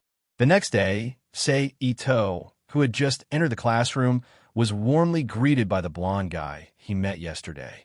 Morning, Burke. Sei Ito walked to his seat. He placed his black leather bag on the table and sat down as he called out. Here, the thing you want. After Seito sat down, Burke took out a notebook from his desk and threw it in front of Seito. Sierra. Seito reached for the notebook on the table and flipped through a few pages. It was densely packed with neatly written words, all of which were numbers and labels. I was just worrying about how to pass this week's exam. You've really helped me a lot. It's no big deal, Burke said proudly. Then, he showed off. Guess whose notebook this is? You know, I'm new here. I don't even know my classmates. How could I guess? Seito shook his head and said in astonishment. Sorry, I forgot. After being reminded by Seito, Burke also remembered. Then, he said in a bored tone, I borrowed this notebook from Aluxiu Lamperoni through my connections. You have to know that Aluxiu is the vice president of our student council. His grades have always been in the top few in his grade. If it weren't for my connections, ordinary people wouldn't have been able to borrow it. Really? That's really too much trouble. When Seito heard Leluxiu's name, a silver light flashed in his eyes. On the surface, he appeared to be very grateful. It's nothing. It's no big deal. Burke pretended to be reserved. However, he couldn't hide the proud expression on his face. Then, as if he had thought of something, he continued, Oh, right. Speaking of the student council, Nina is also in the student council. Although I don't know her specific position, her name is indeed in the list. I don't know what President Miley I is thinking. She actually recruited her into the student council. What can she do with that personality of hers? Maybe Nina has a special skill. Seito flipped through the notebook and said indifferently, But I heard that the student council's benefits are very good. Also, I can get in touch with President Miley I. Ashford. I really want to join the student council. Burke put his forearms on the table. His head was pillowed on his arms as he spoke with a face full of thoughts. What? You like the president of the student council, called Miley I? Seito stopped flipping through the notebook and looked at Burke in surprise. Of course. Don't you know that President Miley I is the dream goddess of all the boys in Ashford Academy? Burke sat up and said with a serious expression. Then, he put on a perverted look and gestured. That slim figure, full breasts, perky buttocks, straight legs, and elegant blonde hair. How can there be such a perfect woman in this world? Seito was speechless by Burke's appearance. Although Miley I in the anime was passable, the character design of Clamp was not complimentary at all. Each of them was as slender as a matchstick. How did they survive with their slim waists and thin legs? Luckily, people who had gone through 2D 3 times were much more normal. It was within the scope of human beauty. Therefore, Burke had more or less aroused Miley I's interest. Is it really that good? Seito asked doubtfully. Of course. Come with me after class. I'll bring you to a good place. Burke said mysteriously. Okay, Seito said. Then the two chatted casually. It was almost time for class. At this time, Nina, who was holding a book with both hands, walked in from the door of the classroom with her head lowered. She carefully walked to Seito and sat down next to him. After Nina sat down, Seito leaned over and whispered, "You're Nina, right?" "Ah." Nina was startled by Sei's sudden voice. She screamed subconsciously and looked at the people who were more or less looking at her in fear. Then, she quickly lowered her head and didn't respond. "My name is Seito. Please take care of me in the future." Seito ignored other people's gazes and continued. "I heard that Nina is in the student council." Then, without waiting for Nina to answer, he continued, "I wonder if there's any hope for me to join the student council. I don't know." After waiting for a long time, Nina finally whispered, probably because she could not stand Seito's gaze anymore. "Then, Nina, can you ask for me? Or you can take me to the student council when you have time." Seito heard her answer and immediately said, "Okay." Nina lowered her head and still whispered, "Then, I'll thank you in advance, Nina." Seito knew that he had succeeded in the first step. He could not overdo it. Otherwise, the connection that he had worked so hard to establish would be destroyed by excessive enthusiasm. So, he sat up straight and stopped teasing Nina. "I was wondering why you were so interested in her." At this time, Burke leaned over and whispered with a strange expression, "Because she's sitting next to me. It's normal for me to have a good relationship with the students around me." Seito also whispered and shrugged his shoulders. "But you don't have to be so enthusiastic. Don't tell me you." Burke's gaze paused on Nina and Seito. Then he said in a surprised tone, "You like her, right? I say, in your eyes, is being enthusiastic about a girl the same as liking her?" Seito squinted at Burke and said, "Anyway, ever since I've been in the same class as Nina, I've never seen anyone be so enthusiastic about her." Burke withdrew his body and curled his lips in disbelief. "Forget it. I can't be bothered with you." Seito made a tisk sound and said. At this time, the class bell rang. As the head teacher, Monica walked up to the podium and started the day's class. Soon, the class was over. The moment the bell rang, Burke immediately stood up and said to Seito beside him, "Let's go, or we won't be able to see her." After saying that, he quickly ran out without waiting for Seito. Seito, who was behind him, was a little confused. He stuffed his things into his desk and hurriedly followed Burke. Just like that, under Burke's guidance, the two passed through the school's big field and went around the back of the school building. After passing through a few more buildings, they finally arrived at their destination, an alley.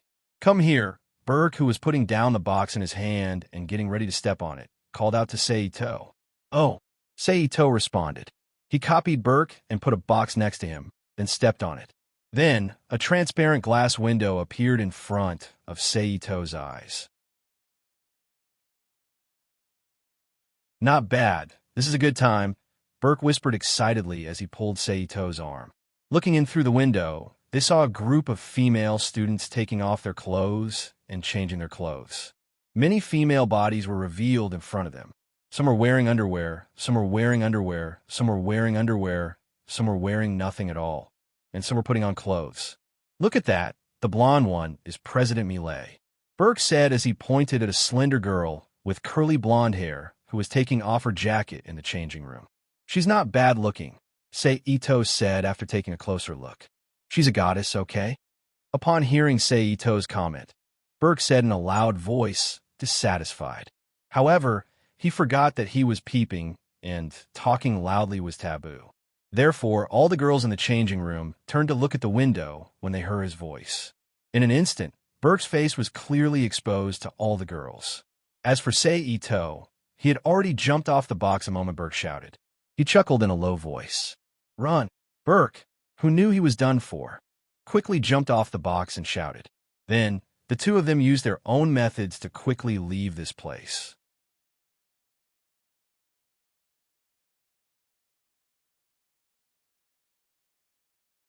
Chapter 244. That afternoon, Burke, who had been bewitched by Mi Lei's bewitching potion, confessed Ito Sei without hesitation. Then, Ito Sei, as a peeping accomplice, was brought to the office of the student union. "You're the new Sei-to?" Mi Lei, who was wearing the Ashford uniform, gently tapped the end of her pointer against the palm of her other hand. She sized up Sei-to in front of her with a smile on her face. Beside her were other student council members, Shirley Finette, Leluxia Lamperouki, Nina Einstein, and Lavar Kalatinman, who was secretly in love with Mi Lei.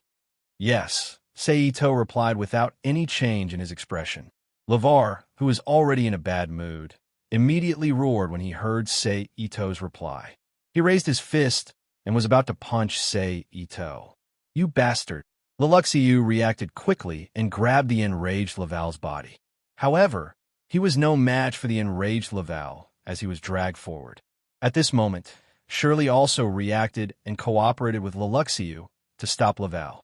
"Lavar, be quiet," Mi Lei, who had been standing there with a smile on her face, suddenly said. "But this guy was peeping on you," Lavar argued unwillingly. "Student Levi, please watch your words." Sei-to turned to Lavar and said in a deep voice, "Also, what right do you have to say that I was peeping on you? Which eye of yours saw me peeping on you? Even if I did, do you have any proof? Why do you have to say that I was peeping on you? Is it because you're a member of the student council?" "You." Lavar was angered by Sei-to's question. The anger that he had just suppressed exploded. He ignored Leluxia and Shirley's attempts to stop him and desperately moved towards Sei-to. "Enough, Laval, be quiet," Mi Lei yelled in annoyance. Then he turned to Sei-to with a smile and said, "Sei-to, can you tell me why Birkbeck said that you were his accomplice?" "How would I know?" Sei-to shrugged innocently. "Is that so?" Mi Lei nodded with a smile. Then she suddenly raised her head and asked, "What do you think of my figure?" "What?" Sei-to was not an idiot. How could he be fooled by Mi Lei's little trick? He just looked at Mi Lei in surprise. Then he pretended to look at Mi Lei seriously and said, "Very good. Sei-to, thank you for your praise." Mi Lei saw Sei-to's behavior.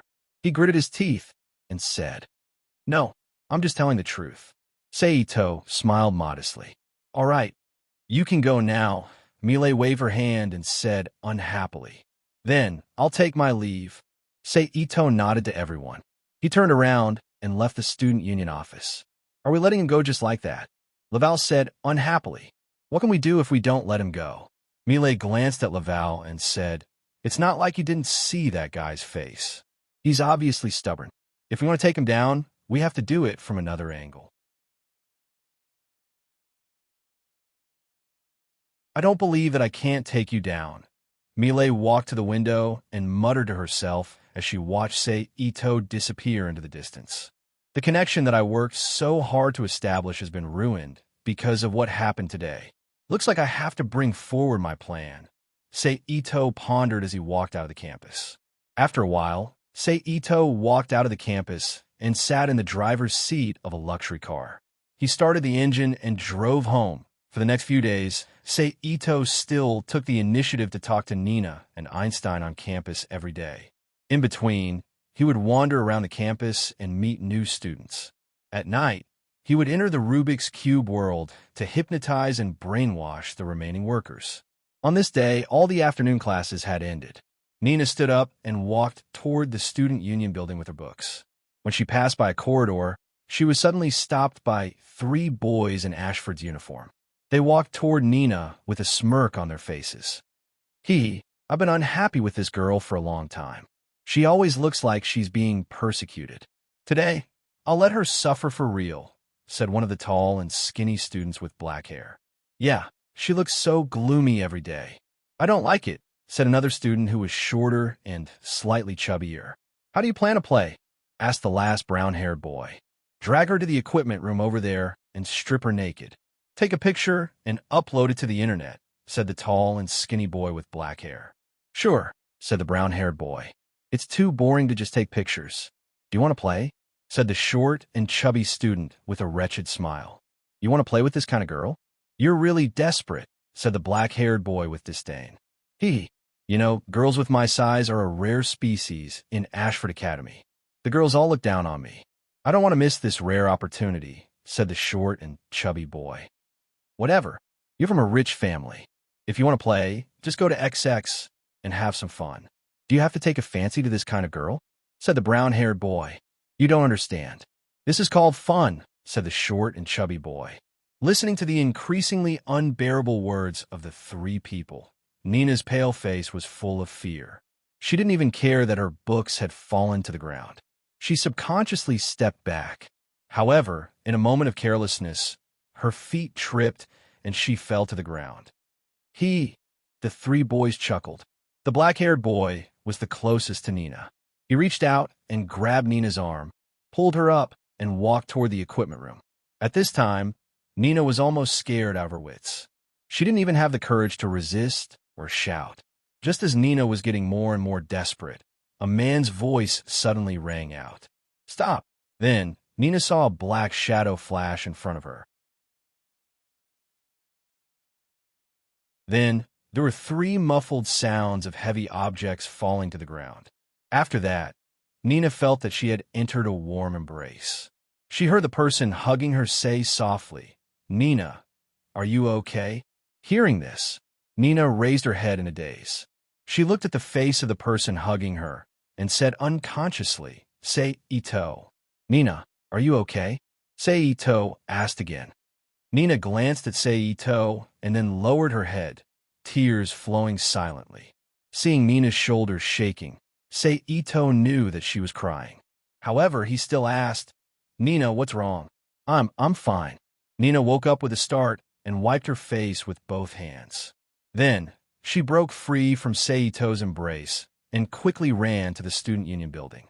Looking at Nina's receding figure, Say Ito's lips curled into a faint smile. Then, without looking at the three people wailing on the ground, he walked to the side of the corridor, picked up the books on the ground, and turned to leave. The plan is a success, Say Ito thought to himself. The next 2 days were weekends, so Say Ito could stay in the Rubik's Cube world wholeheartedly to hypnotize the workers. On the third day, which was Monday, Say Ito picked up the books that Nina dropped and went to Ashford Academy early in the morning. He sat down in his seat and waited for Nina's arrival. Have you heard? Charles, Charlie, and Kelson from Class X have been expelled, a well-informed boy in the classroom said. Why? An unknown student asked. I'm not sure. I only heard that they offended President Millie and were expelled by the dean, the well-informed boy said. Serves them right. Of all people, why did they have to offend President Millie? Another student said disdainfully. Yeah, they must be tired of living, another male student said. In the midst of the discussion, Nina, who had dark green hair, finally appeared in the classroom. Her face was still a little pale. She carefully avoided the male students around her and walked to her seat with an unconcealable look of fear on her face. However, the students in the classroom did not mind. After all, Nina was usually like this. So, after being surprised for a moment, they continued with what they were doing. Student Nina, Say Ito greeted Nina when she walked to her seat. Ah, Nina responded softly, then lowered her head and sat down in her seat. Here, these are the books you dropped the other day, Say Ito said with a smile as he took out a few books from his desk and placed them on Nina's desk. Thank you. Thank you. Nina reached out to grab the books and thanked him softly. You're welcome, Say Ito said modestly, then asked in a low voice, Are you okay that day? I'm fine. Nina's pale face turned pale again. She shook her head slightly and said, That's good. I'm relieved that you're okay, Say Ito said, pretending to be relieved. Nina dodged to the side and did not respond. However, Say Ito did not care. He just chatted with Nina casually. Perhaps it was because of the experience that day, Nina's vigilance and fear of Ito Seiji had obviously lessened a lot. At the very least, when Ito Seiji tried to talk to her, she no longer kept silent for a long time or ignored him completely like before. Seeing this, Say Ito calmed down. He knew that all that was left was to work hard. He believed that he could definitely gain Nina's trust before the plot began. Then, he could use the plot to kidnap Nina. Just like that, Sei Ito's life in the academy settled down. Every day, he would talk to Nina during class to gain her favor. At night, he would go home and enter the Rubik's Cube world to hypnotize and brainwash the remaining workers. In the blink of an eye, it was summer 2017, the time when the plot began. In the past 6 months, the workers in the Rubik's Cube world had basically been hypnotized. Even those who had an extreme fear of Sei Ito and had strong mental resistance were removed from the workers by dispatching or appointing them. Then, they were turned into nutrients that nourished the land of the Rubik's Cube world. With the operation of more than 100 factories that were fully integrated into the existing society of the Rubik's Cube world, various materials began to appear in large quantities in the Rubik's Cube world. The standard of living gradually improved, and the social rules became more and more perfect. Basically, the Rubik's Cube world had transformed from an ecological community of external sustenance to a self-sufficient one.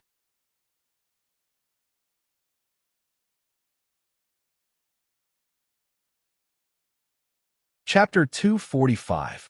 Attention, host. The world power of this world is gathering. This morning, the prompt given by the Rubik's Cube suddenly flashed in Sei Ito's mind while he was washing his body. His hands paused slightly, and then he quickly wiped his face, grabbed the white towel on the bar beside him, and wiped his face. He then turned around, walked out of the bathroom, grabbed the phone on the table, and dialed.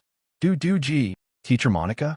I'm Sei Ito, Sei Ito said as he clamped the phone between his shoulder and face, picked up the clothes on the bed, and put them on. What's the matter? Monica's flat voice came from the phone. It's like this. I accidentally fell when I went out yesterday. When I got up today, I found that my entire left leg was a little numb, so I might not be able to go to school. I want to ask for a leave of absence from school. Is that okay, Teacher Monica? Sei Ito deceived without even writing a draft. Is that so? Although he could not see her expression, he could still imagine Monica's frown on the other side of the phone. Monica continued, How many days do you want? 1 day is enough, Teacher Monica. Sei Ito curled the corners of his mouth and smiled. Okay then, take care and rest well, Monica agreed. Thank you, Teacher Monica. Sei Ito thanked her and then hung up the phone. Then, Sei Ito, who was neatly dressed, quickly walked out of the house and got into the luxury car parked at the door.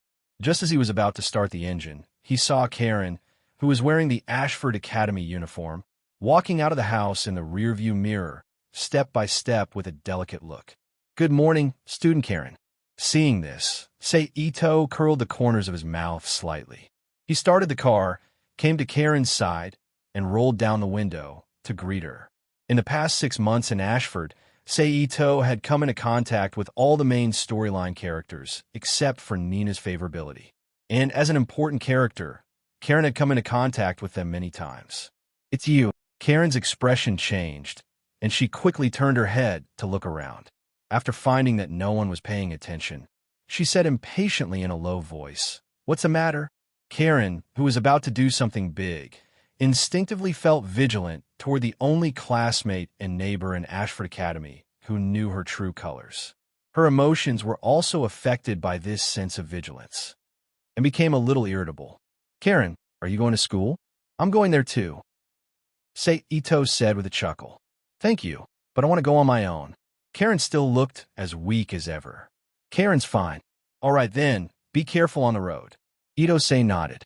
After greeting politely, he stepped on the accelerator and drove away from Karen. Troublesome. Karen looked at the car that was speeding away. He curled his lips, then walked out of the residential area, got into a truck at the entrance, and quickly drove in the opposite direction of Ashford. Sei Ito drove the car out of the inner circle city and came to the intersection between the inner circle and the outer circle. He parked the car in a nearby parking lot. Following the instructions of the power of the world in the sky, he crossed the boundary between the inner circle and the outer circle and walked into the original Shinjuku area of Japan. Although it was only a thin line, the difference between the two sides was like heaven and earth. The inner circle, where Britannia's citizens and honorary Britannians lived, was full of shiny high-rise buildings.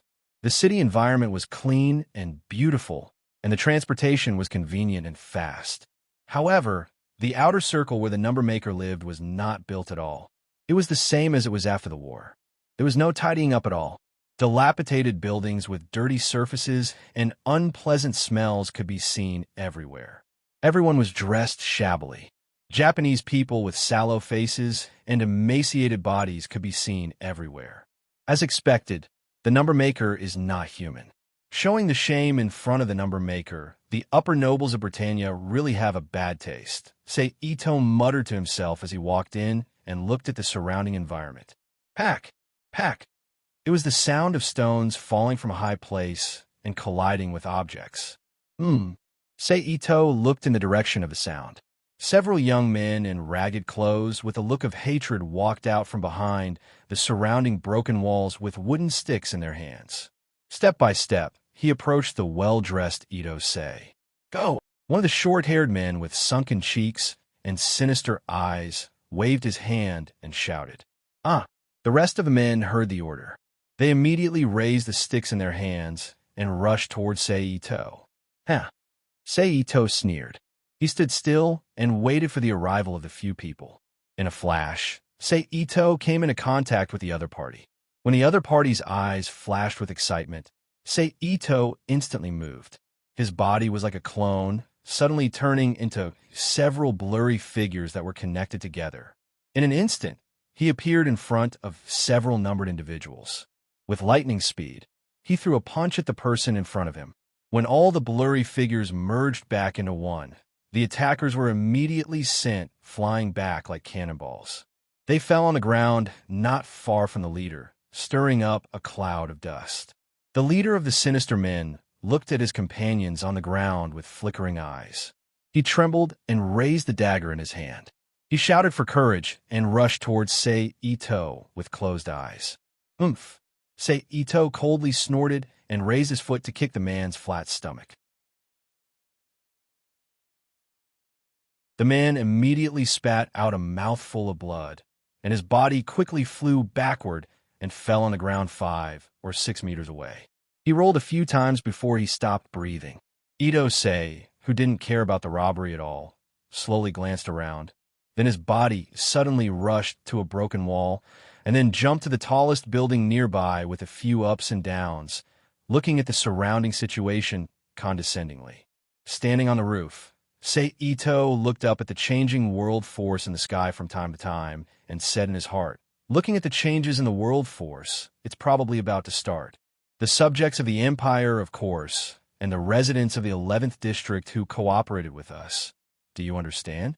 Now my heart has been torn into 2 halves, divided into a heart of sadness and a heart of anger. But I, who was given the 11th District, will not give in to terror. As for why, this is a battle of justice to protect everyone and happiness. Come on, everyone, let's send our condolences to the 8 martyrs who sacrificed their lives for justice.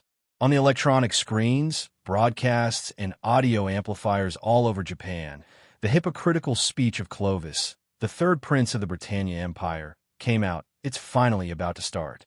Sei Ito, who also heard Clovis' speech, said to himself with a smile. Sure enough, not long after, a large number of helicopters were hovering over Tokyo, especially over the area near the numbered residential area in the outer circle, searching for something. Suddenly, 3 of the helicopters were hit by hard objects that suddenly rose from below. The fuselage tilted uncontrollably and collided with the helicopters of their companions in midair, causing a violent explosion. And just a moment after the helicopters exploded, a large number of airplanes appeared over the outer circle. Heavily armed Britannia soldiers were lowered from the airplanes, and then they shot at the Japanese people in front of them, regardless of whether they were men or women, old or young. Of course, as standing high and conspicuous, Sei Ito was naturally taken care of by the Britannia soldiers. Several heavily armed Britannia soldiers landed around Sei Ito and raised their guns to shoot at Sei Ito indiscriminately. Not only are they killing the people in the 11th District indiscriminately, but they are also killing the people who stay here. Sei Ito's feet shook, and 2 rays of light flashed one after another. One ray of light erected a stone wall in front of him to block the bullets. The other ray of light extended underground and turned into an earth dragon that rushed to the feet of the Britannia soldiers, turning into sharp stone spikes that pierced their bulletproof vests and thin bodies. Of course, it wasn't just ordinary soldiers who participated in the battle. A large number of new generation S-type Nightmare also participated in the battle. Using the pulleys under the Nightmare's feet, they quickly chased after the numbered people who were fleeing in all directions. And Sei Ito, as the one who resisted, was specially assigned a Nightmare to clean up. Sai, collecting soul power and watching the show, can't be stopped. Sei Ito looked at the Nightmare that was quickly rushing up from the gap between two buildings and sighed faintly. Then, without waiting for the Nightmare to come up, he took the initiative to attack. The sudden movement of his body left a blurred image in place. His real body instantly appeared in front of the Nightmare that had just appeared. He flipped over and jumped on top of the Nightmare. He reached out and grabbed the part of the Nightmare's head that looked like a rhinoceros beetle's antennae. His body turned and landed on the back of the Nightmare's cockpit. He crouched down and broke a big hole in the top of the cockpit, quickly entering the Nightmare's cockpit. Then, a powerful psychic power was instantly released from his eyes, and he looked at the Britannia soldiers who were stunned. "Tell me the Nightmare's authentication password," Sei Ito asked. 138000100 for 141XSW. The Britannia soldier said with a blank look. "Okay, done." After getting the password, Sei Ito didn't hold back. He chopped the Britannia soldier's neck with his palm. With a light kacha sound, the Britannia soldier immediately died. Sei Ito reached out and grabbed him, throwing him out of the cockpit's hole. Bang! The corpse fell from a high place and hit the ground with a dull sound. Sei Ito didn't repair the hole above. He directly sat in the pilot's seat and started the Nightmare. He landed on the ground and then hid in the surrounding dilapidated buildings. He observed the situation of the entire Shinjuku district through the radar and used the Rubik's Cube to collect more and more soul power in the sky above Shinjuku.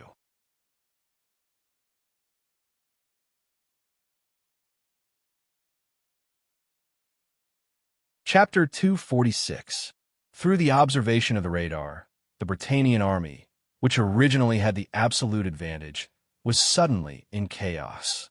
Dozens of S-type Nightmare suddenly rebelled and attacked the S-type Nightmare on the Britannian side.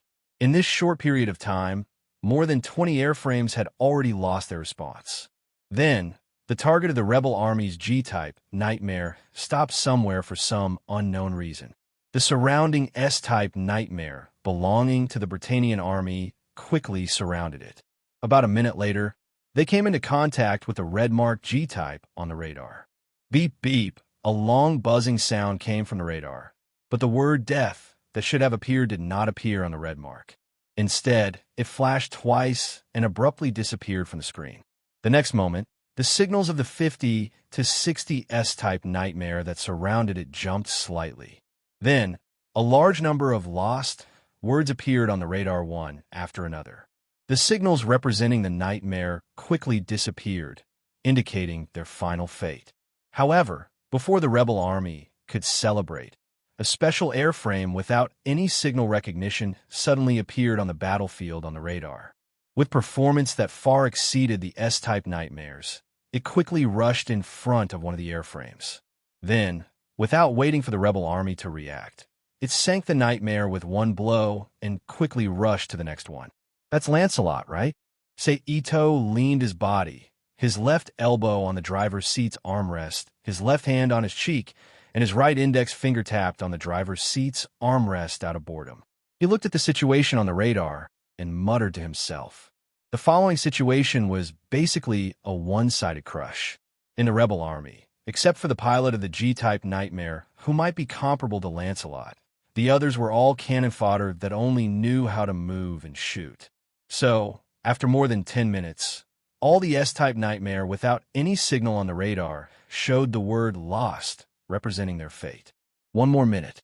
After one more minute, all the soul energy above Shinjuku will be completely absorbed. Then we can leave this place. Looking at the results displayed on the radar, Ito knew that the battle was basically over. He raised his head and looked at the sky through the hole in the cockpit. After noticing that the soul energy flowing towards him was becoming less and less, he estimated inwardly. 2 minutes later, Ito, who had absorbed the last strand of soul energy, immediately sat up straight. His right hand quickly pressed a button on the control panel in front of him. In an instant, the originally soft light in the cockpit immediately turned into a bright dark red on the screen above the console. A series of numbers quickly jumped. Ito opened the door to the driver's seat, jumped out quickly, and ran towards the intersection of the inner and outer residential zones. Less than 5 minutes after he left, a loud noise came from where he was just now. In a flash of fire, the dilapidated building that was still standing there immediately collapsed. The huge rubble fell quickly under the influence of gravity, and when it hit the ground, it made a loud rumbling sound. A large cloud of dust rose from the collapse site and spread into the surrounding air. Just as Ito was about to walk out of Shinjuku and enter the inner circle, the voice of the third prince of the empire, Clovis, once again echoed in the sky above Shinjuku. He said, "Announce to the entire army, immediately stop the war." Cease fire? Did Lelouch succeed? That's fast. Ito's footsteps paused when he heard the announcement. Then he ignored it and continued to walk forward. In the name of the governor of the 11th sector, the third prince, Clovis, in the name of Britannia, orders the entire army to cease fire. Also, stop all destruction activities, including the buildings. The wounded, whether Britannians or residents of the 11th sector, will be treated. In the name of Clovis, in the name of Britannia, I order the immediate ceasefire.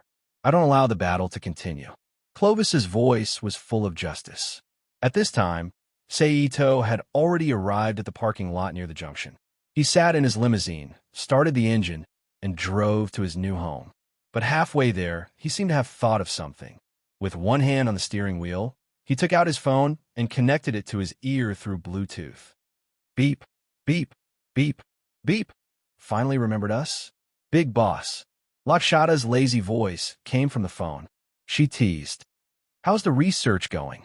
Ito ignored Lakshada's teasing and asked directly. Although I have the information you provided, the weaponization of the radiation wave is still incomplete. It will probably take more than a month. Lakshada smacked her lips and said on the phone. Obviously, that meant she was smoking. As soon as possible. Ito said faintly, by the way, did you see the news about Shinjuku? Shinjuku? What's the news? Lakshada asked curiously. Just now in Shinjuku, Clovis's troops fought with the rebels of the 11th sector. I just happened to find something good at the scene. Ito said with a faint smile. Oh, Lakshada was attracted by the good thing that Ito mentioned and let out a sound of interest. 7th generation nightmare. Ito said. 7th generation? Lakshada asked in confusion. Then she realized. You mean Countess Littlebean's new toy? Yes. Although I didn't see it up close, from the data from other aspects, the performance is on a completely different level than the existing nightmare. If you can't create the radiation wave weapon quickly, you might lose. Ito turned the steering wheel, turned the car around, and drove into a curve. I know. I will do it as soon as possible. Lakshada hung up the phone without waiting for Ito's reply. What a strong woman. Ito smiled faintly and muttered to himself. He raised his hand to put away the Bluetooth microphone, stepped on the gas pedal, and sped home. A moment later, the car steadily stopped in front of a duplex building. Ito, dressed casually, opened the door of the car and went back into the house. It was a silent night. Early the next morning, Ito got up and washed up as usual. After a simple breakfast, he went out and prepared to rush to Ashford College. Yo, good morning, Karen. The moment he walked out of the door, he found Karen Tanfield, who was once again weak and weathered, and greeted her warmly. Want to go together? Seito didn't go to the car and ran to Karen's side. Whenever Karen saw Seito, she would always forget her disguise and gritted her teeth. Pay attention to your image. We are not out of the community yet. Seito looked around and reminded her. Ah, hello, Seito. After being reminded by Seito, Karen immediately changed back to her disguise and returned the greeting in a soft and weak tone. Did Karen go to school yesterday? Seito, who was walking beside Karen, pretended to ask casually. What? Karen's heart skipped a beat, and she asked back as if nothing had happened. I don't think I saw Karen at school yesterday, Seito said. I might have been in the infirmary at that time, Karen lied. But I asked the other students, and they didn't see you, Seito said again. What are you trying to say? Karen immediately couldn't stand this hypocritical conversation of probing each other, and she couldn't think of an excuse to deceive him, so she could only ask directly. I went to Shinjuku yesterday, Seito said with a smile. What? Karen was shocked and no longer cared about her disguise. She looked at Seito beside her in surprise. At the same time, the mysterious voice she heard yesterday flashed in her heart. After a careful comparison, she found that Seito's voice was completely different from that mysterious voice. However, Karen, who knew about voice disguises, wasn't too sure, so she could only follow Seito forward suspiciously. Don't worry, I won't report you, Seito said with a smile. Report. Karen was instinctively taken aback when she heard these two words. She subconsciously thought that Seito might be the owner of the mysterious voice, so she didn't think of reporting him at all. So when she heard the word report from Seito's mouth, she immediately suppressed the speculation in her heart to the lowest and faced Seito with a different mentality. Yeah, you guys have done a big thing. Although the officials didn't put you on the wanted list, I believe that if I reported you guys, I would definitely get a big reward. Don't you think so, Karen? Seito asked back. Tell me, what's your purpose? Karen asked irritably. Actually, I admire you very much, Karen. Seito looked Karen up and down with a look of appreciation. It was just that the latter was really not used to Seito's gaze. So, she subconsciously moved away a little. She looked at Seito with a strange look in her eyes and said straightforwardly, Don't expect to threaten me with this. I won't agree to any of your outrageous requests. Karen, you think too much. Seito's face was full of happy smiles as he said straightforwardly, Although as a normal man, I'm very interested in your body, I still prefer to have sexual desires, so you don't have to worry about me using this matter to threaten you to sleep with me. Of course, if you're willing, I don't mind having a one-night stand with you. You rascal. As a young girl, Karen really couldn't accept Seito's straightforward words. She could only hide her mental panic with an angry glare. I want to discuss something with you, Karen. A good thing that might be a win-win for both of us. Seito looked up into the distance and said faintly, You're tuning into the Warrior Lore YouTube channel. Don't forget to subscribe and join us on this journey to catch the most captivating stories.